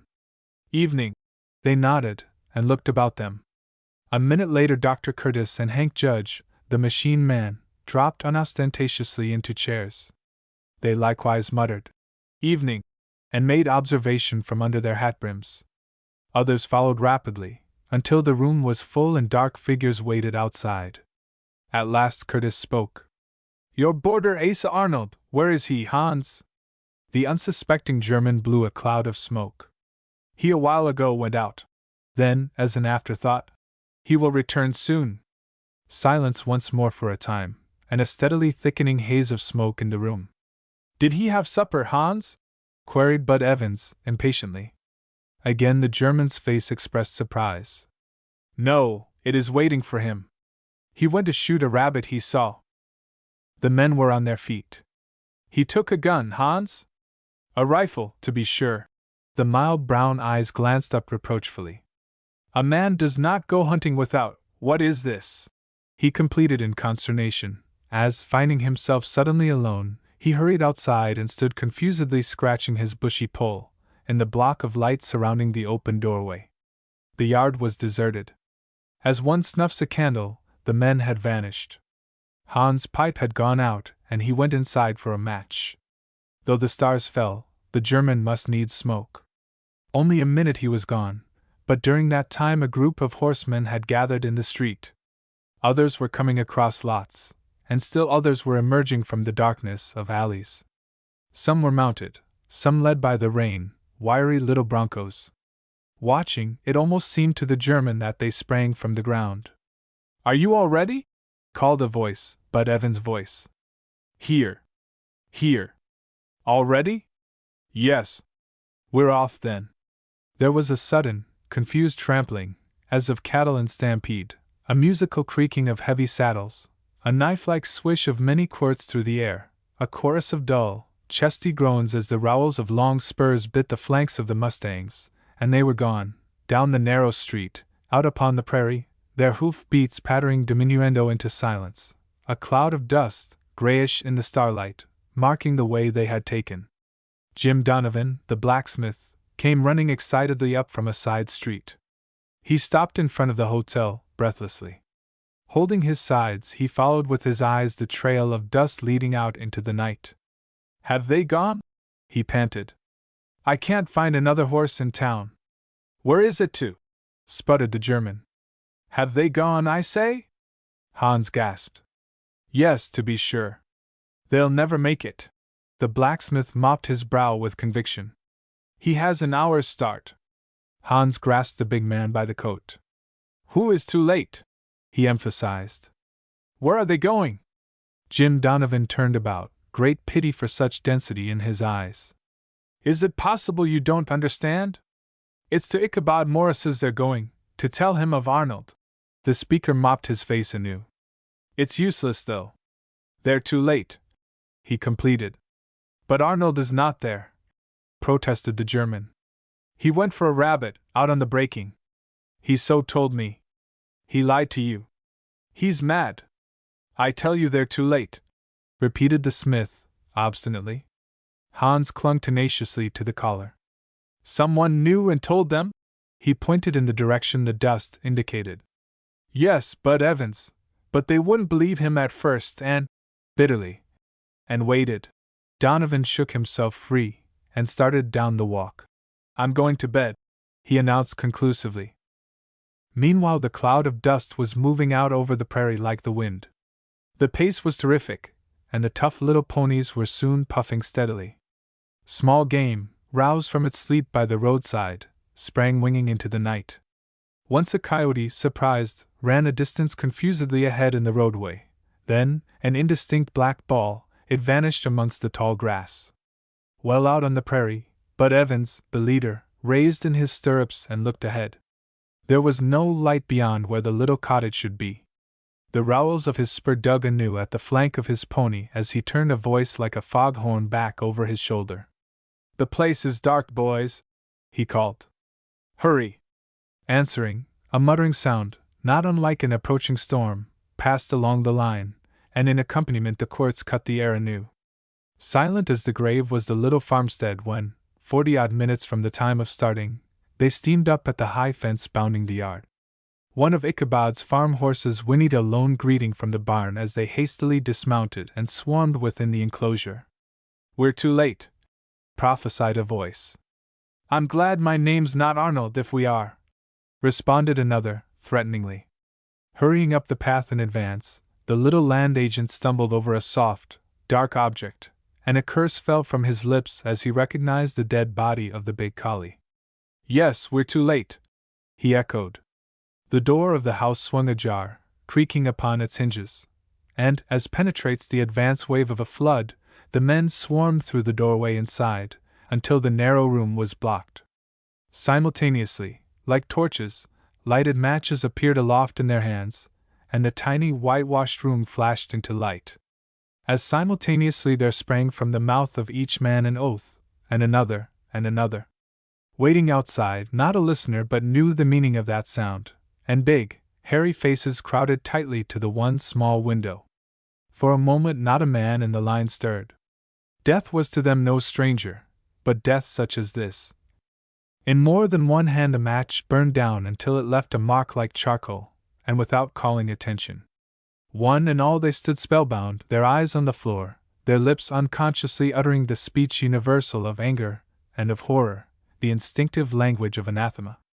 On the floor, sprawling, as falls a lifeless body, lay the long Ichabod. On his forehead, almost geometrically near the center, was a tiny, black spot, around it a lighter red blotch, his face otherwise very white, his hair, on the side toward which he leaned, a little matted, that was all. Prostrate across him, in an attitude of utter abandon, reposed the body of a woman, soft, graceful, motionless now as that of the man, the body of Camilla Maurice. One hand had held his head and was stained dark. On her lips was another stain, but lighter. The meaning of that last mark came as a flash to the spectators, and the room grew still as the figures on the floor. Suddenly in the silence the men caught their breath, with the quick guttural note that announces the unexpected. That there was no remaining life they had taken for granted, and Camilla's lips had moved. They stared as at sight of a ghost, all except Curtis, the physician. "A lamp, men," he demanded, pressing his ear to Camilla's chest. "Help me here, Evans," he continued without turning. "I think she's fainted is all." And together they carried their burden into the tiny sleeping room, closing the door behind. That instant Ole, the Swede, thrust a curious head in at the outer doorway. He had noticed the light and the gathering, and came to ascertain their meaning. Wondering, his big eyes passed around the waiting group and from them to the floor. With that look self-consciousness left him, he crowded to the front, bending over the tall man and speaking his name. "Mr. Maurice," he called. "Mr. Maurice." He snatched off his own coat, rolling it under Ichabod's head, and with his handkerchief touched the dark spot on the forehead. It was clotted already and hardening, and realization came to the boy Swede. He stood up, facing the men, the big veins in his throat throbbing. "Who did this?" he thundered, crouching for a spring like a great dog. "Who did this, I say?" It was the call to action. In the sudden horror of the tragedy, the big fellows had momentarily forgotten their own grim epilogue. Now, at the words, they turned toward the door. But the Swede was in advance, blocking the passage. "Tell me first who did this thing," he challenged threateningly. A hand was laid gently upon his shoulder. "Asa Arnold, my boy," answered a quiet voice, which continued in response to a sudden thought. "You live near here. Have you seen him tonight?" The Swede dropped the bar. "The little man who stays with Hans Becher?" The questioner nodded. "Yes, a half-hour ago." The boy-man understood now. "He stopped at my house and—" "Which direction did he go?" Ole stepped outside, his arms stretched over the prairie, white now in the moonlight. "That way," he indicated. "East." As there had been quiescence before, now there was action. No charge of cavalry was ever more swift than their sudden departure. "East toward Schooner's Ranch," was called and repeated as they made their way back to the road, and following, the wiry little broncos groaned in unison as the back cinch to each one of the heavy saddles was, with one accord, drawn tight. Then, widening out upon the reflected whiteness of prairie, there spread a great black crescent. A moment later came silence, broken only by the quivering call of a lone coyote.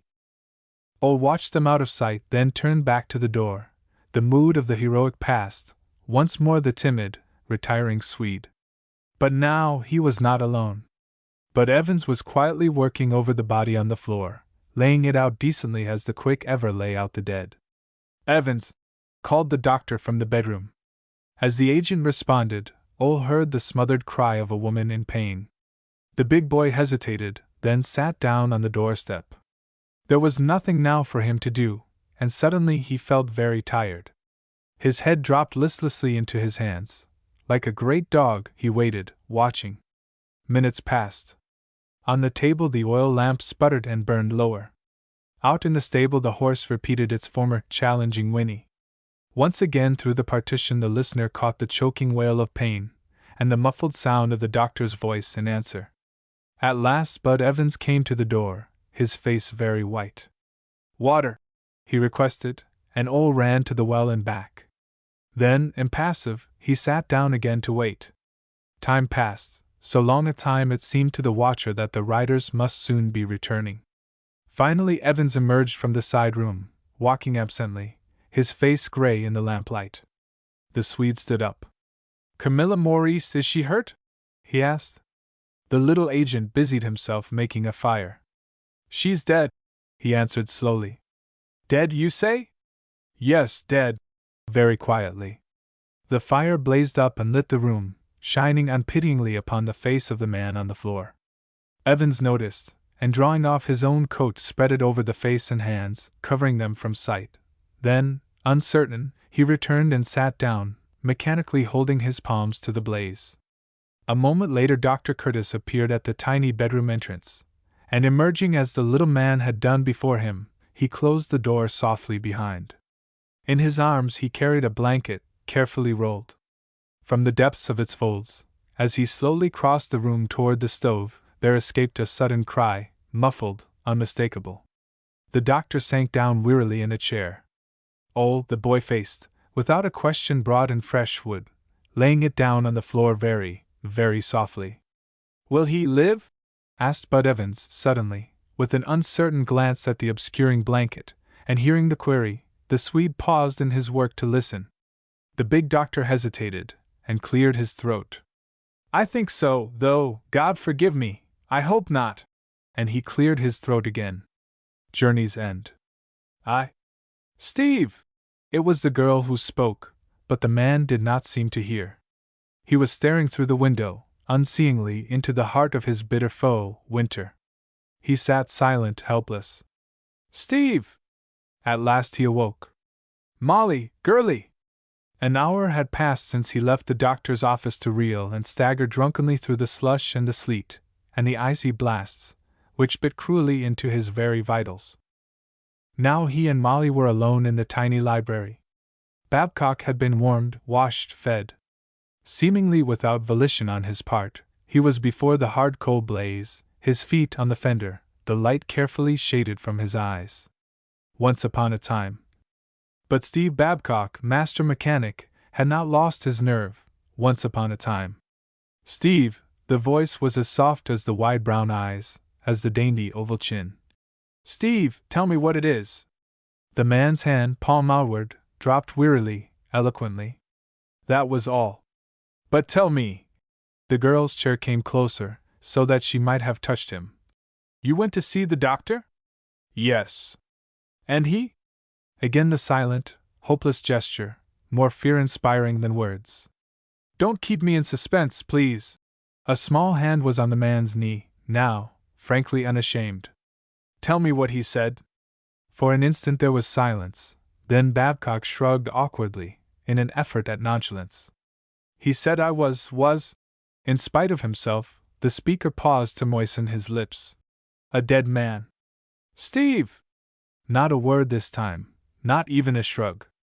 "Steve, you're not joking with me?" Lower and lower, still in silence, dropped the man's chin. "Steve!" in a steadier voice.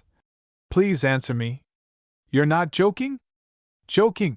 At last the query had pierced the fear-dulled brain. "Joking! God, no! It's real, deadly real, that's what. Oh, Molly!" Instinctively, as a child, the man's head had gone to the girl's lap.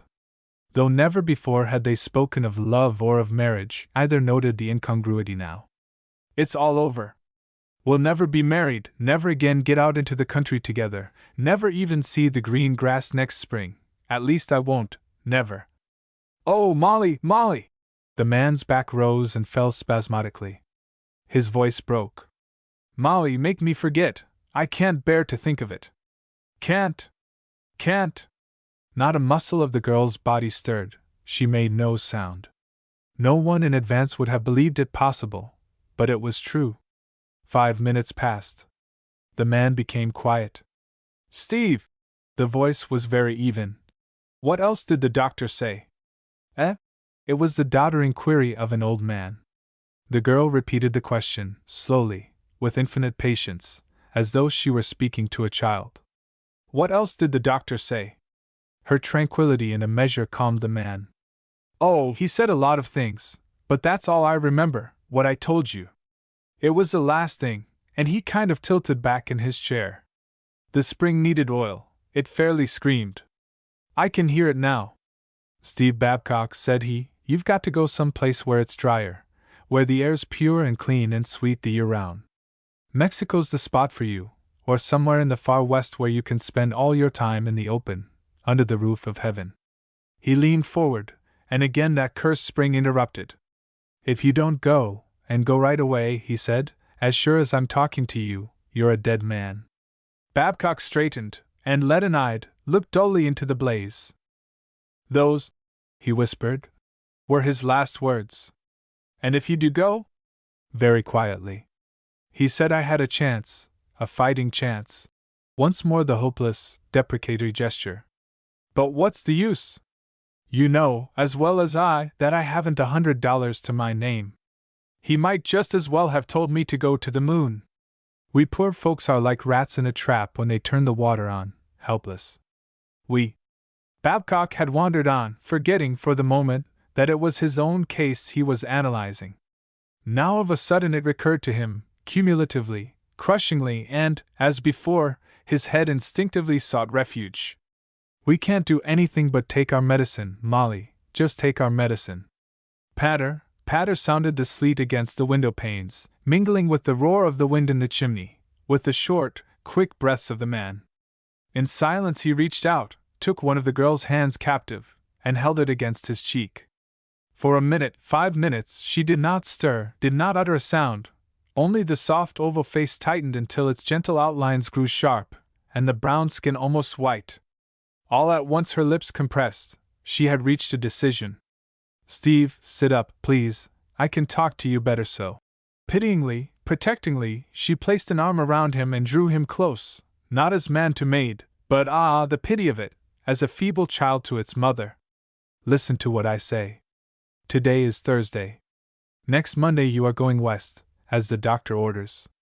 What did you say, Molly? Next Monday you go west.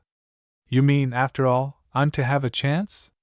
I'm not going to die like a rat? For a moment, a swiftly passing moment, it was the old vital Steve who spoke, the Babcock of a year ago. Then, in quick recession, the mood passed. You don't know what you're talking about, girl.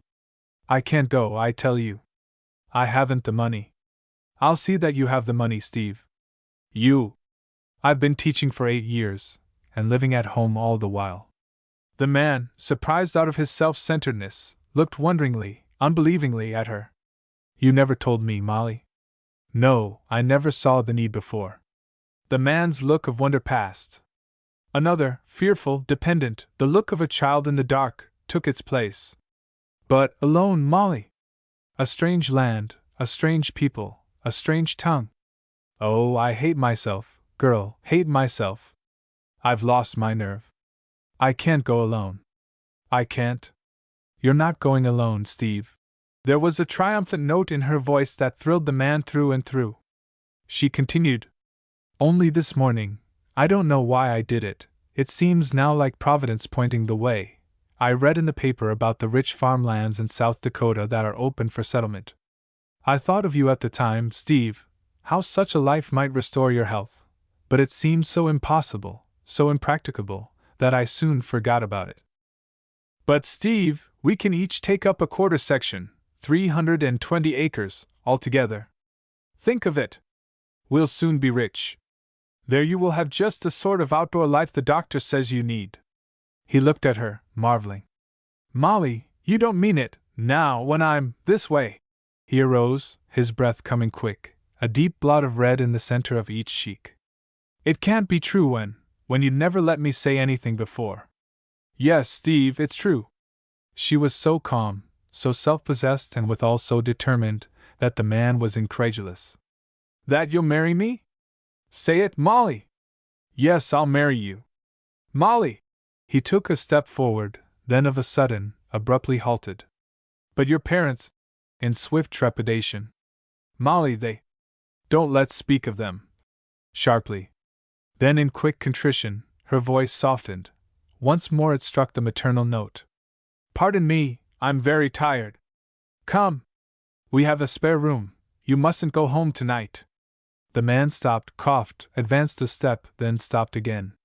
Molly, I can't thank you, can't ever repay you. You mustn't talk of repaying me, she said shyly, her dark face coloring. It was the first time during the interview that she had shown a trace of embarrassment. Come, she said, meeting his look again, her hand on the door. It's getting late. You must not venture out. A moment longer the man hesitated, then obeyed.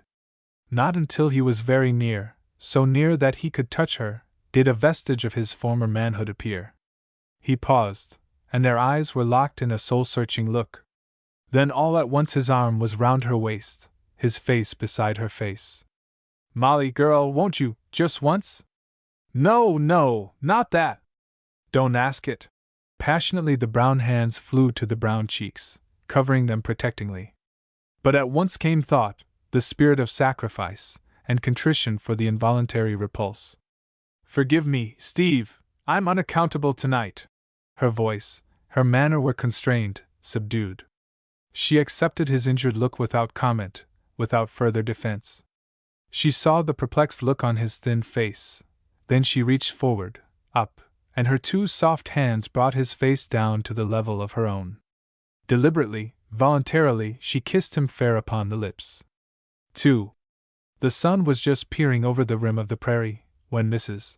Warren turned in from the dusty road, picked her way among the browning weeds to the plain, unpainted, shanty-like structure which marked the presence of a homesteader. Except to the east, where stood the tents and shacks of the new railroad's construction gang, not another human habitation broke the dull, monotonous rolling sea of prairie. Mrs. Warren pounded vigorously upon the rough boards of the door. A full half-minute she waited, then she glared petulantly at the unresponsive barrier, and pounded upon it again. Ordinarily she would have waited patiently, for the multitude of duties of one day often found Mrs. Babcock still weary with the dawning of the next, especially since Steve had allied himself with Jack Warren's engineering corps. Funds had run low, and the two valetudinarians had reached the stage of desperation where they were driven to acknowledge failure, when Jack Warren happened along, in the van of the new railroad.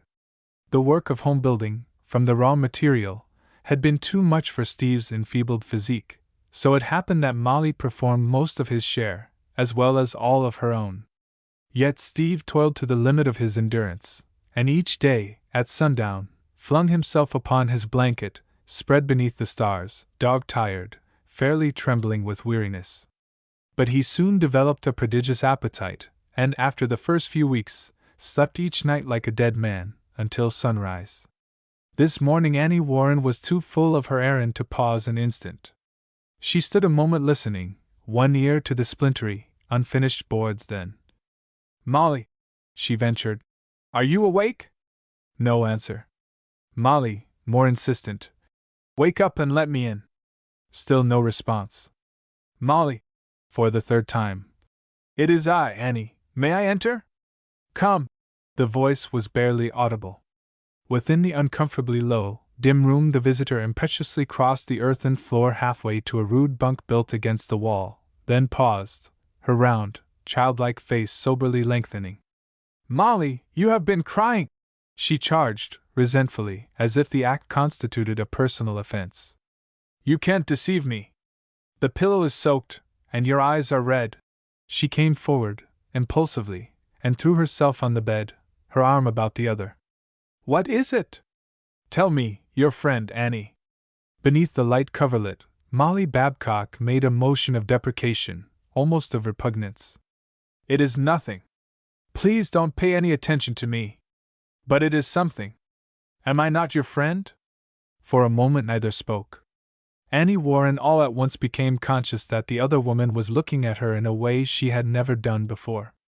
"Assuredly you are my friend, Annie. But just the same, it's nothing." The look altered until it became a smile. "Tell me, instead, why you are here," Molly went on.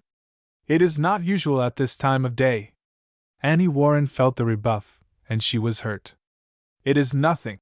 The visitor was on her feet, her voice again resentful. Her chin was held high, while her long lashes drooped. "Pardon me for intruding, for Annie!" No answer save the quiver of a sensitive red lip. "Annie, child, pardon me. I wouldn't for the world hurt you, but it is so hard, what you ask." Molly Babcock rose, now likewise. "However, if you wish—" "No, no!" The storm was clearing. "It was all my fault. I know you'd rather not." She had grasped Molly's arms, and was forcing her backward, toward the bunk, gently, smilingly. "Be still. I've something to tell you. Are you quite ready to listen?" "Yes, I'm quite ready." "You haven't the slightest idea what it is? You couldn't even guess?" "No, I couldn't even guess." "I'll tell you, then. The plump Annie was bubbling like a child before a well-filled Christmas stocking. "It's Jack. He's coming this very day. A big, fierce Indian brought the letter this morning." She sat down tailor fashion on the end of the bunk. "He nearly ate up Susie. Jack christened her Susie because she's a Sioux, because she wouldn't let him put the letter right into my own hand. That's why I'm up so early." She looked slyly at the woman on the bed. "Who do you suppose is coming with him?" she asked. "I'm sure I don't know," in a tone of not caring neither. "Guess, Molly." "Steve?" "Of course, Steve. You knew all the time, only you wouldn't admit it." "Oh, I'm so glad. I want to hug someone. Isn't it fine?" "Yes, fine indeed." "But you don't mean that you want to hug Steve?" "No, goose. You know I meant Jack, but I—" She regarded her friend doubtfully. But Molly Babcock was dressing rapidly, and her face was averted. "And Molly, I didn't tell you all, almost the best. We're going home, Jack says, going right away, this very week maybe." For a moment the dressing halted. "I am very glad for you," said Molly in an even voice. "Glad for me," mimickingly, baitingly. "Molly Babcock, if I didn't know you better, I'd say you were envious." Molly said nothing. "Or weren't glad your husband is coming." Still no word. Or, Molly, what have I done?" Annie cried in dismay. "Don't cry so, I was only joking. Of course you know that I didn't mean that you envied our good luck, or that you wouldn't be crazy to see Steve. But it's so. God help me, it's so. Molly!" Mrs. Warren was aghast. "Forgive me. I'm ashamed of myself." "There's nothing to forgive, it's so. Please don't." The two were very close, very tense, but not touching. "Don't say any more. I didn't hear." "You did hear. And you suspected, or you wouldn't have suggested." "Molly, I never dreamed. I—" Of a sudden the older woman faced about. Seizing the other by the shoulders, she held her prisoner. She fixed the frightened woman's eyes with a stern look. "Will you swear that you never knew, that it was mere chance, what you said?" "Yes." "You swear you didn't?" The grip tightened. "You swear it?" "I swear. Oh, you're hurting me." Molly Babcock let her hands drop. "I believe you." Wearily. "It seemed that everybody knew. God help me." She sank to the bed, her face in her hands. "I believe I'm going mad. Molly Babcock! You mustn't talk so, you mustn't." The seconds ticked away. Save for the quick catch of suppressed sobs, not a sound was heard in the mean, austere little room, not an echo penetrated from the outside world. Then suddenly the brown head lifted from the pillow, and Molly faced almost fiercely about. "You think I am mad already?" Then, feverishly. "Don't you?" Helpless at a crisis, Annie Warren could only stand silent, the pink, childish underlip held tight between her teeth to prevent a quiver. Her fingers played nervously with the filmy lace shawl about her shoulders. Molly advanced a step.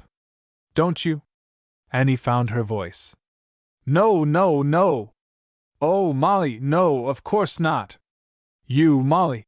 Instinct all at once came to her rescue. With a sudden movement she gathered the woman in her arms, her tender heart quivering in her voice and glistening in her eyes. "Molly, I can't bear to have you so! I love you, Molly. Tell me what it is, me, your friend Annie." Molly's lips worked without speech, and Annie became insistent. "Tell me, Molly. Let me share the ache at your heart. I love you." Here was the crushing straw to one very, very heartsick and very weary. For the first time in her solitary life, Molly Babcock threw reticence to the winds, and admitted another human being into the secret places of her confidence. "If you don't think me already mad, you will before I'm through." Like a caged wild thing that cannot be still, she was once more on her feet, vibrating back and forth like a shuttle. "I'm afraid of myself at times, afraid of the future. It's like the garret used to be after dark, when we were children, it holds only horrors. Child. She paused, her arms folded across her breast, her throat a throb. "You can't understand, thank God, you never will understand, what the future holds for me. You are going back home, back to your own people, your own life. You've been here but a few months. To you it has been a lark, an outing, an experience. In a few short weeks it will be but a memory, stowed away in its own niche, the pleasant features alone remaining vivid. Even while here, you've never known the life itself. You've had Jack, the novelty of a strange environment, your anticipation of sure release. You are merely like a sightseer, locked for a minute in a prison cell, for the sake of a new sensation. You can't understand, I say. You are this, and I am the light prisoner in the cell beyond, peering at you through the bars, viewing you and your mock imprisonment. Once more the speaker was in motion, to and fro, in the shuttle trail. The chief difference is that the life prisoner has a hope of pardon. I have none, absolutely none. Molly.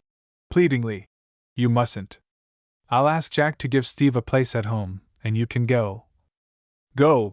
The bitterness of her heart welled up and vibrated in the word. Go. We can't go, now or ever. It's death to Steve if we leave. I've got to stay here, month after month, year after year, dragging my life out until I grow gray-haired, until I die. She halted, her arms tensely folded, her breath coming quick. Only the intensity of her emotion saved the attitude from being histrionic. In a sudden outburst, she fiercely apostrophized. Oh, Dakota! I hate you, I hate you! Because I am a woman, I hate you! Because I would live in a house, and not in this endless dreary waste of a dead world, I hate you!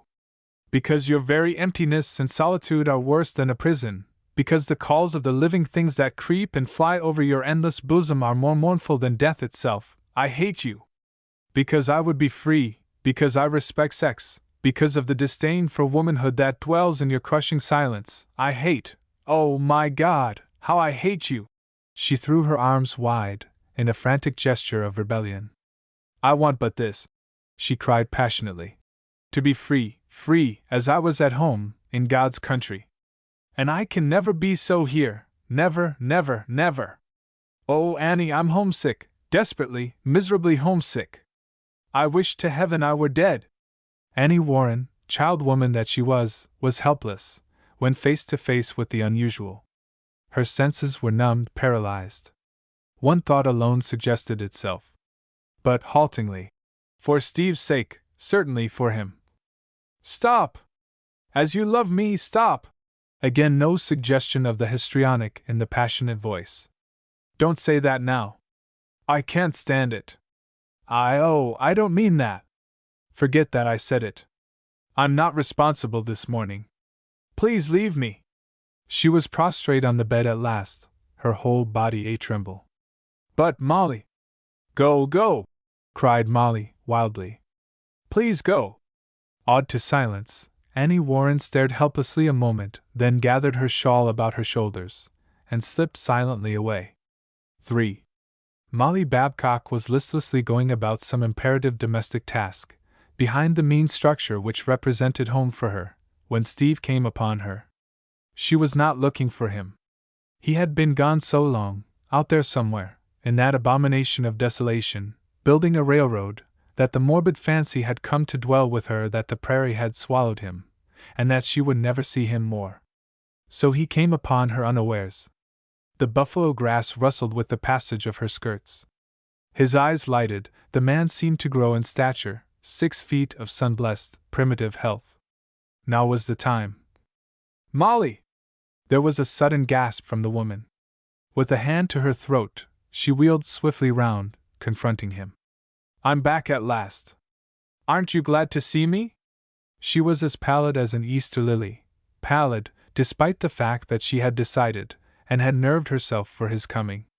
Steve was puzzled. Molly, girl. He did not advance, merely stood as he was. Aren't you glad to see me? Won't you come? There was a long space of silence. The woman did not stir. Then a strange, inarticulate cry was smothered in her throat. Swiftly, all but desperately, she stumbled blindly forward, although her eyes were shining with the enchantment of his presence. Close to him she came, flung her arms around his broad chest, and strained him to her with the abandon of a wild creature. Steve! Tensely. How could you? Glad? You know I'm glad, oh, so glad! You startled me, that was all. Molly, girlie. He lifted her at arm's length, joying in this testimony of his renewed strength and manhood. I rode all last night to get here, to see you. Are you happy, girlie, happy? Yes, Steve. Her voice was chastened to a murmur. I'm very happy. That completes my happiness. Drawing her tenderly to him, he kissed her again and again, hungrily, passionately. Then, abruptly, he fell to scrutinizing her, with a meaning that she was quick to interpret. Isn't there something you've forgotten, Molly? No, I've not forgotten, Steve. She drew the bearded face down to her own. Had Steve been observant, he would have noticed that the lips so near his own were trembling. But he was not observant, this Steve Babcock. Once, twice, and again she kissed him. I think I'll never forget, Steve, man, never! With one hand she indicated the prairie that billowed away to the skyline. This is our home, and I love it because it is ours. I shall always have you, I know now, Steve. And I'm the happiest, most contented woman in all the wide world. She drew away with a sudden movement, her face aglow with love and happiness. She was pulling at his arm with all her might. Where are you going? He asked, surprised. Over to the camp, to Journey's End. I must tell Annie Warren just as soon as ever I can find her. A prairie idyll. A beautiful moonlight night early in September, the kind of night one remembers for years, when the air is not too cold to be pleasant, and yet has a suggestion of the frost that is to come. A kind of air that makes one think thoughts which cannot be put into words, that calls up sensations one cannot describe, an air which breeds restless energy, an air through which Mother Nature seems to speak, saying, Hasten, children, life is short and you have much to do.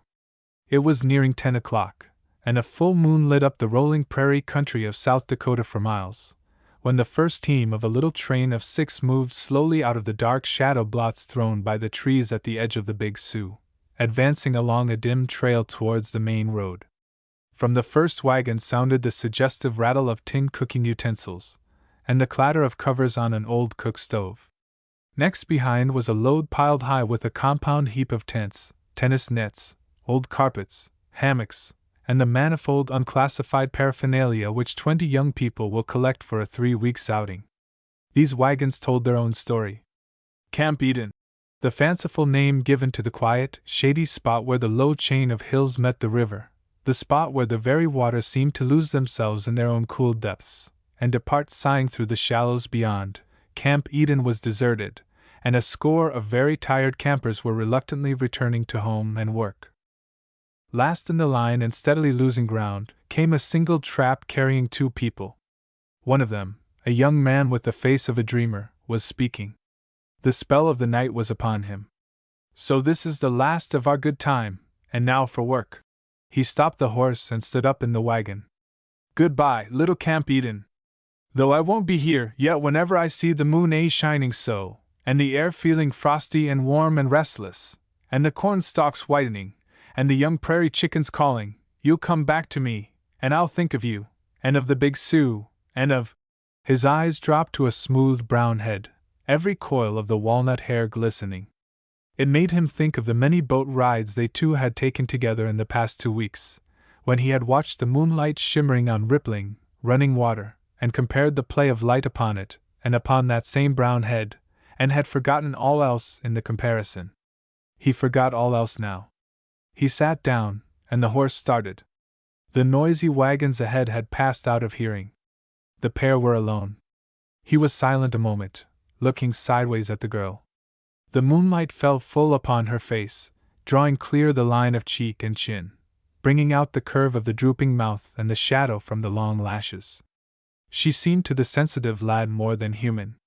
He had loved her for years, with the pure, silent love known only to such a nature as his, and never had he loved her so wildly as now. He was the sport of a multitude of passions. Love and ambition were the strongest, and they were fighting a death struggle with each other. How could he leave her for years, perhaps never see her again, and yet how could he ask her to be the wife of such as he was now, a mere laborer? And again, his college course, his cherished ambition for years, how could he give it up, and yet he knew she loved him, and trusted him. He had been looking squarely at her. She turned, and their eyes met. Each knew the thought of the other, and each turned away. He hesitated no longer. He would tell her all, and she should judge. His voice trembled a little as he said, "I want to tell you a story, and ask you a question, may I?" She looked at him quickly, then answered with a smile. "I'm always glad to hear stories, and at the worst one can always decline to answer questions." He looked out over the prairie, and saw the lights of the little town, her home, in the distance. "It isn't a short story, and I have only so long." He pointed along the road ahead to the village beyond. "To tell it in." He settled back in the seat, and began speaking. His voice was low and soft, like the prairie night wind. "Part of the story you know, part of it I think you have guessed, a little of it will be new. For the sake of that little, I will tell all. 13 years ago, what is now a little prairie town, then a very little town indeed, gained a new citizen, a boy of 9. A party of farmers found him one day, sleeping in a pile of hay, in the market corner. He lay so they could see how his face was bruised, and how, though asleep, he tossed in pain. He awoke, and getting up, walked with a limp. Where he came from no one knew, and he would not tell, but his appearance told its own story. He had run away from somewhere. What had happened they could easily imagine. It was harvest time, and boys, even though minus a pedigree, were in demand, so he was promptly put on a farm. Though only a child, he had no one to care for him, and he was made to work ceaselessly. Years passed and brought a marked change in the boy. How he lived was a marvel. It was a country of large families, and no one cared to adopt him. Summers he would work for his board and clothes, and in winter, by the irony of nature, for his board only. Yet, perhaps because it was the warmest place he knew, he managed to attend district school. When a lad of 15 he began to receive wages, and life's horizon seemed to change. He dressed neatly, and in winter came to school in the little prairie town. He was put in the lower grades with boys of 10, and even here his blunders made him a laughingstock. But not for long, for he worked always, and next year was put in the high school. There he established a precedent, doing 4 years' work in 2, and graduated at 18. How he did it no one but he himself knew, studying Sundays, holidays, and evenings, when he was so tired that he had to walk the floor to keep awake, but he did it. The speaker stopped a moment to look at his companion. "Is this a bore? Somehow I can't help talking tonight." "No, please go on," said the girl quickly. Well, the boy graduated, but not alone. For 2 years he had worked side by side with a brown-haired, brown-eyed girl. From the time he had first seen her she was his ideal, his divinity. And she had never spoken with him 5 minutes in her life. After graduation, the girl went away to a big university. Her parents were wealthy, and her every wish was gratified. Again the speaker hesitated. When he went on his face was hard, his voice bitter. And the boy, he was poor and he went back to the farm. He was the best hand in the country. For the work he received good wages. If he had worked hard before, he worked now like a demon. He thought of the girl away at college, and tried at first to crowd her from his memory, but in vain. Then he worked in self-defense, and to forget. He saw years slipping by, and himself still a farmhand. The thought maddened him, because he knew he was worthy of something better. Gradually, his whole life centered upon one object: to save money for college.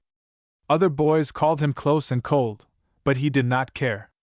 He seldom went anywhere, so intent was he upon his one object.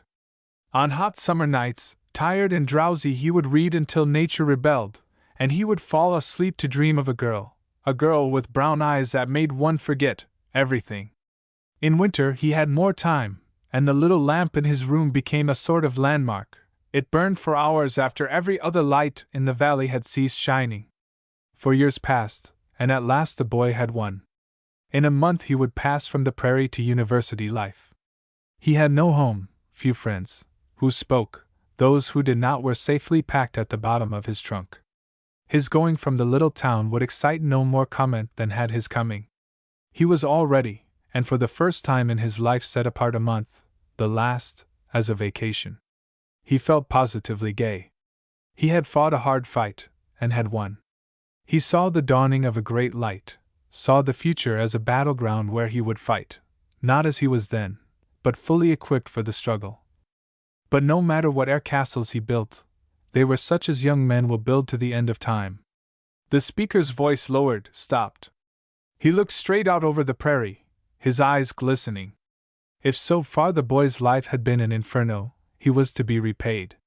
The girl, she of the brown eyes, was home once more, and they met again as members of a camping party. He half turned in his seat to look at her, but she sat with face averted, so quiet, so motionless, that he wondered if she heard. "Are you listening?" he asked. "Listening." Her voice carried conviction, so the lad continued. For a fortnight he lived a dream, and that dream was paradise. He forgot the past, ignored the future, and lived solely for the moment, with the joy of nature's own child. It was the pure love of the idealist and the dreamer. It was divine. Then came the reaction. One day he awoke, saw things as they were, saw again the satire of fate. At the very time he left for college, she returned, a graduate. She was young, beautiful, accomplished. He was a mere farmhand, without money or education, homeless, obscure. The thought was maddening, and one day he suddenly disappeared from camp. He didn't say goodbye to anyone. He felt he had no apology that he could offer. But he had to go, for he felt the necessity for work, longed for it, as a drunkard longs for liquor. "Oh!" The exclamation came from the lips of the girl beside him. We all wondered why. Well, that was why. He fell in with the threshing crew, and asked to work for his board. They thought him queer, but accepted his offer. For 2 days he stayed with them, doing the work of 2 men. It seemed as if he couldn't do enough, he couldn't become tired. He wanted to think it all out, and he couldn't with the fever in his blood. At night he couldn't sleep, nature was pitiless. He would walk the road for miles until morning. With the 3rd day came relief. All at once he felt fearfully tired, and fell asleep where he stood. Several of the crew carried him to a darkened room, and there he slept as a dumb animal sleeps. When he awoke, he was himself again. His mind was clear and cool. He looked the future squarely in the face, now, and clearly, as if a finger pointed, he saw the path that was marked for him. He must go his way, and she must go hers. Perhaps, after 4 years or more, but the future was God's. The boy paused. The lights of the town were nearing now, but he still looked out over the moon-kissed prairie. "The rest you know," the dreamer returned. The party scarcely knew him, for he seemed years older. There were but a few days more of camp life, and he spent most of the time with the girl.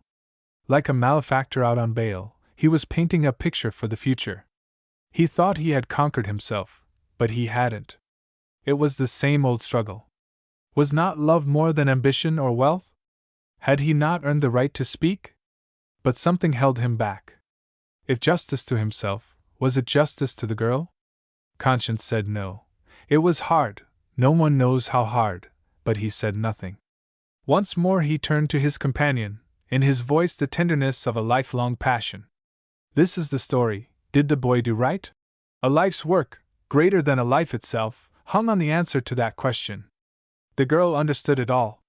She had always known that she liked him, but now, as he had told his story, she had felt, first, pity, and then something else, something incomparably sweeter, something that made her heart beat wildly, that seemed almost to choke her with its ecstasy. He loved her, had loved her all these years. He belonged to her, and his future lay in her hands. His future! The thought fell upon her newfound happiness with the suddenness of a blow. She could keep him, but had she the right to do so? She saw in him something that he did not suspect, and that something was genius. She knew he had the ability to make for himself a name that would stand among the great names of the earth. Then, did his life really belong to her? Did it not rather belong to himself and to the world? She experienced a struggle, fierce as he himself had fought. And the boy sat silent, tense, waiting for her answer. Yes, she must give him up. She would be brave. She started to speak, but the words would not come.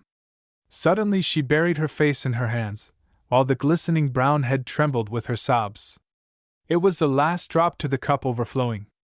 A second, and then his arms were around her. The touch was electrifying. It was oblivion. It was heaven. It was, but only a young lover knows what. You have answered, said the boy. God forgive me, but I can't go away now. Thus fate sported with two lives. The madness of whistling wings. Chapter I. Sandford the Exemplary. Chapter I. Sandford the Exemplary. Ordinarily Sandford is sane, undeniably so. Barring the 7th, upon any other day of the week, 51 weeks in the year, from 9 o'clock in the morning until 6 at night, omitting again a scant half-hour at noon for lunch, he may be found in his tight little box of an office on the 5th floor of the Exchange Building, at the corner of Main Avenue and 13th Street, where the elevated makes its loop. No dog chained beside his kennel is more invariably present, no caged songster more incontestably anchored. If you need his services, you have but to seek his address between the hours mentioned. You may do so with the same assurance of finding him on duty that you would feel, if you left a jug of water out of doors overnight in a blizzard, that the jug, as a jug, would be no longer of value in the morning. He was, and is, routine impersonate, exponent of sound business personified, a living sermon against sloth and improvidence, and easy derelictions of the flesh. That is to say, he is such 51 weeks out of the 52. All through the frigid winter season, despite the lure of California Limiteds or Havana liners, he holds hard in that den of his, with its floor and walls of sanitary tiling and its ceiling of white enamel, and hews, or grinds rather, for Sandford is a dental surgeon, close to the line. All through the heat of summer, doggedly superior to the call of Colorado or the Adirondacks or the Thousand Islands, he comes and departs by the tick of the clock. Baseball fans find him adamant, turf devotees marble, golf enthusiasts cold as the tiles beneath his feet. Even in early June, when Dalton, whose suburban home is next door, returns, tanned and clear-eyed from a weekend at the lake, there is but one lake to Dalton, and calls him mysteriously back to the rear of the house, where, with a flourish, the cover is removed from a box the expressman has just delivered, to disclose a shining 5-pound base reposing upon its bed of packed ice. Even then, hands in pockets, Sandford merely surveys and expresses polite congratulation. Certainly it is a fine fish, a noble fish, even, but for the sake of one like it, or, yes, granted a dozen such, to leave the office, the sanitary tiled office, deserted for 4 whole days, especially when Dr. Corliss on the floor below is watching like a hawk, such a crazy proceeding is not to be thought of. Certainly he will not go along the next weekend, or the next either. The suggestion simply is unthinkable. Such digressions may be all right for the leisure class or for invalids. But for adults, live ones strong and playing the game? A shrug and a tolerant smile end the discussion, as, hands still in his pockets, an after-dinner cigar firm between his teeth, Sandford saunters back across the dozen feet of sod separating his own domicile from that of his fallen and misguided neighbor. Dalton's got the fever again, bad, he comments to the little woman upon his own domain, whom he calls Polly, or Mrs. Sandford, as occasion dictates. She has been watching the preceding incident with inscrutable eyes. Yes? Polly acknowledges, with the air of hearkening to a familiar harangue while casting ahead, in anticipation of what was to come next. Curious about Dalton. Peculiar twist to his mental machinery somewhere. Sandford blows a cloud of smoke and eyes it meditatively. Leaving business that way, chopping it all to pieces in fact, and just for a fish. Curious. Harry's got something back there that'll probably interest you. He calls out to me as I chug by in my last year's motor. Better stop and see. Yes, I acknowledge simply, and though Polly's eyes and mine meet we never smile, or twitch an eyelid, or turn a hair, for Sandford is observing, and this is only June. So much for Dr. Jekyll Sandford, the Sandford of 51 weeks in the year. Then, as inevitably as time rolls by, comes that final week, period of mania, of abandon, and in the mere sorcerous passage of a pair of whirring wings, Dr. Jekyll, the exemplary, is no more. In his place, wearing his shoes, audaciously signing his name even to checks, is that other being, Hyde, one absolutely the reverse of the reputable Jekyll, repudiating with scorn that gentleman's engagements, with brazen effrontery denying him utterly, and all the same conventionality for which the name has become a synonym. Worst of all, rank blasphemy, he not only refuses to set foot in that modern sanitary office of enamel and tiling, at the corner of 13th and Main, below which, by day and by night, the L trains go thundering, but deliberately holds it up to ridicule and derision and insult. Chapter 2: The Presage of the Wings. Chapter 2: The Presage of the Wings. And I, the observer, worse, the accessory, know in advance when the metamorphosis will transpire. When, on my desk pad calendar, the month recorded is October, and the day begins with a 20, there comes the first premonition of winter, not the reality, but a premonition. When, at noon, the sun is burning hot, and in the morning, frost glistens on the pavements, when the leaves are falling steadily in the parks, and not a bird save the ubiquitous sparrow is seen, I begin to suspect. But when at last, of an afternoon, the wind switches with a great flurry from south to dead north, and on the flagpole atop of the government building there goes up this signal, and when later, just before retiring, I surreptitiously slip out of doors, and listening breathlessly, hear after a moment, despite the clatter of the wind, high up in the darkness overhead, that muffled honk, honk, honk, of the Canada goose winging on its southern journey in advance of the coming storm, then I know. So well do I know, that I do not retire, not just yet. Instead, on a pretext, any pretext, I knock out the ashes from my old pipe, fill it afresh, and wait. I wait patiently, because, inevitable as fate, inevitable as that call from out the dark void of the sky, I know there will come a trill of the telephone on the desk at my elbow. My own Polly, whose name happens to be Mary, is watching as I take down the receiver to reply. Chapter 3: The Other Man. Chapter 3: The Other Man. It is useless to dissimulate longer than. I am discovered, and I know I am discovered. Hello, Sanford, I greet without preface. Sanford! I am repeating in whispers what he says for my Polly's benefit. Sanford! How the deuce did you know? No! With the Hyde-like change comes another, and I feel positively facetious. Why, I know your ring, of course, the same as I know your handwriting on a telegram. What is it? I'm busy.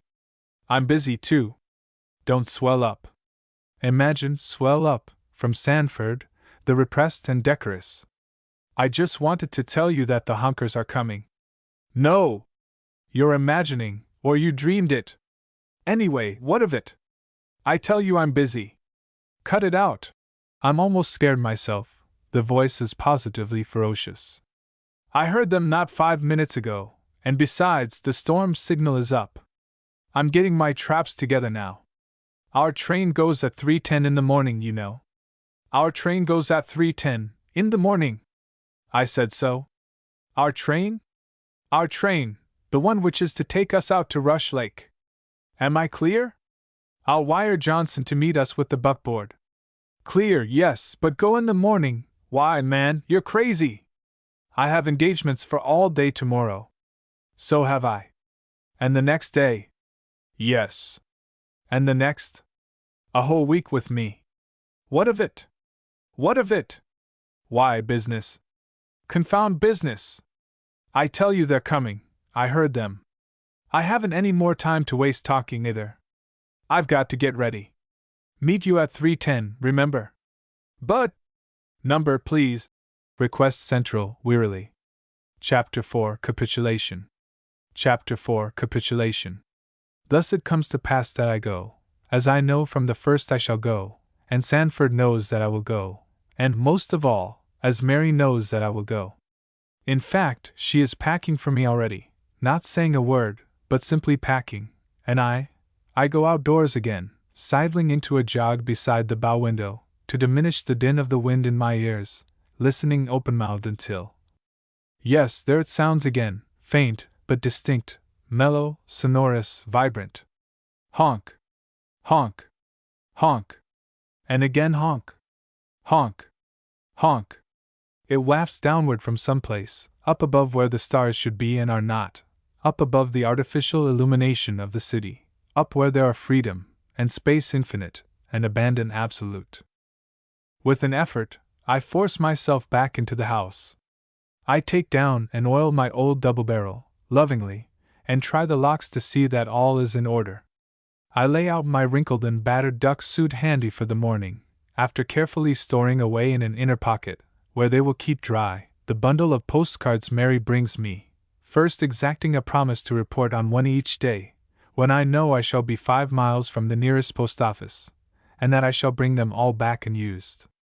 And last of all, I slip to bed, and to dreams of gigantic honkers serene in the blue above, of whirring, whistling wings that cut the air like myriad knife blades, until I wake up with a start at the rattle of the telephone beside my bed, and I know that, though dark as a pit of pitch, it is morning, and that Sanford is already astir. Chapter V. Anticipation.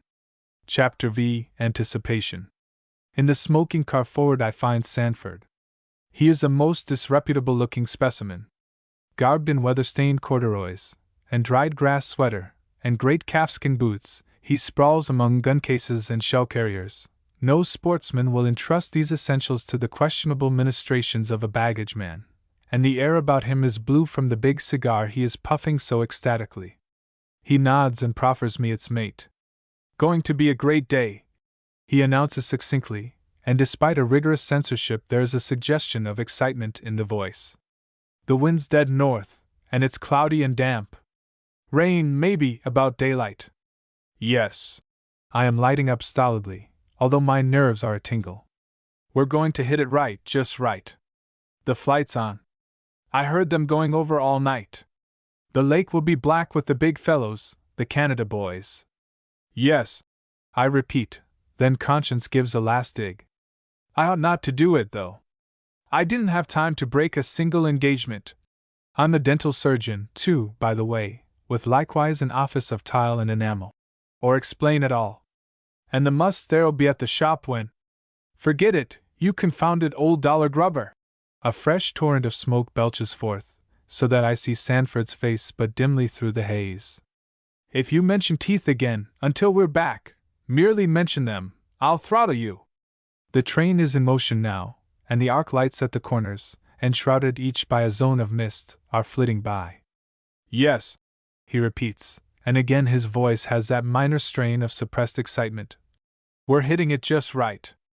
There'll be rain, or a flurry of snow, maybe, and the paddle feet will be down in the clouds." Chapter 6. Mark the right, Sanford. Chapter 6. Mark the right, Sanford. And they are. Almost before we have stumbled off at the deserted station into the surrounding darkness, Johnson's familiar bass is heralding the fact. "Millions of 'em, boys," he assures us. "Billions! Couldn't sleep last night for the racket they made on the lake. Never saw anything like it in the 20 years I've lived on the bank. You sure have struck it this time. Right this way." He is staggering under the load of our paraphernalia. "Rig's all ready and Molly's got the kettle on at home, waiting breakfast for you. Just as fat as you were last year, ain't ye?" A time-proven joke, for I weigh 108 pounds. "Try to pull you out, though, try to." And his great laugh drowns the roar of the retreating train. At another time, that 5-mile drive in the denser darkness, just preceding dawn, would have been long perhaps, the springs of that antiquated buckboard inadequate, the chill of that damp October air piercing. But now, we notice nothing, feel nothing uncomfortable. My teeth chatter a bit now and then, when I am off guard, to be sure, but it is not from cold, and the vehicle might be a Pullman coach for aught I am conscious. For we have reached the border of the marsh, now, and are skirting its edge, and yes, those are ducks, really, that black mass, packed into the cove at the lee of those clustering rushes, protected from the wind, the whole just distinguishable from the lighter shadow of the water, ducks and brant, dots of white, like the first scattered snowflakes on a sooty city roof. "Mark the right, Sanford," I whisper in oblivion. "Mark the right!" And breaking the spell, Johnson laughs. Chapter 7. The bacon what am? Chapter 7. The Bacon What Am? When is bacon bacon and eggs eggs? When is coffee coffee, and the despised pickerel, fresh from the cold water of the shaded lake, a glorious brown food, fit for the gods? Answer: while Molly, whose real name is Aunt Martha, serves them to us, 45 minutes later. Oh, if we only had time to eat, as that breakfast deserves to be eaten. If we only had time. But we haven't. No, Sanford says so, in a voice that leaves no room for argument. The sky is beginning to redden in the east. The surface of the water reflects the glow, like a mirror, and seen through the tiny paned windows, black specks, singly and in groups, appear and disappear, in shifting patterns, against the lightning background. No more now, Aunt Martha, no, wait until noon, just wait, and then watch us. Ready, Ed? Waiting for you, Sam. It's been a year since I called him by his Christian name, but I never notice, nor does he. All ready? Better try the point this morning, don't you think, Johnson? Yes, if you've your eye with ye. Won't wait while I sprinkle salt on their tails, them redheads and canvas boys. No, sirree. Chapter 8. Feathered Bullets. Chapter 8. Feathered Bullets. The breath of us is whistling through our nostrils, like the muffled exhaust of a gasoline engine, and our hearts are thumping 2 steps on our ribs from the exertion, when we reach the end of the rock-bestrewn point which, like a long index finger, is thrust out into the bosom of the lake. The wind, still dead north, and laden with tiny drops of moisture, like spray from a giant atomizer, buffets us steadily, but thereof we are sublimely unconscious. For at last we are there, precisely where we were yesterday, no, a year ago, and the light is strong enough now, so that when our gun barrels stand out against the sky, we can see the sights, and down, behind the nearest stunted willow tree, behind anything, quick, for they're coming, a great dim wedge, with the apex toward us, coming swiftly on wings that propel 2 miles to the minute, when backed by a wind that makes a mile in one. Coming, no, arrived. Fair overhead are the white of breasts, of plump bodies flashing through the mist, the swishing hiss of many wings cutting the air, the rhythmic pat, pat. Bang! Bang! Was it Sanford's gun, or was it mine? Who knows? The reports were simultaneous. And then, splash! And a second later, splash! As 2 dots leave the hurtling wedge and with folded wings, pitch at an angle, following their own momentum, against the dull brown surface of the rippling water. Through the intervening branches and dead sunflower stalks, I look at Sanford, to find that Sanford is looking at me. Good work, old man! I say, and notice that my voice is a little higher than normal. Good work yourself. Generously. I missed clean both barrels. Do better next time, though, perhaps. Down! Mark north! Take the leader, you! From out the mist, dead ahead, just skimming the surface of the water, and coming straight at us, like a mathematically arranged triangle of cannon balls, taking definite form and magnitude, oh, so swiftly, unbelievably swift, coming, yes, directly overhead, as before, the pulsing, echoing din in our ears. Ready! Again the 4 reports that sounded as 2, and they are past, no longer a regular formation, but scattered erratically by the alarm, individual vanishing and dissolving dots, speedily swallowed up by the gray of the mist. But this time there was no echoing splash, as a hurtling body struck the water, nor tense spoken word of congratulation following, nothing. For 10 seconds, which is long under the circumstances, not a word is spoken, only the metallic click of open locks, as they spring home, breaks the steady purr of the wind, then. Safe from me when they come like that, admits Sanford. Unless I have a 10-foot pole, and they happen to run into it. And from me, I echo. Lord, how they come!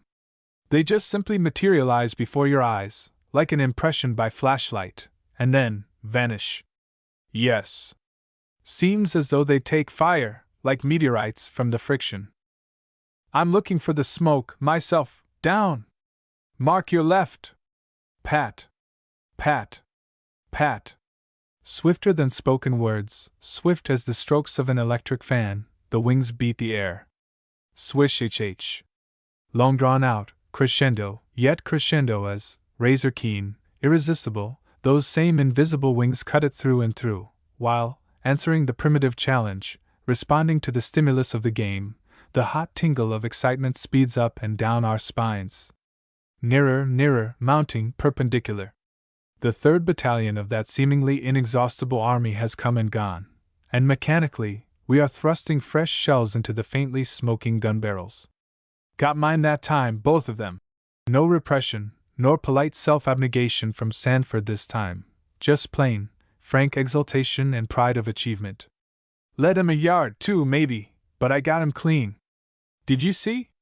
Yes, good work. I echo in the formula. Canvasbacks, every one, nothing but canvasbacks. Again the old marvel, the old palliation that makes the seemingly unequal game fair. But Lord, how they do go! How anything alive can go so, and be stopped! Mark to windward! Straight ahead! Down! Chapter 9, Oblivion.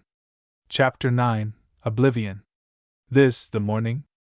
Then, almost before we mark the change, swift passing time has moved on, the lowering mist has lifted, the occasional pattering raindrops have ceased, the wind, in sympathy, is diminished. And of a sudden, arousing us to a consciousness of time and place, the sun peeps forth through a rift in the scattering clouds, and at a point a bit south of the zenith. Noon! Comments Sanford, intensely surprised. Somehow, we are always astonished that noon should follow so swiftly upon sunrise. Well, who would have thought it? That instant I am conscious, for the first time, of a certain violent aching void making insistent demand. I wouldn't have done so before, but now that you mention it, I do think it emphatically. This is a pitiful effort at a jest, but it passes unpunished. There comes Johnson to bring in the birds. After dinner, and oh, what a dinner! For, having adequate time to do it justice, we drag it on, until even Aunt Martha is satisfied. We curl up in the sunshine, undimmed and gloriously warm. We light our briars, and too lazily, nervelessly content to even talk, lay looking out over the blue water that melts and merges in the distance with the bluer sky above. After a bit, our pipes burn dead and our eyelids drop, and with a last memory of sunlight dancing on a myriad tiny wavelets, and a blessed peace and abandon soaking into our very souls, we doze, then sleep, sleep as we never sleep in the city, as we had fancied a short day before never to sleep again, dreamlessly, childishly, as Mother Nature intended her children to sleep. Then, from without the pale of utter oblivion, a familiar voice breaks slowly upon our consciousness, the voice of Johnson, the vigilant. Got your blind all built, boys, and the decoys is out, 4 dozen of them, he admonishes sympathetically. Days are getting short, now, so you'd better move lively, if you get your limit before dark. Chapter X, upon wiping the eye. Chapter X, upon wiping the eye. To poets and epicures, perhaps, the lordly canvasback, though brown from the oven, I challenge the supercilious gourmet to distinguish between his favorite and a fat American coot. But for me the loud-voiced mallard, with his bottle-green head and audaciously curling tail, for he will decoy. I am quoting Sanford. Be that as it may, we are there, amid frost-browned rushes that rustle softly in the wind, a patch of shallow open water, perhaps an acre in extent, to the leeward of us, where the decoys, heading all to windward, bob gently with the slight swell. Now this is something like sport, adds my companion, settling back comfortably in the slewgrass blind, built high to the north to cut out the wind, and low to the south to let in the sun. On the point there, this morning you scored on me, I admit it, but this is where I shine, real shooting, 1, or a pair at most, at a time, no scratches, no excuses. Lead on, Macduff, and if you miss, all's fair to the second gun. All right, Sam. No small birds either, understand, no teal, or widgeon, or chevelas. This is a mallard hole. Nothing but mallards goes. All right, Sam. Now is your chance, then. Now! He's right. Now is my chance, indeed. Over the sea of rushes straight toward us is coming a pair, a single pair, and yes, they are unmistakably mallards. It is feeding time, or resting time, and they are flying lazily, long necks extended, searching here and there for the promised lands. Our guns indubitably cover it, and though I freeze still and motionless, my nerves stretch tight in anticipation, until they tingle all but painfully. On the great birds come, on and still on, until in another second. That instant they see the decoys, and warned simultaneously by an ancestral suspicion, they swing outward in a great circle, without apparent effort on their part, to reconnoiter. Though I do not stir, I hear the pat, pat, of their wings as they pass by at the side, just out of gunshot. Then pat, pat, back of me, then pat, pat, on the other side, until once again I see them, from the tail of my eye, merge into view ahead. All is well, very well, and suspicions wholly allayed at last, they whirl for the second oncoming, just above the rushes, now, wings spread wide and motionless, sailing nearer, nearer. Now! Whispers Sanford. Now! Out of our nest suddenly peeps my gun barrel, and simultaneously the wings, a second before motionless, begin to beat the air in frantic retreat. But it is too late. Bang! What? Not a feather drops. Bang! Quack! Quack! Bang! Bang! Splash! Quack! Quack! Quack! That is the story, all except for Sanford's derisive laugh. What did I tell you? He exults. Wiped your eye for you that time, didn't I? How in the world I missed?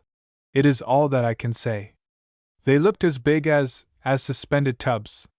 Buck fever, explains Sanford, laconically. That's all right.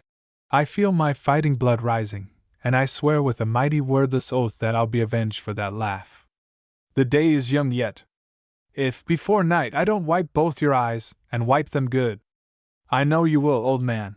Sanford is smiling understandingly, and in a flash I return the smile with equal understanding. And when you do, laugh at me, laugh long and loud. Chapter 11, The Cold Grey Dawn. Chapter 11, The Cold Grey Dawn. At 11:45 a week later, I slip out of my office sheepishly, and walking a half block, take the elevator to the 5th floor of the Exchange building, on the corner. The white enamel of Sanford's tiny box of an office glistens as I enter the door, and the tiling looks fresh and clean, as though scrubbed an hour before. Doctor's back in the laboratory, smiles the white uniformed attendant, as she grasps my identity. On a tall stool, beside the laboratory lathe, sits Sanford, hard at work. He acknowledges my presence with a nod, and that is all. Noon, Sanford, I announce. Is it? Laconically. Thought I'd drop over to the club for lunch, and a little smoke afterward. Want to go along? Can't. The whir of the electric lathe never ceases. Got to finish this bridge before 1 o'clock. Sorry, old man. Harry just phoned and asked me to come and bring you. I throw the bait with studied nicety. He's getting up a party to go out to Johnson's, and wants to talk things over a bit in advance. Harry! Irony fairly drips from the voice. He's always going somewhere. Mustn't have much else to do. Anyway, can't possibly meet him this noon. Tonight, then, I suggest tentatively. He can wait until then, I'm sure. Got to work tonight, too. Things are all piled up on me.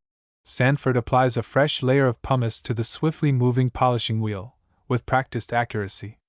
Tell Harry I'm sorry, but business is business, you know.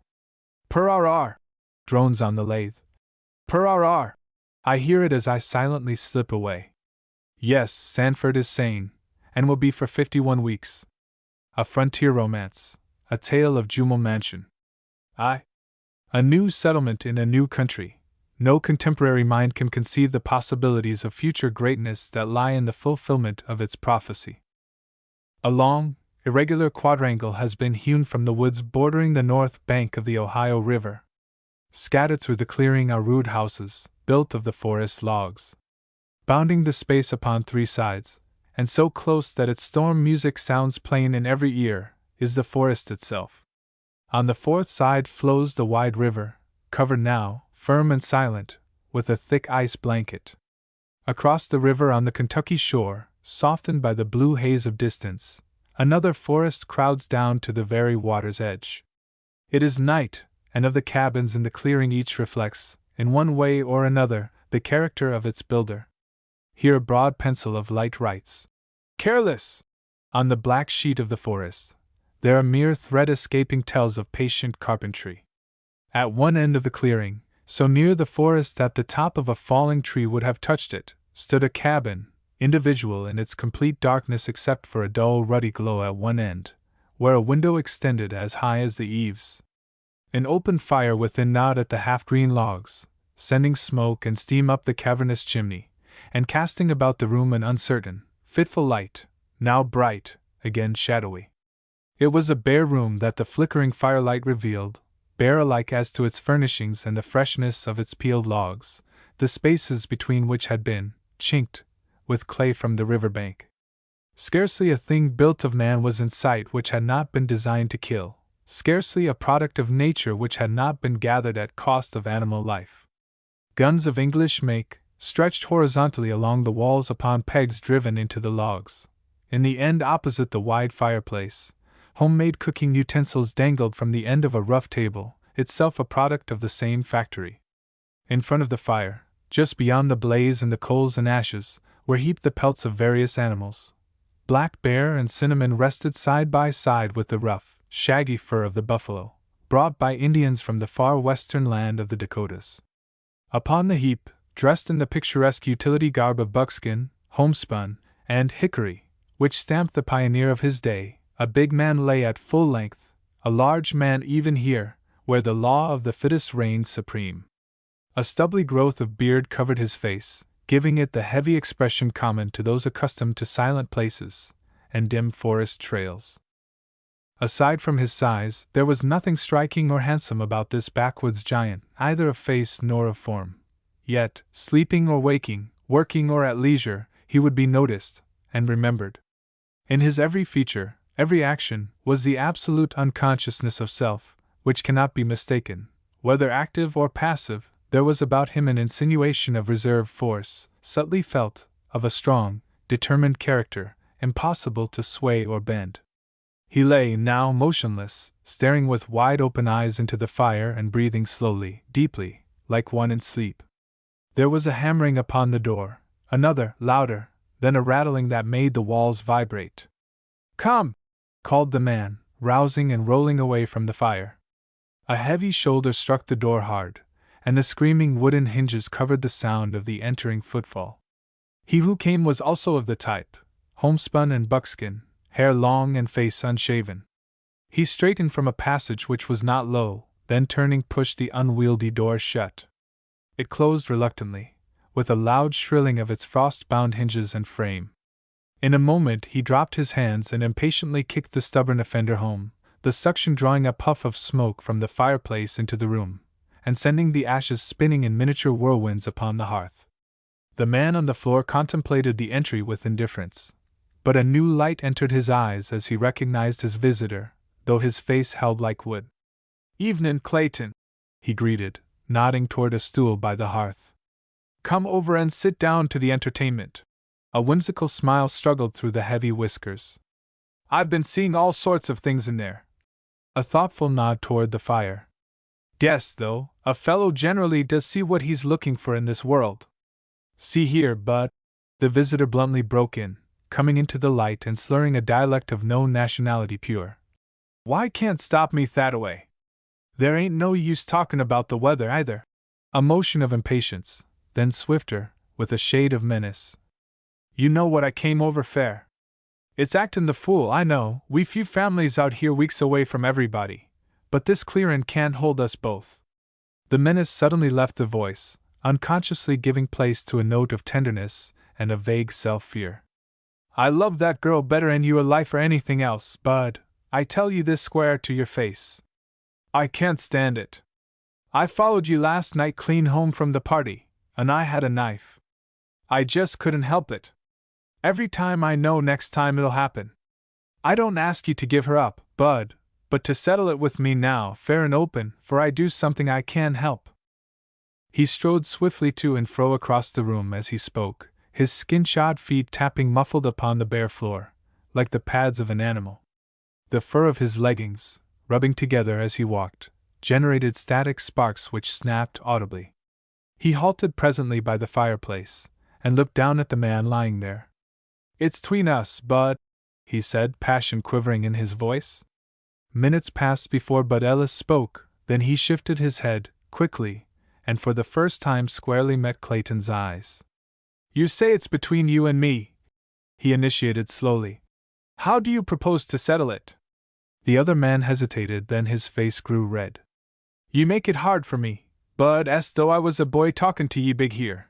But it's true, as I told ye, I ain't myself when I see ye settin' close to Lizbeth, her dancin' with your arm touchin' hern. I ain't no coward, Bud, and I can't give her up, to you nor nobody else. I hate it. We've always been like brothers afore, and it 'pears kinder dreamy and foolish and unnatural us settin' here talkin' about it. But there ain't no other way I can see. I give ye your choice, Bud, I'll fight ye fair any way I want." Ellis's attitude remained unchanged. One big hand supported his chin while he gazed silently into the fire. Clayton stood contemplating him a moment, then sat down. By and by Ellis's head moved a very little, and their eyes again met. A minute passed, and in those seconds the civilization of each man moved back generations. The strain was beyond Clayton. He bounded to his feet with a motion that sent the stool spinning. "God a'mighty! Why would her why a coward? Why seem to think I'm practicin' speech-makin'? Do you know what it means for me to come up here like this to you?" He waited, but there was no response. "I tell ye fair the last time, I love that girl, and if it warn't fair you, but Ellis, she'd marry me. Can ye understand that? Now will ye fight, or won't ye?" A movement, swift and easy, like a released spring, the unconscious trick of a born athlete, and Ellis was upon his feet. Involuntarily, Clayton squared himself, as if an attack were imminent. "No, I won't fight you," said the big man slowly. Without the least hesitation, he advanced and laid a hand upon the other man's shoulder, facing him at arm's length and speaking deliberately. "It isn't that I'm afraid of you either, Bert Clayton, you know it. You say you love her, I believe you. I love her too. And Elizabeth, you have tried, and I have tried, and she told us both the same. God, man! I know how you feel. I've expected something like this a long time." He drew his hand across his eyes and turned away. "I've had murder in my heart when I saw you, and hated myself. It's only in such places as this, where nothing happens to divert one's mind, that people get like you and me, Bert. We brood, and it's love and insanity and a good deal of the animal mixed. Yes, you're right. It's between you and me, Bert, but not to fight. One of us has got to leave." "It won't be me," Clayton quickly broke in. "I tell ye, I'd rather die than leave." For a full minute Ellis steadily returned the other man's fiery look, then went on as though there had been no interruption. "And the sooner we go the better. How do you want to settle it? Shall we draw straws?" "No, we'll not draw straws. Go ye if you're afraid, but I won't stir a step. I came to warn ye, or to fight ye if I wanted. See and why won't. Good night." Ellis stepped quickly in front of the door, and with the motion Clayton's hand went to his knife. "Sit down, man," demanded Ellis sternly. "We're not savages. Let's settle this matter in civilized fashion." They confronted each other for a moment, the muscles of Clayton's face twitching in accompaniment to the nervous fingering of the buckhorn hilt. Then he stepped up until they could have touched. "What do you mean anyway?" he blazed. "Get out o' my road."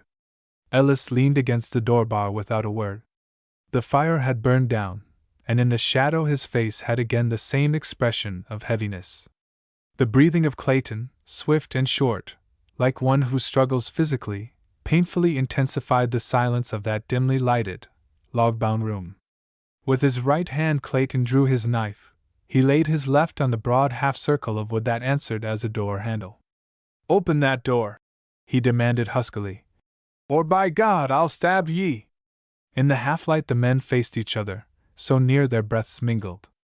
Twice Clayton tried to strike. The eyes of the other man held him powerless, and to save his life, even to satisfy a new, fierce hate, he could not stir. He stood a moment thus, then an animal-like frenzy, irresistible but impotent, seized him. He darted his head forward and spat in the heavy face so close to his own. The unspeakable contempt of the insult shattered Bud Ellis's self-control. Prompted by blind fury, the great fist of the man shot out, hammer-like, and Clayton crumpled at his feet. It was a blow that would have felled the proverbial ox. It was the counterpart of many other blows, plus berserker rage, that had split pine boards for sheer joy in the ability to do so. These thoughts came sluggishly to the inflamed brain, and Ellis all at once dropped to his knees beside the limp, prostrate figure. He bent over Clayton, he who had once been his friend. He was scarcely apprehensive at first, and he called his name brusquely. Then, as grim conviction grew, his appeals became frantic. At last Ellis shrank away from the thing upon the floor. He stared until his eyeballs burnt like fire. It would never, while time lasted, move again. Horror unutterable fell upon him. 2. In the year 1807 there were confined in a common western jail, amid a swarm of wretches of every degree of baseness, 2 men as unlike as storm and sunshine. One was charged with treason, the other with murder. Conviction, in either case, meant death. One was a man of middle age, an aristocrat born, a college graduate and a son of a college graduate, a man handsome of appearance, passionate and ambitious, who knew men's natures as he knew their names. He had fought bravely for his country, and his counsels had helped mold the foundations of the new republic. Honored by his fellow men, he had served brilliantly in such exalted positions as that of United States Senator and Attorney General for the state of New York. On one occasion, only a single vote stood between him and the presidency. His name was Aaron Burr. The other was a big backwoods man of 20, whose life had been as obscure as that of a domestic animal. He was rough of manner and slow of speech, and just now, owing to a combination of physical confinement and mental torture altogether unlovely in disposition. This man was Bud Ellis. The other prisoners, a motley lot of frontier reprobates, ate together, slept together, and quarreled together. Looking constantly for trouble, and thrown into actual contact with an object as convenient as Aaron Burr, it was inevitable that he should be made the butt of their coarse jibes and foul witticisms, and when these could not penetrate his calm, superior self-possession, it was just as inevitable that taunts should extend even to worse indignities. Burr was not the man to be stirred against his calm judgment, but one day his passionate nature broke loose, and he and the offender came to blows. There were a dozen prisoners in the single ill-lighted, log-bound room, and almost to a man they attacked him. The fight would not have lasted long had not the inequality appealed to Ellis on the second. Moreover, with him, the incident was to the moment opportune. If ever a man was in the mood for war, it was the big, square-jawed pioneer. He was reckless and desperate for the first time in his life, and he joined with Burr against the room, with the abandon of a man. For minutes they fought. Elbows and knees, fists and feet, teeth and tough-skulled heads, every hard spot and every sharp angle bored and jabbed at the crushing mass which swiftly closed them in. They struggled like cats against numbers, and held the wall until the sound of battle brought the negligent guard running, and the muzzle of a carbine peeped through the grating. Burr and Ellis came out with scarce a rag and with many bruises, but with the new-born lust of battle hot within them. Ellis glowered at the enemy, and having of the two the more breath, fired the parting shot. "How I'd like to take you fellows out, one at a time," he said. From that day the 2 men were kept apart from the others, and the friendship grew. When Burr chose, either man nor woman could resist him. He chose now, and Ellis, by habit and by nature silent, told of his life and of his thoughts. It was a new tale to Burr, these dream products of a strong man, and of solitude, and so, listening, he forgot his own trouble. The hard look that had formed over his face in the 3 years past vanished, leaving him again the natural, fascinating man who had first taken the drawing-room of the rare old Jumal mansion by storm. It was genuine, this tale that Ellis told. It was strong, with the savor of Mother Nature and of wild things, and fascinating with the beauty of unconscious telling. "And the girl?" asked Burr after Ellis finished a passionate account of the last year. Unintentionally, he touched flame to tinder. Don't ask me about her. I'm not fit. She was coming to see me, but I wouldn't let her. She's good and innocent. She never imagined we were not as strong as she, and it's killing her. There's no question what will happen to me. Everything is against me, and I'll be convicted. No one understands, she can't herself, but she feels responsible for one of us, already, and will feel the same for me when it's over. Anyway, I'd never see her again. I feel different toward her now, and always would. I'd never live over again days like I have in the past year, days I hated a friend I'd known all my life, because we both loved the same woman. If the Almighty sent love of woman into the world to be bought at the price I paid, it's wrong, and He's made a mistake. It's contrary to nature, because nature is kind. Last summer I'd sit out of doors at night and watch the stars come out thick, like old friends, till I'd catch the mood and be content. The wind would blow up from the south softly, like someone fanning me, and the frogs and crickets would sing even and sleepy, and I'd think of her and be as nearly happy as it was possible for me to be. Then, somehow, he'd drift into the picture, and it grated. I'd wonder why this love of woman, which ought to make one feel the best of everything there is in life, which ought to make one kinder and tenderer to everyone, should make me hate him, my best friend. The night would be spoiled, and from then on the crickets would sing out of tune. I'd go to bed, where, instead of sleeping, I would try to find out, and couldn't. And at last that night, and the end. Oh, it's horrible, horrible. I wish to God they'd try me quick, and end it. It makes me hate that girl to think she's the cause. And that makes me hate myself, for I know she's innocent. Oh, it's tangled, tangled.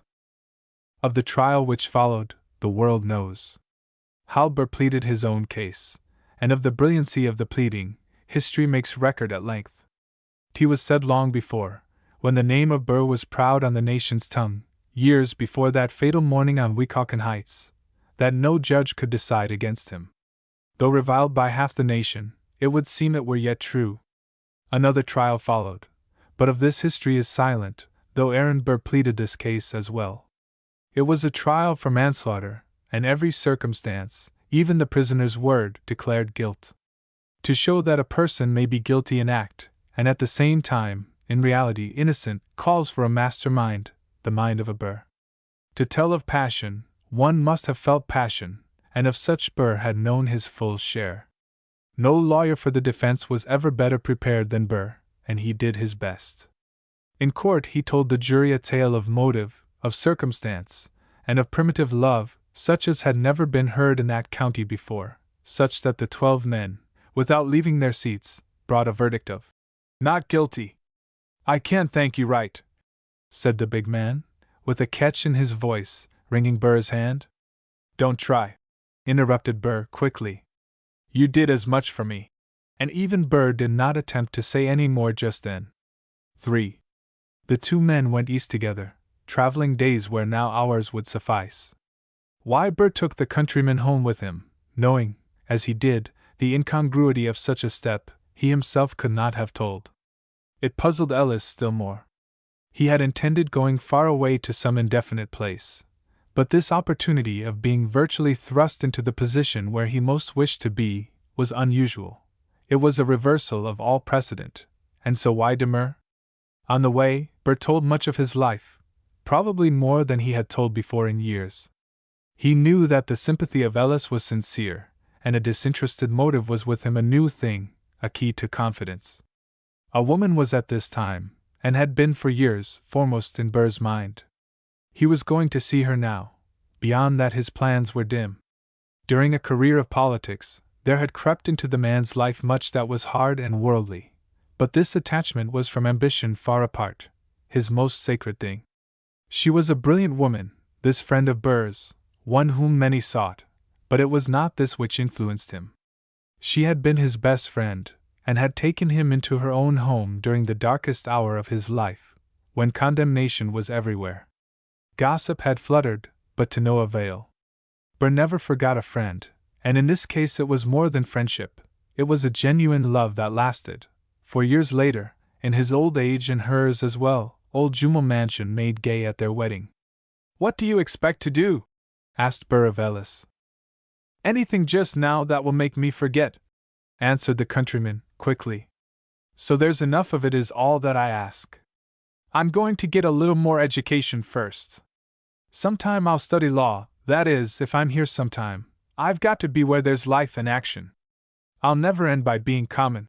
He paused a moment, and on his face there formed the peculiar heavy look that had confronted Clayton, a mask that hid a determination which nothing of earth could shake. He finished slowly. I'll either be something, or nothing. Biographers leave the impression that at this time Burr was devoid of prestige on earth. Politically, this is true, but respecting his standing with the legal fraternity, it is wholly false. He had influence, and he used it, securing the stranger a place in a New York office, where his risk depended only upon himself. More than this, he gave Ellis money. You can pay me any interest you wish, said he when the latter protested. Ellis had been settled a week. One evening he sat in the back room of the city office, fighting the demon of homesickness with work and the light of an open fire. It was late, and he had studied till nature rebelled. Now he sat in his own peculiar position, gazing into the glow, motionless and wide-eyed. He started at a tap on the door, and the past came back in a rush. Come in, he called. Burr entered, and closed the door carefully behind him. Ellis motioned to a chair. No, I won't sit down, said Burr. I'm only going to stay a moment. He came over to the blaze, looking down on the other man's head. Finally he laid a hand on Ellis's shoulder. Lonesome, eh? He inquired. The student nodded silent assent. So am I, said Burr, beginning to pace up and down the narrow room. Do you know, he burst out at last, this town is like hell to me. Every hand is against me. There's not one man here, beside you, whom I can trust. I can't stand it. I'm going to leave the country. Some day I'll come back, but now it's too much. There was the accumulated bitterness of months in his voice. My God! He interjected. You'd think these people never did anything wrong in their lives. He stopped and laid his hand again on the other man's shoulder. But enough of this. I didn't come to make you more lonesome. I want you to meet my friends before I go. You'll go out with me tomorrow afternoon? There was silence for a moment. If you wish. You know what I am, said Ellis. Burr's hand rested a moment longer. Good night, he said simply. Some 8 or 10 miles north of the beach, on the island of Manhattan, stood Jumeau Home, a fine, white house, surrounded by a splendid lawn and gardens. A generation had already passed since its erection, and the city was slowly creeping near. It was a stately specimen of colonial domestic architecture, built on simple, restful lines, and distinguished by the noble columns of its Grecian front. Destined to be diminished, the grounds had already begun to shrink, but from its commanding position it had a view that was magnificent, overlooking as it did the Hudson, the Harlem, the East River, the Sound, and upon every side miles upon miles of undulating land. On the way, and again upon the grounds, Burr related the history of the old landmark, telling much with the fascination of personal knowledge. The tale of the Morizes, of Washington and of Mary Philipse was yet upon his tongue, as he led Ellis through the broad pillared entrance, into the great hall. Things moved swiftly, very swiftly and very dreamily, to the countryman in the next few hours. Nothing but the lack of ability prevented his vanishing at the sound of approaching skirts. Nothing but physical timidity prevented his answering the greeting of the hostess. Nothing but conscious awkwardness prompted the crude bow that answered the courtesy of the girl with the small hands, and the dark eyes who accompanied her, the first courtesy from powdered maid of fashion that he had ever known. Her name, Mary Philipse, coming so soon after Burr's story, staggered him, and open-mouthed, he stood looking at her. Remembrance came to Burr simultaneously, and he touched Ellis on the arm. Don't worry, my friend, he laughed. She's not the one. Ellis grew red to the ears. We'll leave you to Mary, said Burr, retreating with a smile. She'll tell you the rest, from where I left off. The girl with the big brown eyes was still smiling in an amused sort of way, but Ellis showed no resentment. He knew that to her he was a strange animal, very new and very peculiar. He did not do as a lesser man would have done, pretend knowledge of things unknown, but looked the girl frankly in the eyes. "Pardon me, but it was all rather sudden," he explained. The red had left his face now. "I've only known a few women, and they were not of your class. This is Mr. Burr's joke, not mine." The smile faded from the girl's face. She met him on his own ground, and they were friends. "Don't take it that way," she protested quickly. "I see, he's been telling you of Washington's Mary Phillips. It merely happens that my name is the same. I'm simply a friend visiting here. Can I show you the house? It's rather interesting." If Ellis was a novelty to the woman, she was equally so to him. Unconventionality reigned in that house, and they were together an hour. Never before in his life had Ellis learned so much, nor caught so many glimpses of things beyond, in an equal length of time. His idea of woman had been trite, a little vague. He had no ideal, he had simply accepted, without question, the one specimen he had known well. In an uncertain sort of way he had thought of the sex as being invariably creatures of unquestioned virtue, but of mind somewhat defective, who were to be respected and protected, loved perhaps with the love animals know, but of such an one as this he had no conception. Here was a woman, younger than he, whose unconscious familiarity with things, which to him lay hidden in the dark land of ignorance, affected him like a stimulant. A woman who had read and traveled and thought and felt, whose mind met him even in the unhesitating confidence of knowledge. It is no wonder that he was in a dream. It turned his little world upside down. So brief a time had elapsed since he had cursed women for bringing crime into his life, in the narrowness of his ignorance thinking them all alike. He was in the presence of a superior, and his own smallness came over him like a flood. He mentally swore, then and there, with a tightening of his jaw that meant finality, that he would raise himself to her plane. The girl saw the look, and wondered at it. That night, at parting, the eyes of the two met. A moment passed, and another, and neither spoke a word. Then a smile broke over the face of Mary Phillips, and it was answered on the face of the man. Equals had met equals. At last the girl held out her hand. "Call again, please," she requested. "Good night." Years passed.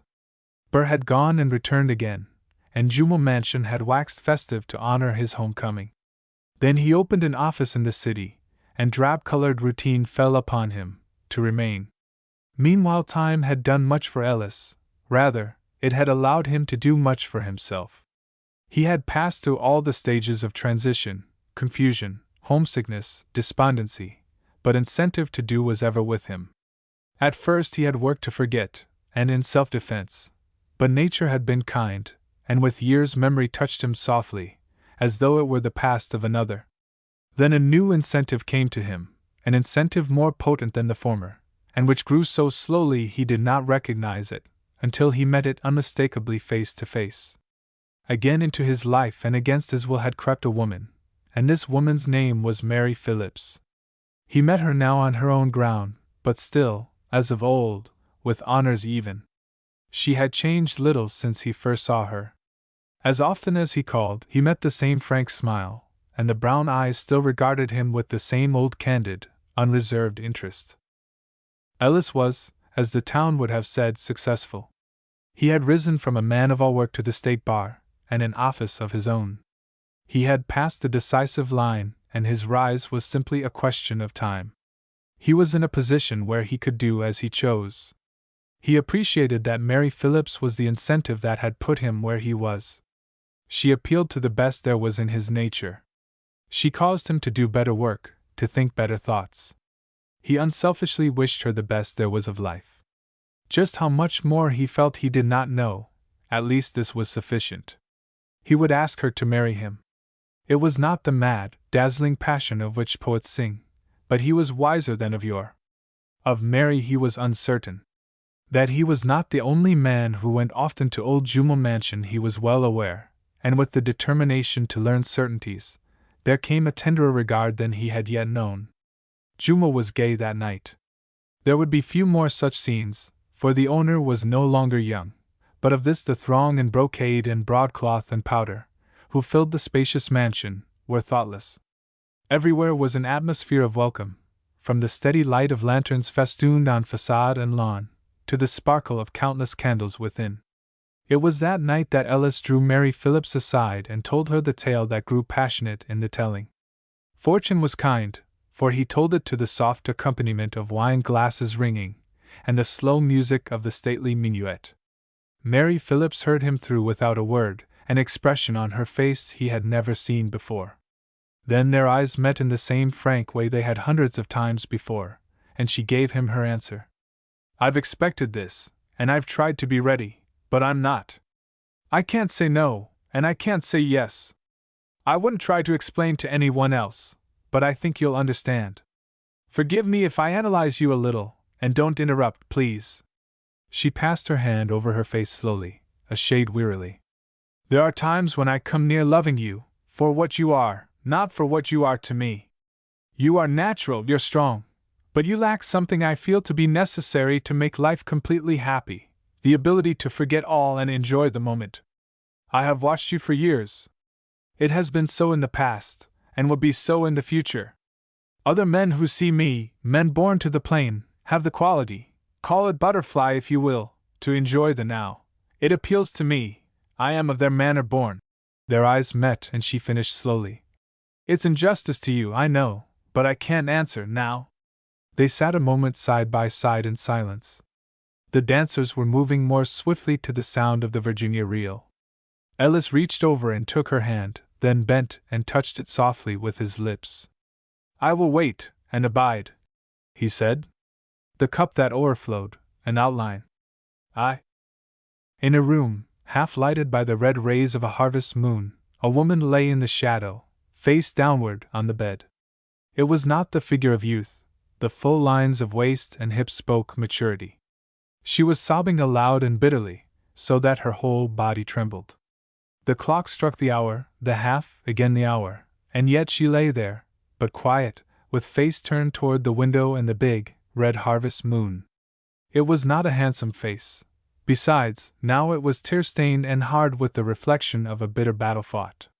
A light foot tapped down the hallway and stopped in front of the door. There was gentle accompaniment on the panel to the query, "Are you asleep?" The woman on the bed opened her eyes wider, without a word. The step in the hall tapped away into silence. The firm, round arm in its black elbow sleeve setting, white, beautiful, made a motion of impatience and of weariness. Then slowly, so slowly that one could scarce mark its coming, the blank stupor that comes as nature's panacea to those whom she has tortured to the limit, crept over the woman, and the big brown eyes closed. The moon passed over and the night wind, murmuring lower and lower, became still. In the darkness and silence the woman sobbed as she slept. In the lonely, uncertain time between night and morning she awoke. Her face and the pillow were damp with the tears of sleep. She was numb from the drawing of tight clothing, and with a great mental pain and a confused sense of sadness that weighed on her like a tangible thing. Her mind groped uncertainly for a moment. Then, with a great rush, the past night and the things before it returned to her. "O God, thy injustice to us women!" she moaned. The words roused her, and craving companionship, she rose and lit the gas. Back and forth she crossed the room, avoiding the furniture as by instinct, one moment smiling, bitter, the next with face moving, uncontrollable, and eyes damp, all the moods, the passions of a woman's soul showing here where none other might see.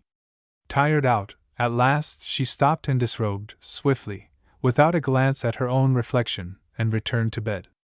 Nature will not be forced. Sleep will not come again. She can only think, and thoughts are madness. She gets up and moves to her desk. Aimlessly at first, as a respite, she begins to write. Her thoughts take words as she writes, and a great determination, an impulse of the moment, comes to her. She takes up fresh paper and writes sheet after sheet, swiftly. Passion sways the hand that writes, and shines warmly from the big, brown eyes. The first light of morning stains the east as she collects the scattered sheets, and writes a name on the envelope, a name which brings a tenderness to her eyes. Stealthily she tiptoes down the stairs and places the letter where the servant will see, and mail it in the early morning. A glad light, the light of relief, is in her face as she steals back slowly and creeps into bed. "If it is wrong, I couldn't help it," she whispers low. She turns her face to the pillow and covers it with a soft, white arm. One ear alone shows, a rosy spot against the white. 9 o'clock at a downtown medical office. A man who walks rapidly, but quietly, enters and takes up the morning mail. A number of business letters he finds in a dainty envelope, with writing which he knows at sight. He steps to the light and looks at the postmark. "Good morning," says his partner, entering. The man nods absently, and tearing open the envelope, takes out this letter. My friend. I don't know what you will think of me after this. Anyway, I cannot help telling you what tonight lies heavy on my heart and mind.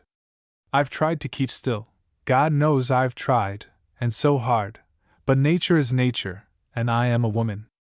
Oh, if you men only knew what that means, you'd forgive us much, and pity. You have so much in life and we so little, and you torture us so with that little, which to us is so great, our all, leading us on against our will, against our better judgment, until we love you, not realizing at first the madness of unrequited love. Oh, the cruelty of it, and but for a pastime. But I do not mean to charge you. You are not as other men, you are not wrong. Besides, why should I not say it? I love you. Yes, you, a man who knows not the meaning of the word, who meant to be but a friend, my best friend. Oh, you have been blind all the years since first I knew you, since first you began telling me of yourself and of your hopes.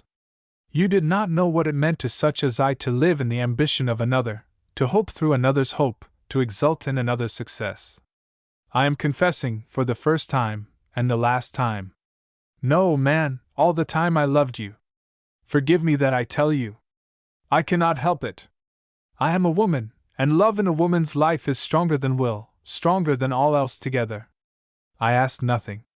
I expect nothing. I could not keep quiet longer. It was killing me, and you never saw. I did not mean to tell you anything, till this moment, least of all in this way. But it is done, and I'm glad, yes, happier than I have been for weeks. It is our woman's nature, a nature we do not ourselves understand. My friend, I cannot see you again. Things cannot go on as they were. It was torture, you know not what torture, and life is short. If you would be kind, avoid me. The town is wide, and we have each our work. Time will pass. Remember, you have done nothing wrong. If there be one at fault, it is nature, for only half doing her work. You are good and noble. Goodbye. I trust you, for God bless you, I love you. The letter dropped, and the man stood looking out with unseeing eyes, on the shifting street. A patient came in and sat down, waiting. He had read as in a dream. Now with a rush came thought, the past, the present, mingled, and as by a great light he saw clearly the years of camaraderie, thoughtless on his part, filled as his life had been with work and with thought of the future. It all came home to him now, and the coming was of brightness. The coldness melted from his face, the very squareness of the jaw seemed softer. The knowledge that is joy and that comes but once in a lifetime, swept over him, warm, and his heart beat swift. All things seemed beautiful. Without a word he took up his hat, and walked rapidly toward the elevator.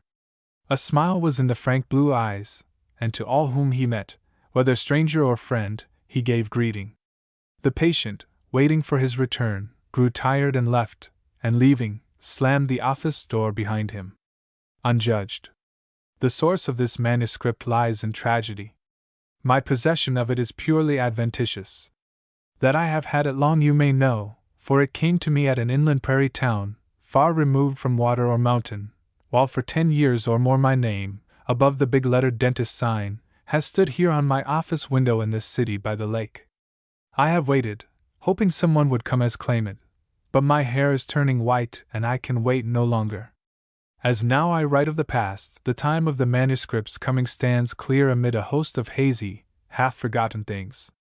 It was after regular hours, of the day I write, that a man came hurriedly into my office, complaining of a fiercely aching tooth. Against my advice he insisted on an immediate extraction, and the use of an anesthetic. I telephoned for a physician, and while awaiting his coming, my patient placed in my keeping an expansible leather-covered book of a large pocket size. "Should anything go wrong," he said, "there are instructions inside." The request is common from those in use to an operation, and I accepted without other comment than to assure him he need fear no danger. Upon arriving, the physician made the customary examination and proceeded to administer chloroform. The patient was visibly excited, but neither of us attached any importance to that under the circumstances. Almost before the effect of the anesthetic was noticeable, however, there began a series of violent muscular spasms and contractions. The inhaler was removed and all restoratives known to the profession used, but without avail.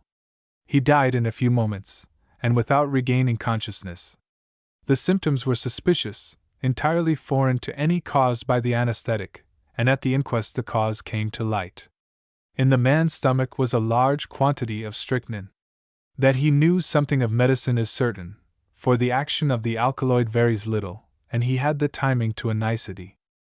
The man was, I should judge, 30 years of age, smooth of face and slightly built. Nerve was in every line of face and body. He was faultlessly dressed and perfectly groomed. He wore no jewelry, not even a watch, but within the pocket of his vest was found a small jewel case containing 2 beautiful white diamonds, each of more than a carat weight. One was unset, the other mounted in a lady's ring. There was money in plenty upon his person, but not an article that would give the slightest clue to his identity. One peculiar thing about him I noticed, and could not account for. Upon the palm of each hand was a row of irregular abrasions, but slightly healed, and which looked as though made by some dull instrument. The book with which he entrusted me had begun as a journal, but with the passage of events it had outgrown its original plan. Being expansible, fresh sheets had been added as it grew, and at the back of the book, on one of these blanks, had been hastily scratched, in pencil, the message of which he spoke. "You will find sufficient money in my pockets to cover all expenses. Do not take my trinkets, please. Associations make them dear to me. Any attempt to discover my friends will be useless." Notwithstanding the last sentence, the body was embalmed and the death advertised. But no response came, and after 3 days the body and the tokens he loved were quietly buried here in the city. Meantime I had read the book, beginning from a sense of duty that grew into a passing interest, and ended by making me unaware of both time and place. I give you the journal as it stands, word for word and date for date. Would that I could show you the handwriting in the original as well. No printed page can tell the story of mood as can the lines of this journal. There were moments of passion when words slurred and overtook each other, as thought moved more rapidly than the characters which recorded, and again, periods of uncertainty when the hand tarried and busied itself with forming meaningless figures, while the conscious mind roamed far away. March 17th. Why do I begin a journal now, a thing I have never done before? Had another asked the question, I could have turned it off with a laugh, but with myself it will not do. I must answer it, and honestly. Know then, my ego who catechizes, I have things to tell, feelings to describe that are new to me and which I cannot tell to another.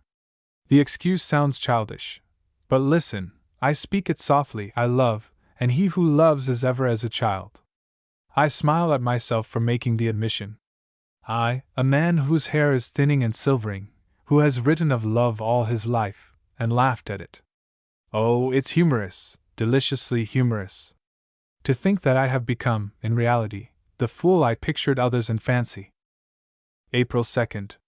Gods, she was beautiful tonight.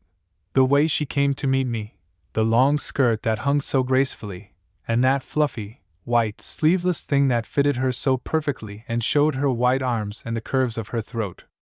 I forgot to rise, and I fear I stared at her. I can yet see the smile that crept through the long lashes as she looked at me, and as I stumbled in apology she was smiling all the time. How I came away I swear I don't know. Instinct, I suppose, for now at last I have an incentive. I must work mightily, and earn a name, for her. April 4th. He says it is a strong plot and that he will help me. That means the book will succeed. I wonder how a man feels who can do things, not merely dream them. I expected he would laugh when I told him the plot, especially when I told whom the woman was, but he didn't say a word. He thinks, as I do, that it would be better to leave the story's connection with her a surprise until the book is published. He is coming up here to work tomorrow. Keep a plot warm, he says, especially one with a love in it. He looked at me out of the corner of his eye as he spoke, so peculiarly I hardly knew whether he was laughing at me or not. I suppose, just now, my state of mind is rather obvious and amusing. May 3rd. As I expected, the reaction is on.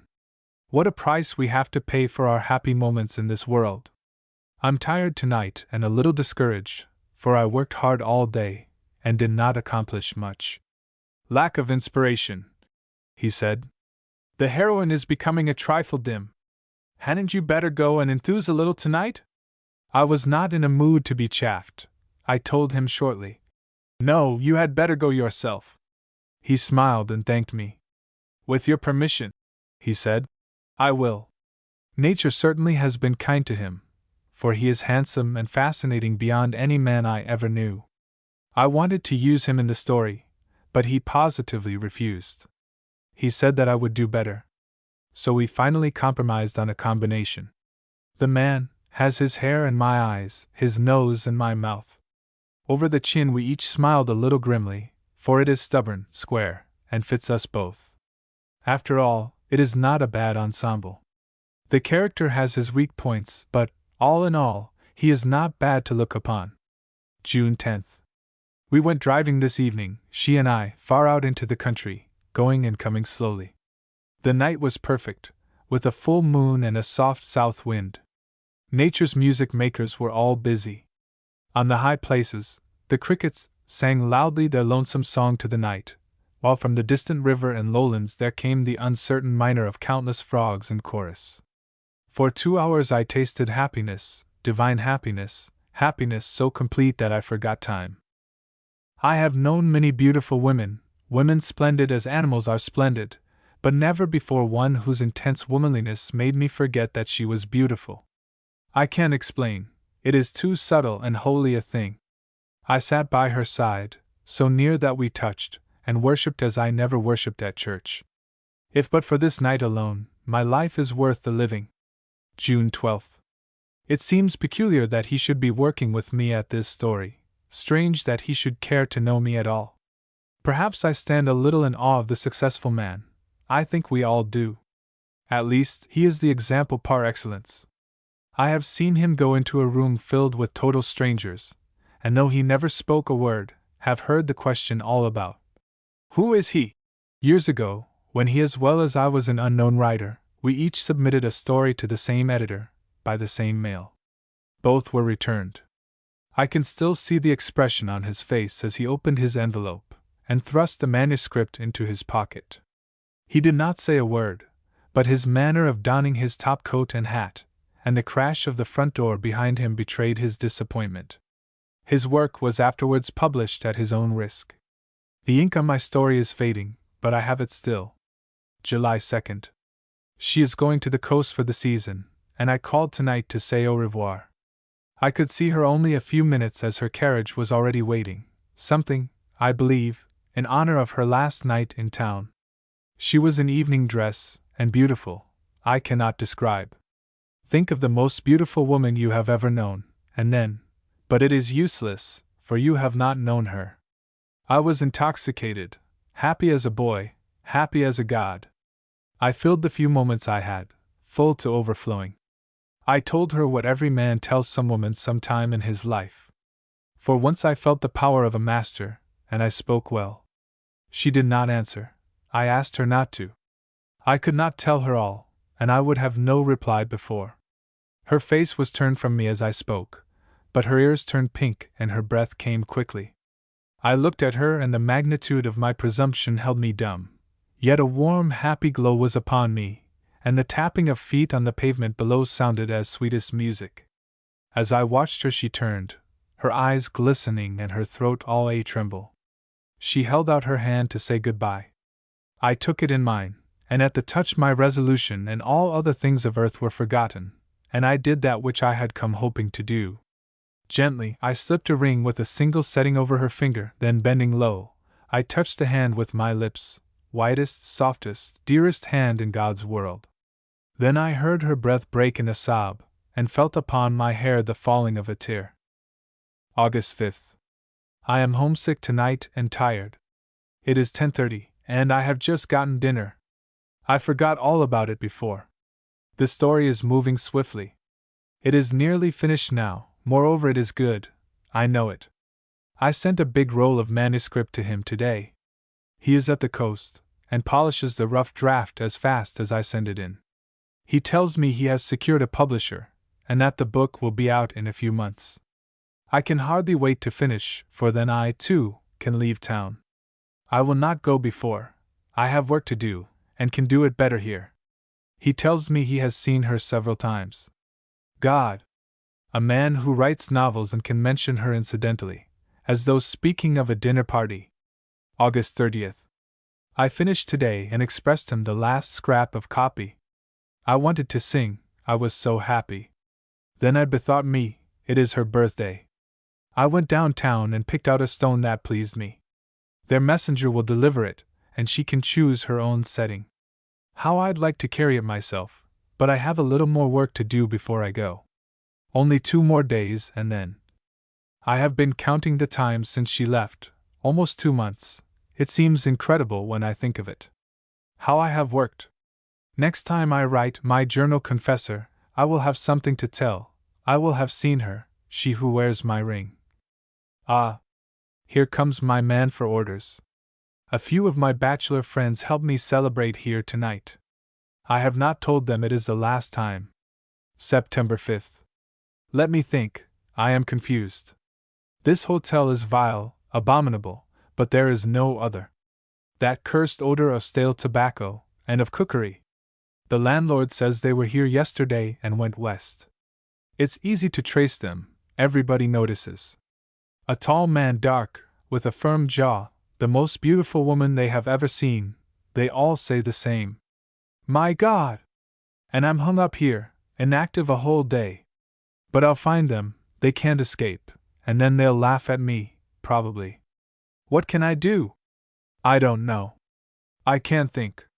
I must find them first, that cursed odor again. Oh, what a child, a worse than fool I have been. To sit there in town pouring the best work of my life into his hands. I must have that book, I will have it.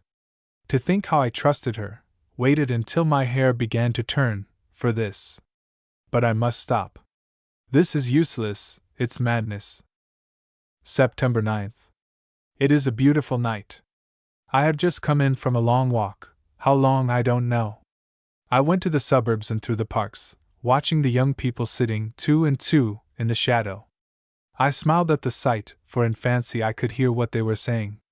Then I wandered over to the lakefront, and stood a long time, with the waves lapping musically against the rocks below, and the moonlight glistening on a million reflectors.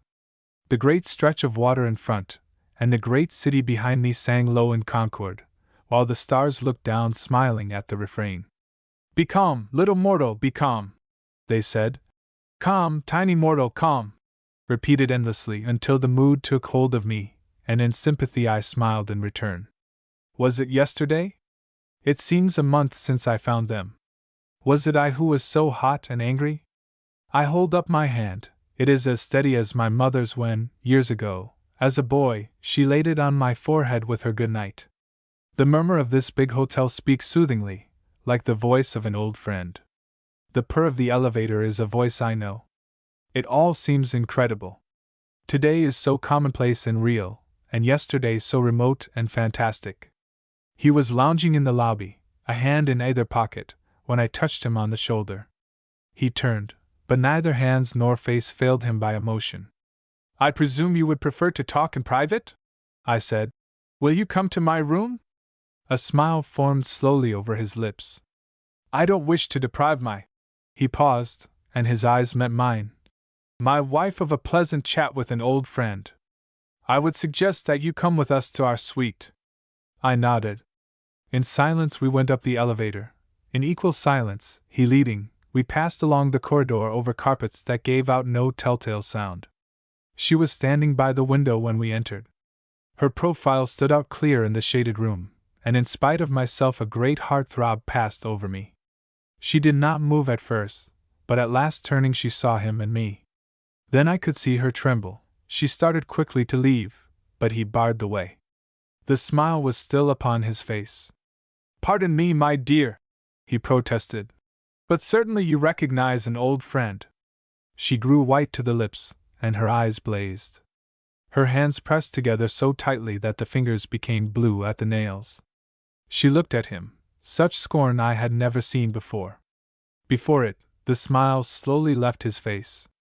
"Were you the fraction of a man," she voiced slowly, icily, "you would have stopped short of this."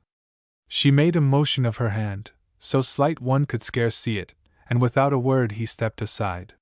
She turned toward me and, instinctively, I bent in courtesy, my eyes on the floor and a great tumult in my heart. She hesitated at passing me. Without looking up I knew it, then, slowly, moved away down the corridor. I advanced inside, closing the door behind me and snapping the lock. Neither of us said a word. No word was needed. The fighting blood of each was up, and on each the square jaw that marked us both was set hard. I stepped up within a yard of him and looked him square in the eye. "I pray God I may never be so angry again." "What explanation have you to offer?" I asked. His eye never wavered, though the blood left his face and lip. Even then I admired his nerve. When he spoke his voice was even and natural. "Nothing," he sneered. "You have lost, that's all." Quick as thought I threw back the taunt. "Lost a woman, yes, thank God. The book, never. I came for that, not for her. I demand that you turn over the copy." Again the cool smile and the steady voice. "You're a trifle late. I haven't a sheet, it is all gone." "You lie!" I flung the hot words fair in his teeth. A smile, mocking, maddening, formed upon his face. "I told you before you had lost. The book is copyrighted." A pause while the smile broadened. "Copyrighted in my name, and sold." The instinct of battle, primitive, uncontrollable, came over me and the room turned dark. I fought it, until my hands grew greasy from the wounds where the nails bit my palms, then I lost control. Of what follows all is confused. I dimly see myself leaping at him like a wild animal. I feel the tightening of the big neck muscles as my fingers closed on his throat. I feel a soft breath of night air as we neared the open window, then in my hands a sudden lightness, and in my ears a cry of terror. I awoke at a pounding on the door. It seemed hours later, though it must have been but seconds. I arose, and was alone. The window was wide open. In the street below, a crowd was gathering on the run, while a policeman's shrill whistle rang out on the night. 100 faces were turned toward me as I looked down, and I dimly wondered thereat. The knocking on the door became more insistent. I turned the lock, slowly, and a woman rushed into the room. Something about her seemed familiar to me. I passed my hand over my forehead, but it was useless. I bowed low and started to walk out, but she seized me by the arm, calling my name, pleadingly. Her soft brown hair was all loose and hanging, and her big eyes swimming. Her whole body trembled so that she could scarcely speak. The grip of the white hand on my arm tightened. "Oh! You must not go!" she cried.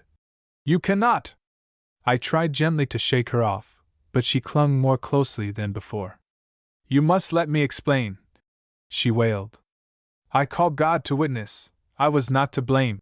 She drew a case from the bosom of her dress. "Here are those stones, I never wore them. I wanted to, God knows, but I couldn't. Take them, I beg of you." She thrust the case into my pocket. "He made me take them, you understand, made me do everything from the first.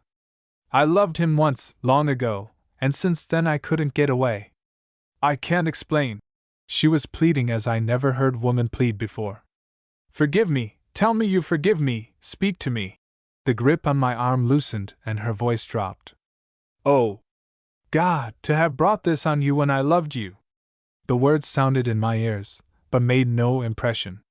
It all seemed very, very strange. Why should she say such things to me? She must be mistaken, must take me for another.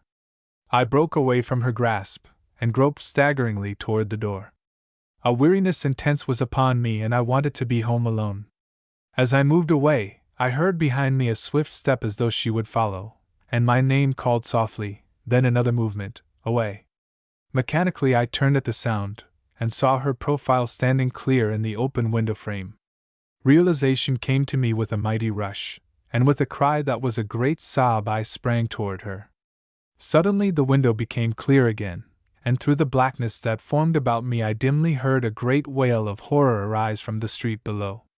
There was no other entry save the hasty scrawl in pencil. The touch human. Good night.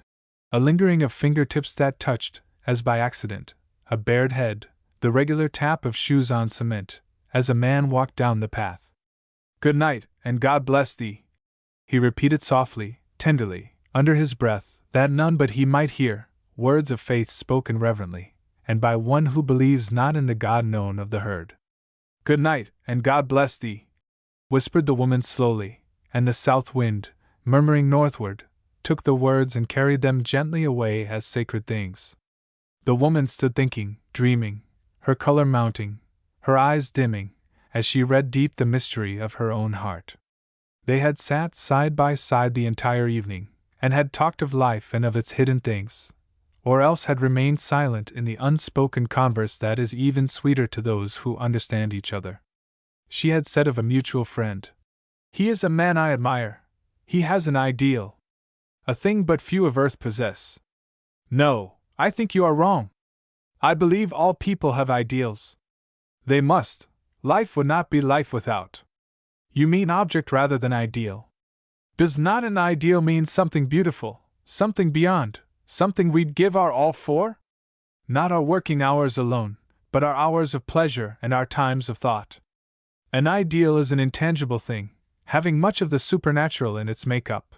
'Tis a fetish for which we'd sacrifice life, or the strongest passion of life, love. Is this an ideal, though?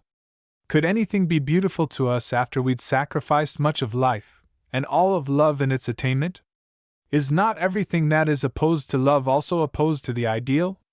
Is not an ideal, when all is told, nothing but a great love, the great personal love of each individual?" He turned to the woman, and there was that in his face which caused her eyes to drop, and her breath to come more quickly. "I don't know. I'm miserable, and lonely, and tired. I've thought I had an ideal, and I followed it, working for it faithfully and for it alone.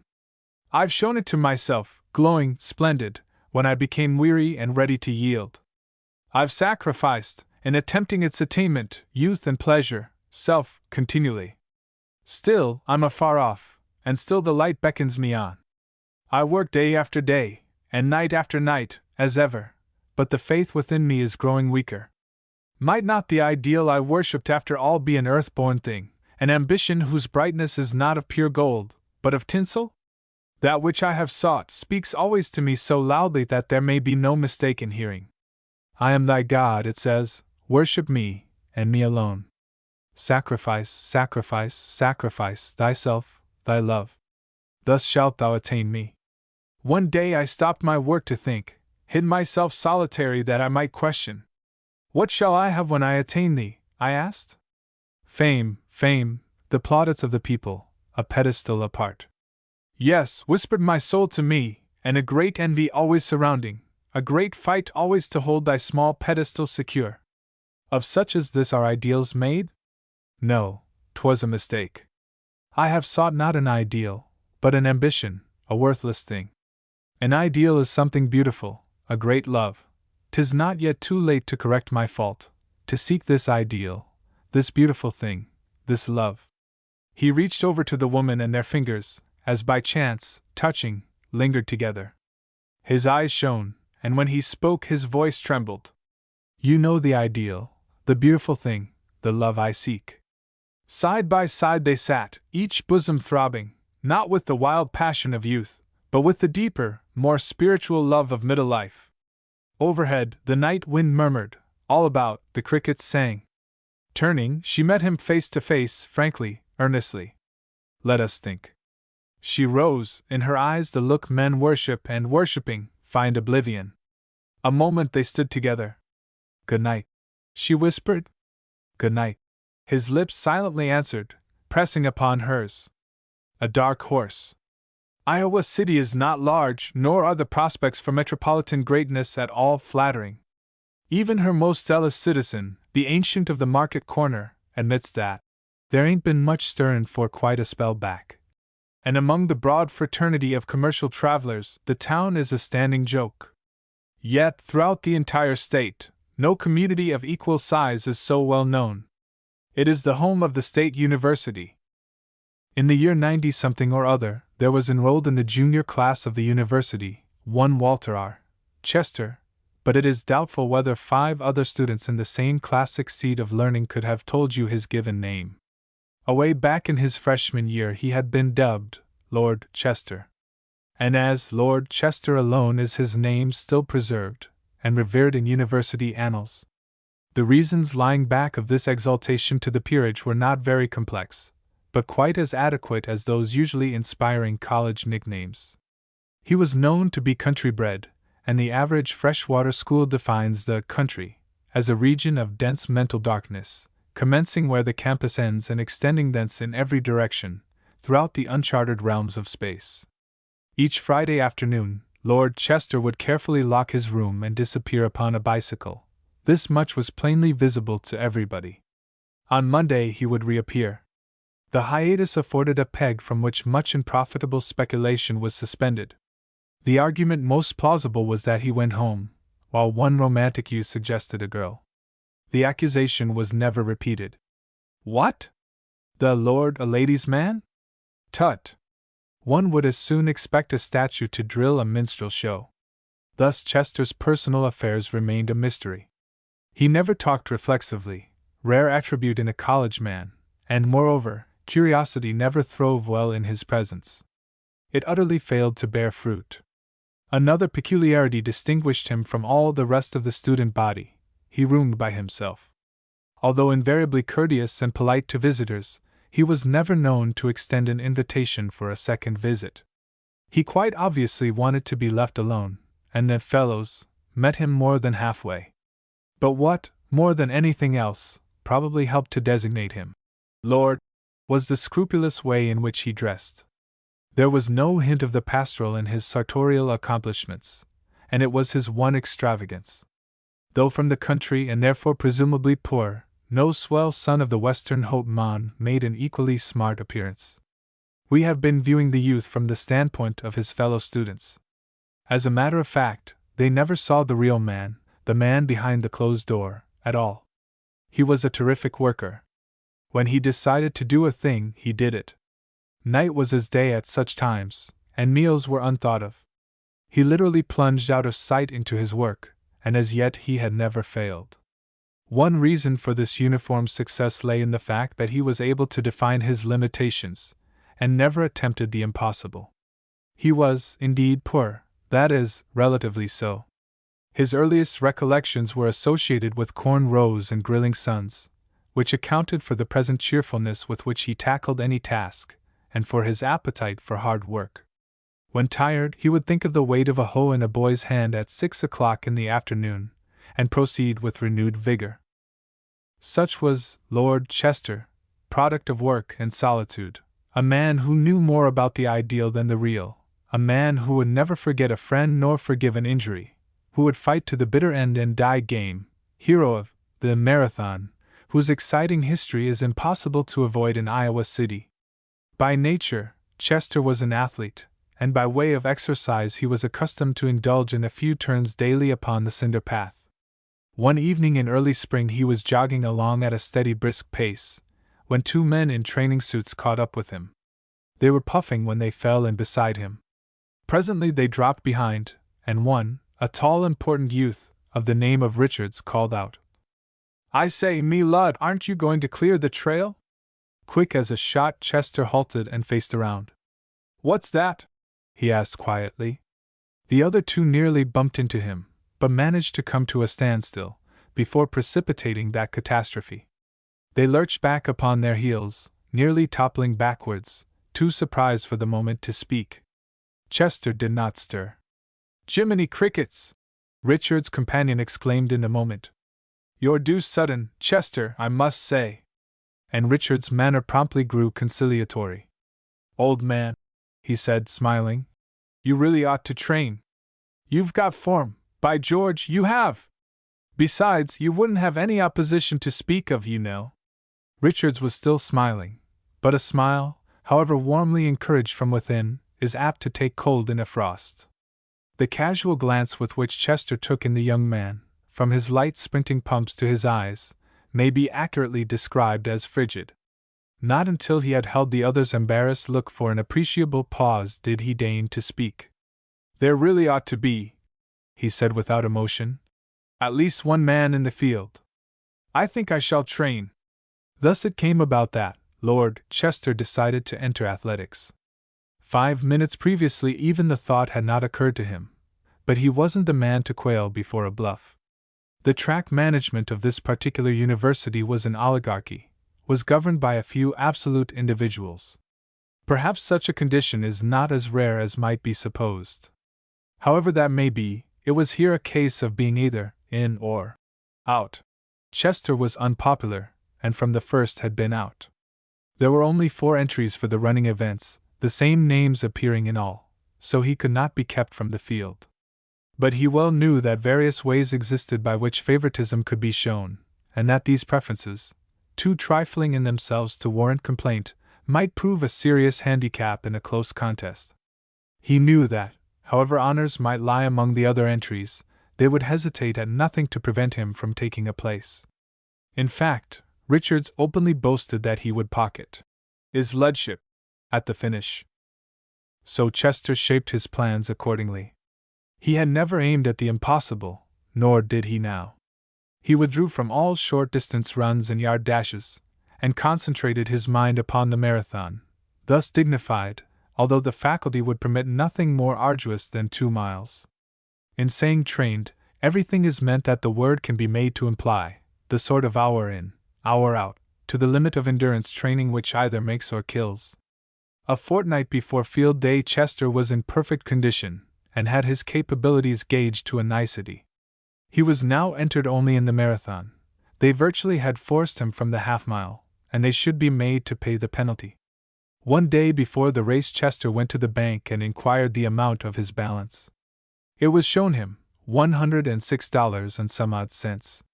He drew a check for the amount, and thrust the bills into his pocket.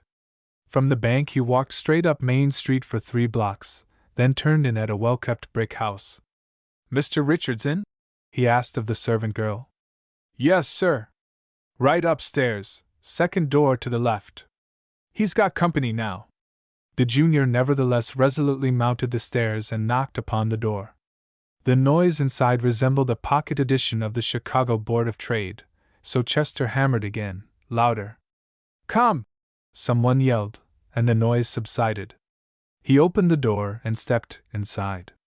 A half-dozen young fellows were scattered about, but as he knew none of them, except by name, he ignored their presence and walked directly up to Richards. "I've come on business," he said. "Can I speak with you a moment?" "Sure." Richards removed his feet from a chair, kicking it at the same time toward his visitor. "These fellows know more about my business now than I do myself, so get it off of your chest, Chester." The company laughed, but Chester remained wholly unmoved. "All right," said he calmly. "You're in the marathon, want to risk anything on it." Up went Richard's feet once more, this time to a table. He winked broadly at his friends, and replied with an air of vast carelessness. "Why, yes, I don't mind. Guess I can cover you." "How much?" demanded Chester. "Odds even, mind. I said I'd cover you, didn't I?" with some warmth. Richards fumbled in his trousers pockets, extracting therefrom a handful of loose change. Chester advanced to the table. At sight of his roll of bills a sudden silence fell. All eyes were glued upon them while he counted. 5, 10, 15, and so on, up to 100. He stowed the remaining 5 back in his pocket, pushed the pile into the middle of the table and looked coolly down at his host. Said he, 100 even that I win the marathon. Cover, or show these fellows the sort of piker you are." and Richards came very near to showing them. His face was a study. He hadn't $10 to his name. He was painfully aware of the fact, and here were these 6 boys who would know it too in about 2 seconds. He was rattled, and sat looking at the pile of bills as though charmed. He racked his brain for some way out of the predicament, but the only thing he could think of was to wonder whether the portrait on the top note was that of Hendricks or Rufus Choate. It can't be Choate, suddenly occurred to him. But then There was a laugh in the back of the room. Richard stood up. A dozen fire alarms would not have recalled him so quickly. Whatever else might be said of the man, he was game, and now his gameness showed. "Give me an hour. I'll meet you then in front of the post office." While speaking, he had gotten into his coat. Now he walked toward the door. "Amuse yourselves while I'm gone, fellows," he said, and disappeared down the stairway.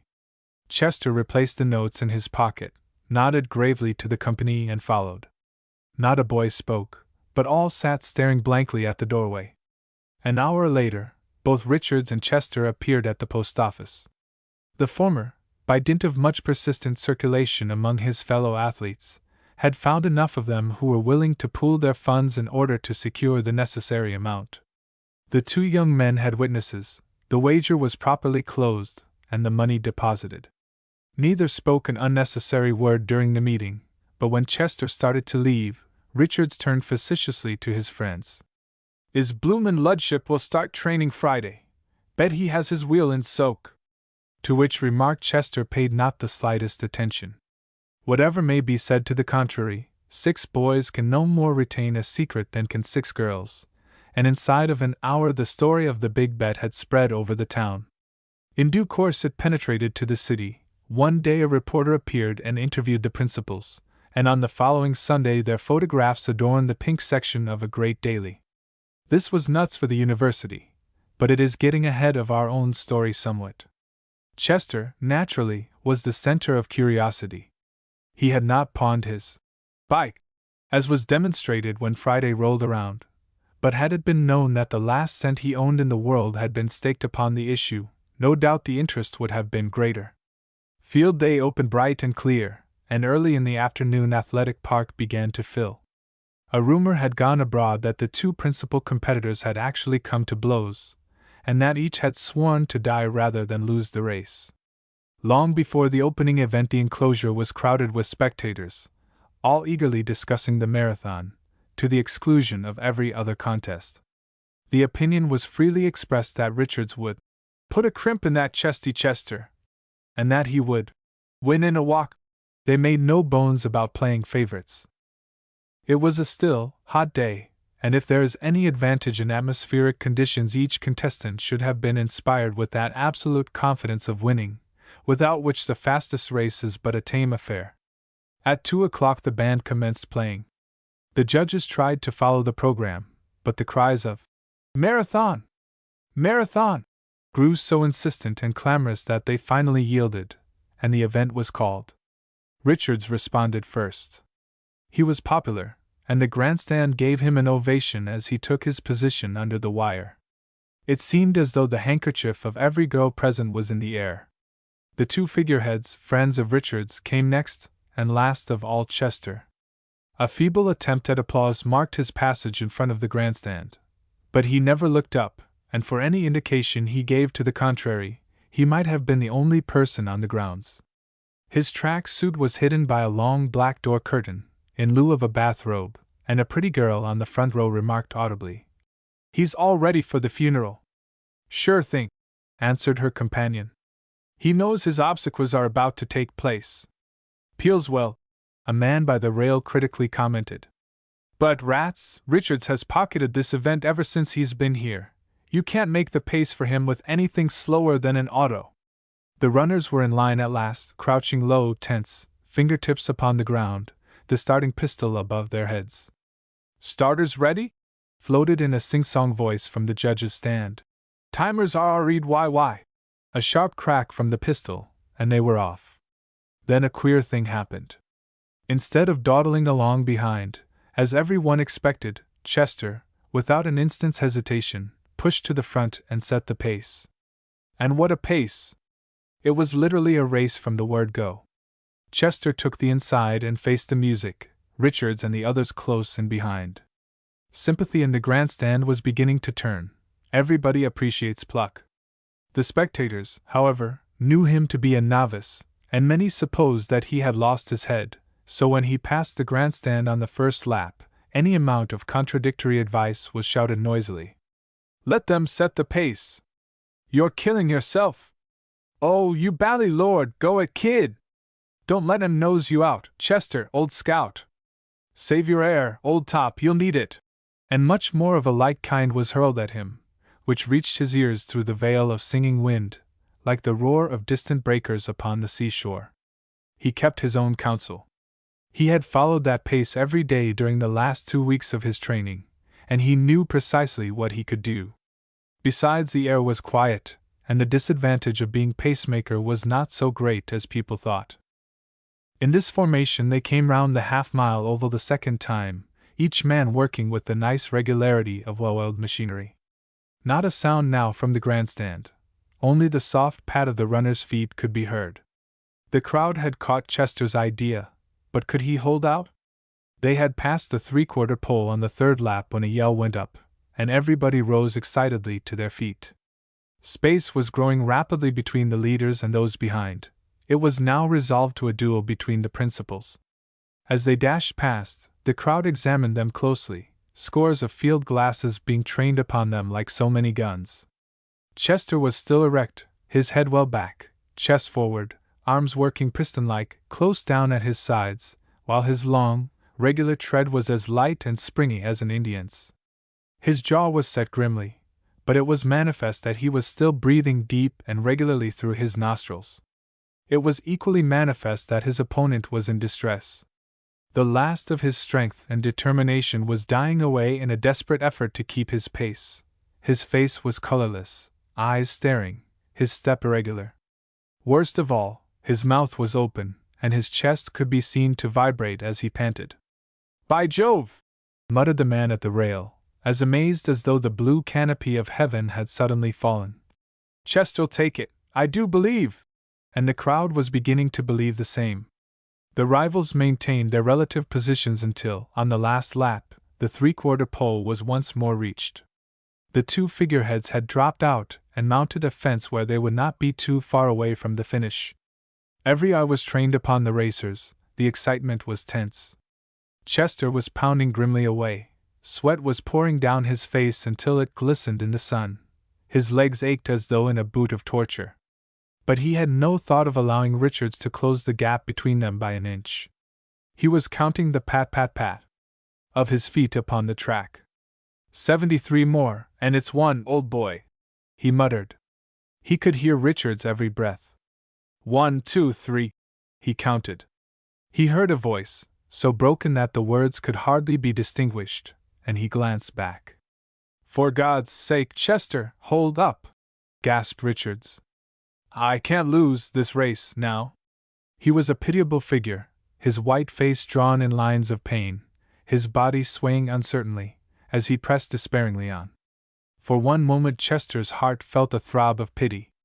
Then he thought of his work in sun and rain, of Richard's contempt in the past, of the cheers for his rival and the open ridicule of his own pretensions, and last of all, but far from being the least consideration, the $200 absolutely necessary to carry him through his final year to graduation.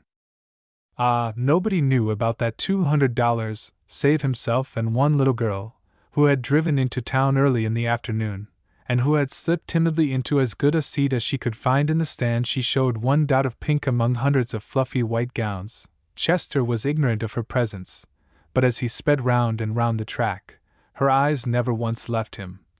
Nor did she cease praying silently that he might win. Only for an instant did he hesitate, then his face settled into an expression not pleasant to look upon. He forgot that he was tired, that a grandstand full of howling maniacs was ahead of him. He thought only of the girl in pink, and made his spurt. Richards tried to follow, but a haze was forming over his eyes. His heart was pounding until he believed that he must suffocate.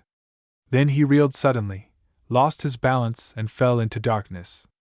"So this is victory!" murmured Chester to himself a moment later, as he swayed unsteadily upon the shoulders of a howling mob. He was thinking of poor Richard's lying back there upon the track. But just then he espied the transfigured face of the girl in pink. "It is! It is!" he shouted joyfully. "The worth of the price." Nobody in a normal humor would dispute the fact that Clementine Willis was a strikingly handsome girl. One might even be moved, by a burst of enthusiasm, to declare her beautiful. There was about her that subtle, elusive charm of perfection in minute detail, possible only to the wealthy, who can discriminate between art and that which is artificial, and who can take advantage of all of art's magic resources, without imparting the slightest suggestion of artificiality. Her hair and eyes were dark, very dark, her skin bore the matchless, transparent tint of ivory, every line of her high-bred face, and of her hands and her slender, arched feet, bespoke the ultimate degree of refinement. She was the sort of girl, in short, that a full-blooded man must needs stare at, perhaps furtively, but with no thought of boldness. Stupid, indeed, must be he who would attempt anything even remotely approaching familiarity with Miss Willis. Her smart brougham waits in front of a new and resplendent downtown office building on a certain afternoon, while Miss Willis ascends in one of the elevators to the 10th floor. She proceeds with assurance, but leisurely, mayhap she is a trifle bored, to a door which somehow manages to convey an impression of prosperity beyond. It bears upon its frosted glass the name of Dr. Leonard, a renowned specialist in diseases of the throat, besides the names of a half-dozen assistants, in much smaller lettering, who, doubtless, are in the ferment of struggling for positions of equal renown. The door opening discloses a neat, uniformed maid in a large and richly furnished reception room. 5 ladies, of various ages and all handsomely gowned, are seated here and there, manifestly forcing patience to relieve the ennui which would have been tolerated with no other detail of the day's routine. This cursory survey is sufficient, it is hoped, to demonstrate that Dr. Leonard's practice is confined among a class of which most other practitioners might be pardonably envious. The white-aproned, white-capped maid smiled a polite recognition of the newest arrival. A bit flustered by the calmly impersonal scrutiny with which her greeting was received, she addressed Miss Willis in a subdued voice. "I was to tell you, Miss Willis, that there is no occasion for Dr. Leonard to see you himself today. If you please, Dr. Carter will fill your engagement." Miss Willis did not please. It was quite clear that she regarded this arrangement with considerable disfavor. "You may inform Dr. Leonard that I shall not wait," she said coldly. "If I am so far improved that I do not require his personal attention, I shall not come again." With that, she turned decisively to leave. The maid followed her, hesitantly, to the door, and Miss Willis could not repress a smile at the girl's consternation. The situation had ended in an altogether unexpected manner. And then, in the next instant, it became manifest that, however absolute Dr. Leonard might be, it was not a part of the maid's duties to discourage those who would seek his services. She was emboldened to protest. "Just try him, please, Miss Willis," in a nervous murmur. He's. The assurance was left unfinished, but the speaker's flurry revealed her predicament, and Miss Willis smiled encouragement. "Very well," she returned graciously. The maid gave her a grateful look and conducted her through several rooms, all in accord with the sumptuous reception room, to a tiny private office, where she opened the door and stood respectfully on one side. The visitor's submissive mood all at once vanished. She stared resentfully at the cramped quarters, and entered reluctantly, as if with a feeling of being thrust willy-nilly into a labeled pill-box. A man was writing at a desk in a corner, and he continued writing. "Take a chair, please," he said crisply, without looking up. And this was the only sign to indicate that he was aware that his privacy had been invaded. Miss Willis's dark eyes flashed. She seemed about to make an indignant rejoinder, but thought better of it. She ignored the invitation to sit down, however, and by the circumstance caught the writer's attention. He bent a quick, surprised look round at her, then proceeded with his writing. He did not repeat the request.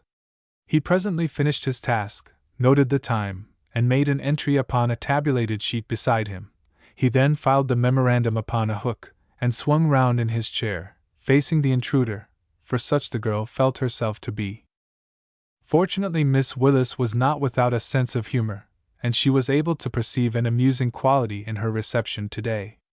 Such supreme indifference to her very existence was so wholly foreign to anything in her past experience, that she was acutely sensible of its freshness and novelty. But now the man became all at once impressed with the circumstance that she was still standing, and he bounded guiltily to his feet. "Pardon me!" he exclaimed in confusion. "I was very busy when you came in. Won't you please have this chair?" He awkwardly shoved one forward. The man was young. Miss Willis was unable to determine whether he was good-looking or ugly, whether he was the right sort or impossible, so she accepted the proffered chair. He resumed his own seat, and leaned one arm wearily upon the desk.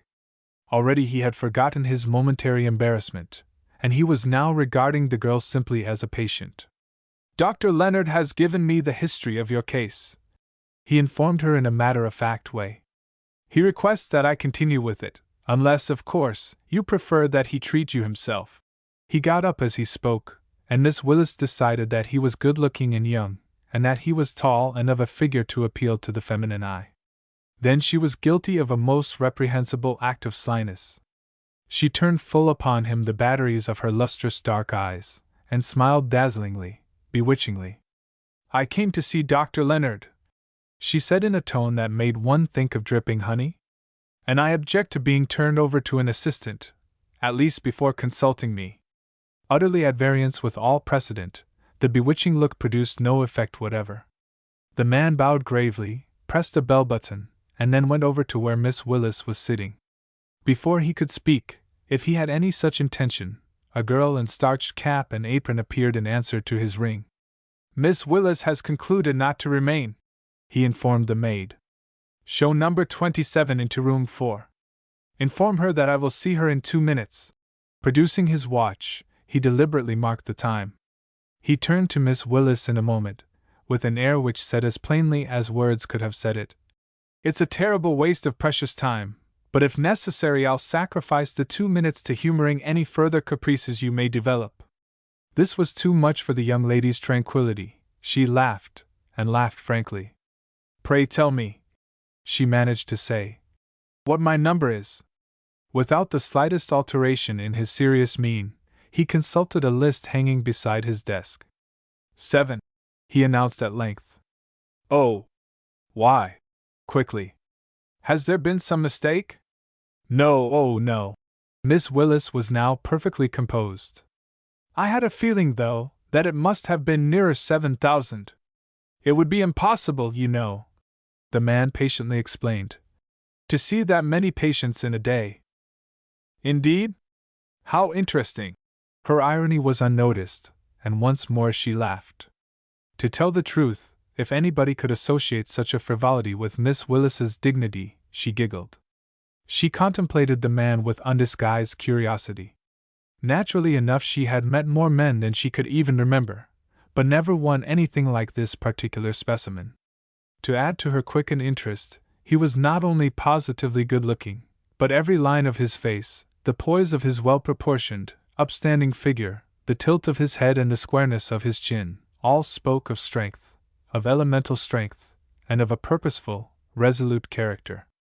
And, too, she told herself that he had nice eyes. The nice eyes never wavered in their respectful regard of her. He spoke again. "I can assure you that Dr. Leonard meant no discourtesy. The new arrangement means nothing further than that your trouble is more distinctively within my province. It is his custom, once he has thoroughly diagnosed a case, to assign it to the one of his assistants best qualified to treat it. Dr. Leonard is a very busy man.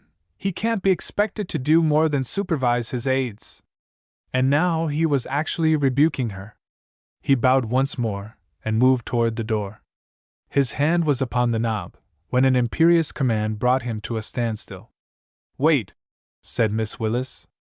"Dr. Carter, if I remain here—" He coolly interrupted. "Pardon me, Miss Willis, but my patient is waiting. I shall be at liberty in 10 minutes, then I shall return." This time he was gone. Number 4 must have been an adjoining room, For the next instant she could hear Dr. Carter's voice through the thin board partition. His speech was as unemotional and businesslike as when addressing her. She could not make up her mind whether to go or wait, and so sat pondering and presently forgot to go. Here was a man such as she had never dreamed of as existing, one absolutely disinterested, who treated people, even people like Clementine Willis, as abstractly as a master mechanic goes about repairing a worn-out engine.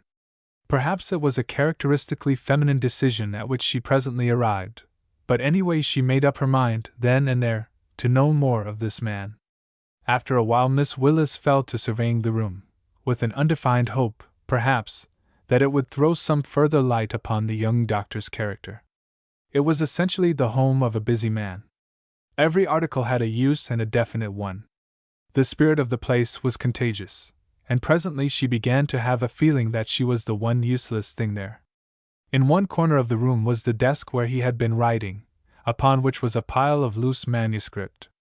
Reference books were scattered all about, some with improvised bookmarks, but mostly face downward, just as they had been left.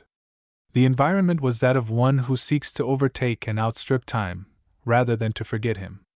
Dr. Carter returned at last, entering quickly but quietly.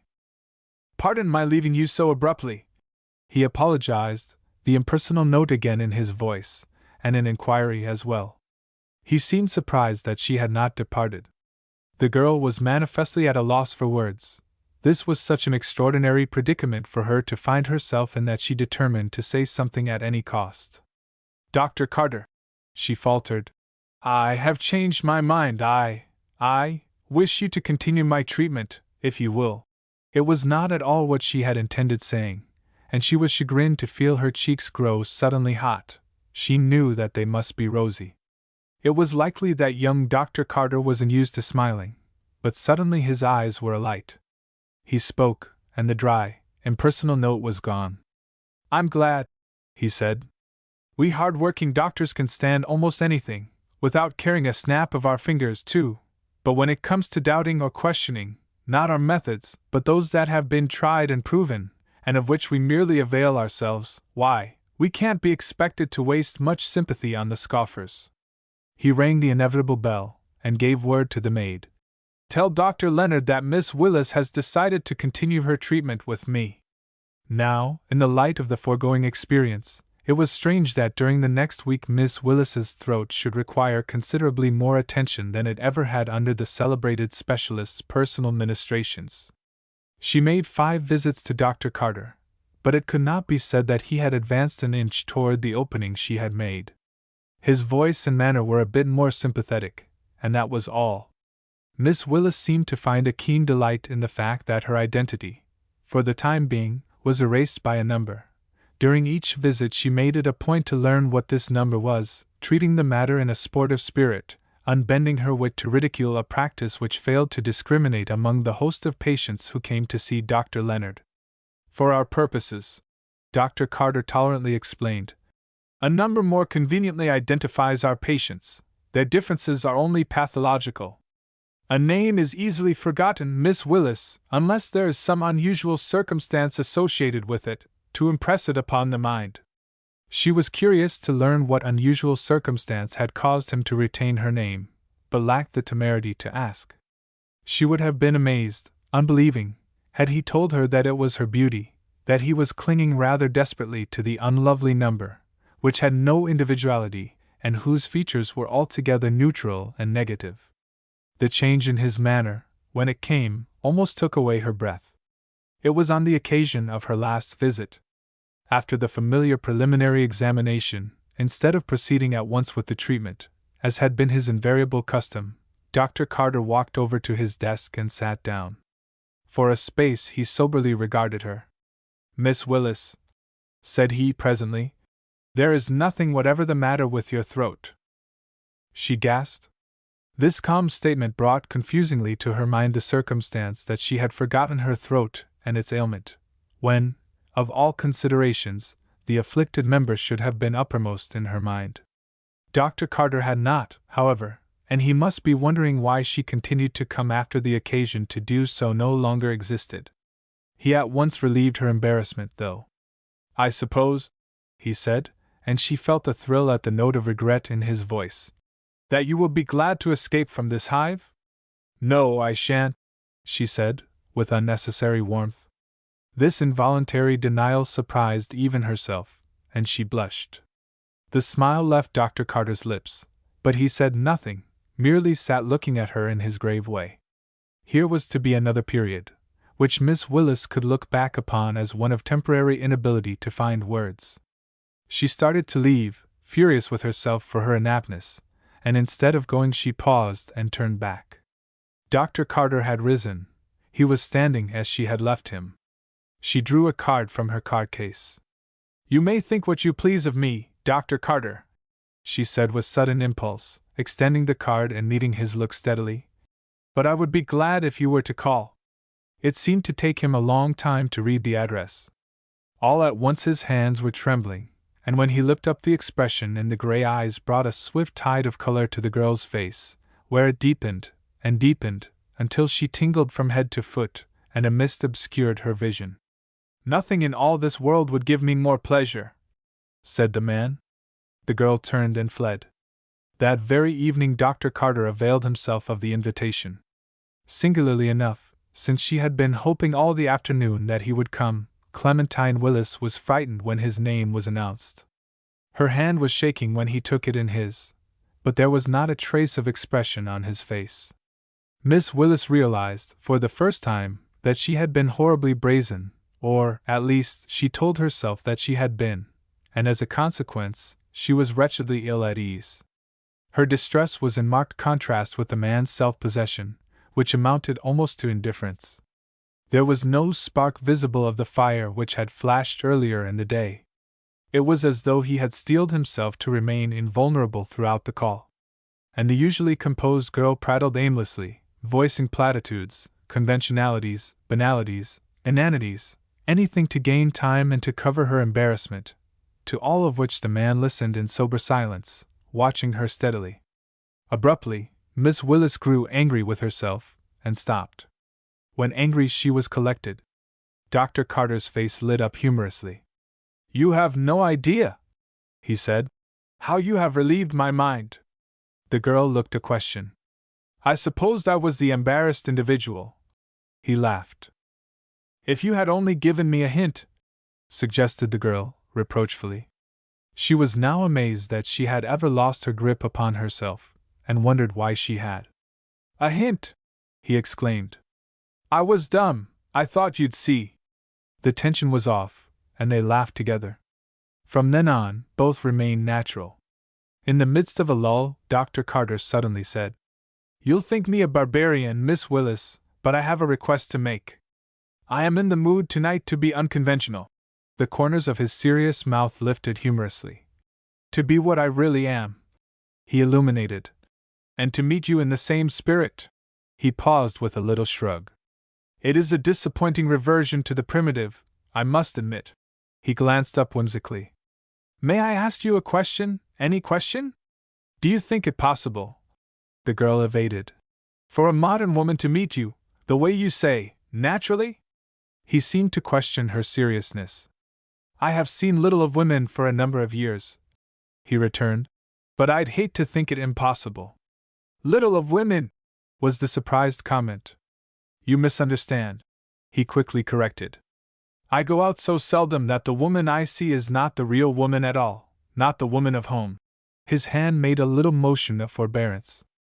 In his consultation room the patients of a physician are sexless. I think that a woman, that I, can still be natural, Dr. Carter, said Miss Willis slowly, her eyes downcast. What did you wish to ask? It was his turn to hesitate. I hardly know how to put it, now that I have permission, he apologized, with a deprecatory little laugh. We seldom do things in this world, he went on at once, unless we want to, or unless the alternative of not doing them is more unpleasant. He merged generalities into a more specific assertion. There was no alternative in your requesting me to call.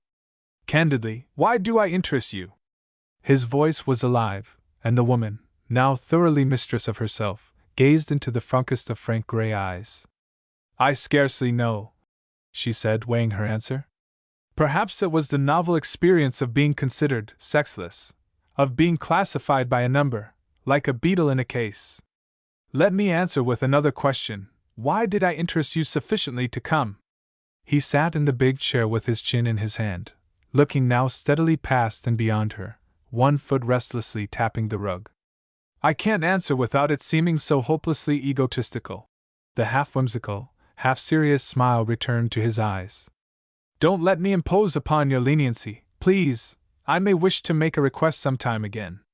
I will accept the responsibility, she insisted. On your head, then, the consequences. He spoke lightly, but with a note of restlessness and rebellion. To me you are attractive, Miss Willis, because you are everything that I am not. With you there is no necessity higher than the present, no responsibility beyond the chance thought of the moment. You choose your surroundings, your thoughts. Your life is what you make it, it is life. You certainly would not charge me with being more independent than you, protested the girl. Independent? He flashed upon her, and she knew she had stirred something lying close to his soul. His voice grew soft, and he repeated the word, musingly, more to himself than to her. Independent? Yes, with abrupt feeling. With the sort of independence that chooses its own manner of absolute dependence, with the independence that gives you only so much of my time, so that the remainder may go to another, with the independence of imperative impartiality, the sort of independence that is never through working and planning for others, that's the independence I know. But there are breathing spells, interrupted Miss Willis, smilingly. Tonight, for example, you are not working for somebody else. You compel me to incriminate myself, he rejoined, the whimsical, half-serious smile again lighting his gray eyes. I should be working now, and I will have to make up the lost time when I go home. He bowed gallantly. The pleasure is double with me, you observe. I do not think twice about paying a double price for it. He spoke lightly, almost mockingly, but beneath the surface there was even the bitter ring of revolt, and constantly before the girl were the little gestures, intense, impatient, that conveyed a meaning he did not voice. She could feel in it all the insistent atmosphere of the town, where time is counted by seconds. She wondered that he felt as he did, ignorant that the disquiet had come into his life only during the past week. To her, the glimpse of activity was fascinating simply because it was in sharp contrast with her life of comparative, dull emptiness. He caught the wistful look on her face. You wonder that I rebel, he said, with an odd little throaty laugh. I couldn't well appear any more unsophisticated, I might as well tell you. It's not the work itself, but the lack of anything else but work that makes the lives of such as I so bare. We are constantly holding a stopwatch on time itself, fearful of losing a second, the scratch of a pen sealing the life of a nation, commuting a death sentence, defining the difference between a man's success and ruin can all be accomplished in a second. If we let that second get away from us, we have been deaf to opportunity's knock. We stop at times to think, and then the object for which we give our all appears so petty and inadequate, and what we are losing, so great. We laugh at our work at such times, and for the moment hate it. But he laughed lightly, and finished with a deprecating little minor. You see, I'm relaxing tonight, and thinking. But, Miss Willis protested, I don't see why you should have only the one thing in your life. It is certainly unnecessary, unless you choose. He smiled indulgently. You have no conception of what it means to shape your life to your income. I am poor, and I know. Years ago I had to choose between mediocrity and— he looked at her peculiarly. And love, or advancement alone. I had to choose, and fixing my choice upon the higher aim, I had to put everything else out of my life. The thought is intolerable that my name should always be under another's upon some office door. You know what I chose, you know nothing of the constant struggle which alone keeps me, mind, soul, and body, centered upon my ideal, nor how readily I respond to a temptation to turn aside. This, he completed listlessly, is one of the nights when the price seems too large. In spite of me, regret will creep in. But, persisted the girl, when you succeed, it will not be too late. There was a plaintive inquiry in the words. The tragedy of the man's life had awakened pity. He spoke with a sudden passion that startled her. It is too late already. My work has refashioned my life. I am desperately restless except when doing something that counts, something visible, and doing it intensely. I'll never. His voice was bitter with regret. Never conform, now? The girl answered, almost unconsciously. I think you can. She hesitated. And will. For a long, long moment they searched each other's eyes. And this price you are paying, said the girl at last. Is it worth it? The man drew a long breath. I wonder. Tonight doubt has undermined my resolution. If you question yourself so seriously, she said very softly, then surely you can find but one answer. Again I wonder. I have wondered and hoped, God help me, since the moment I looked into your eyes. Suddenly he was out of his chair and coming toward her.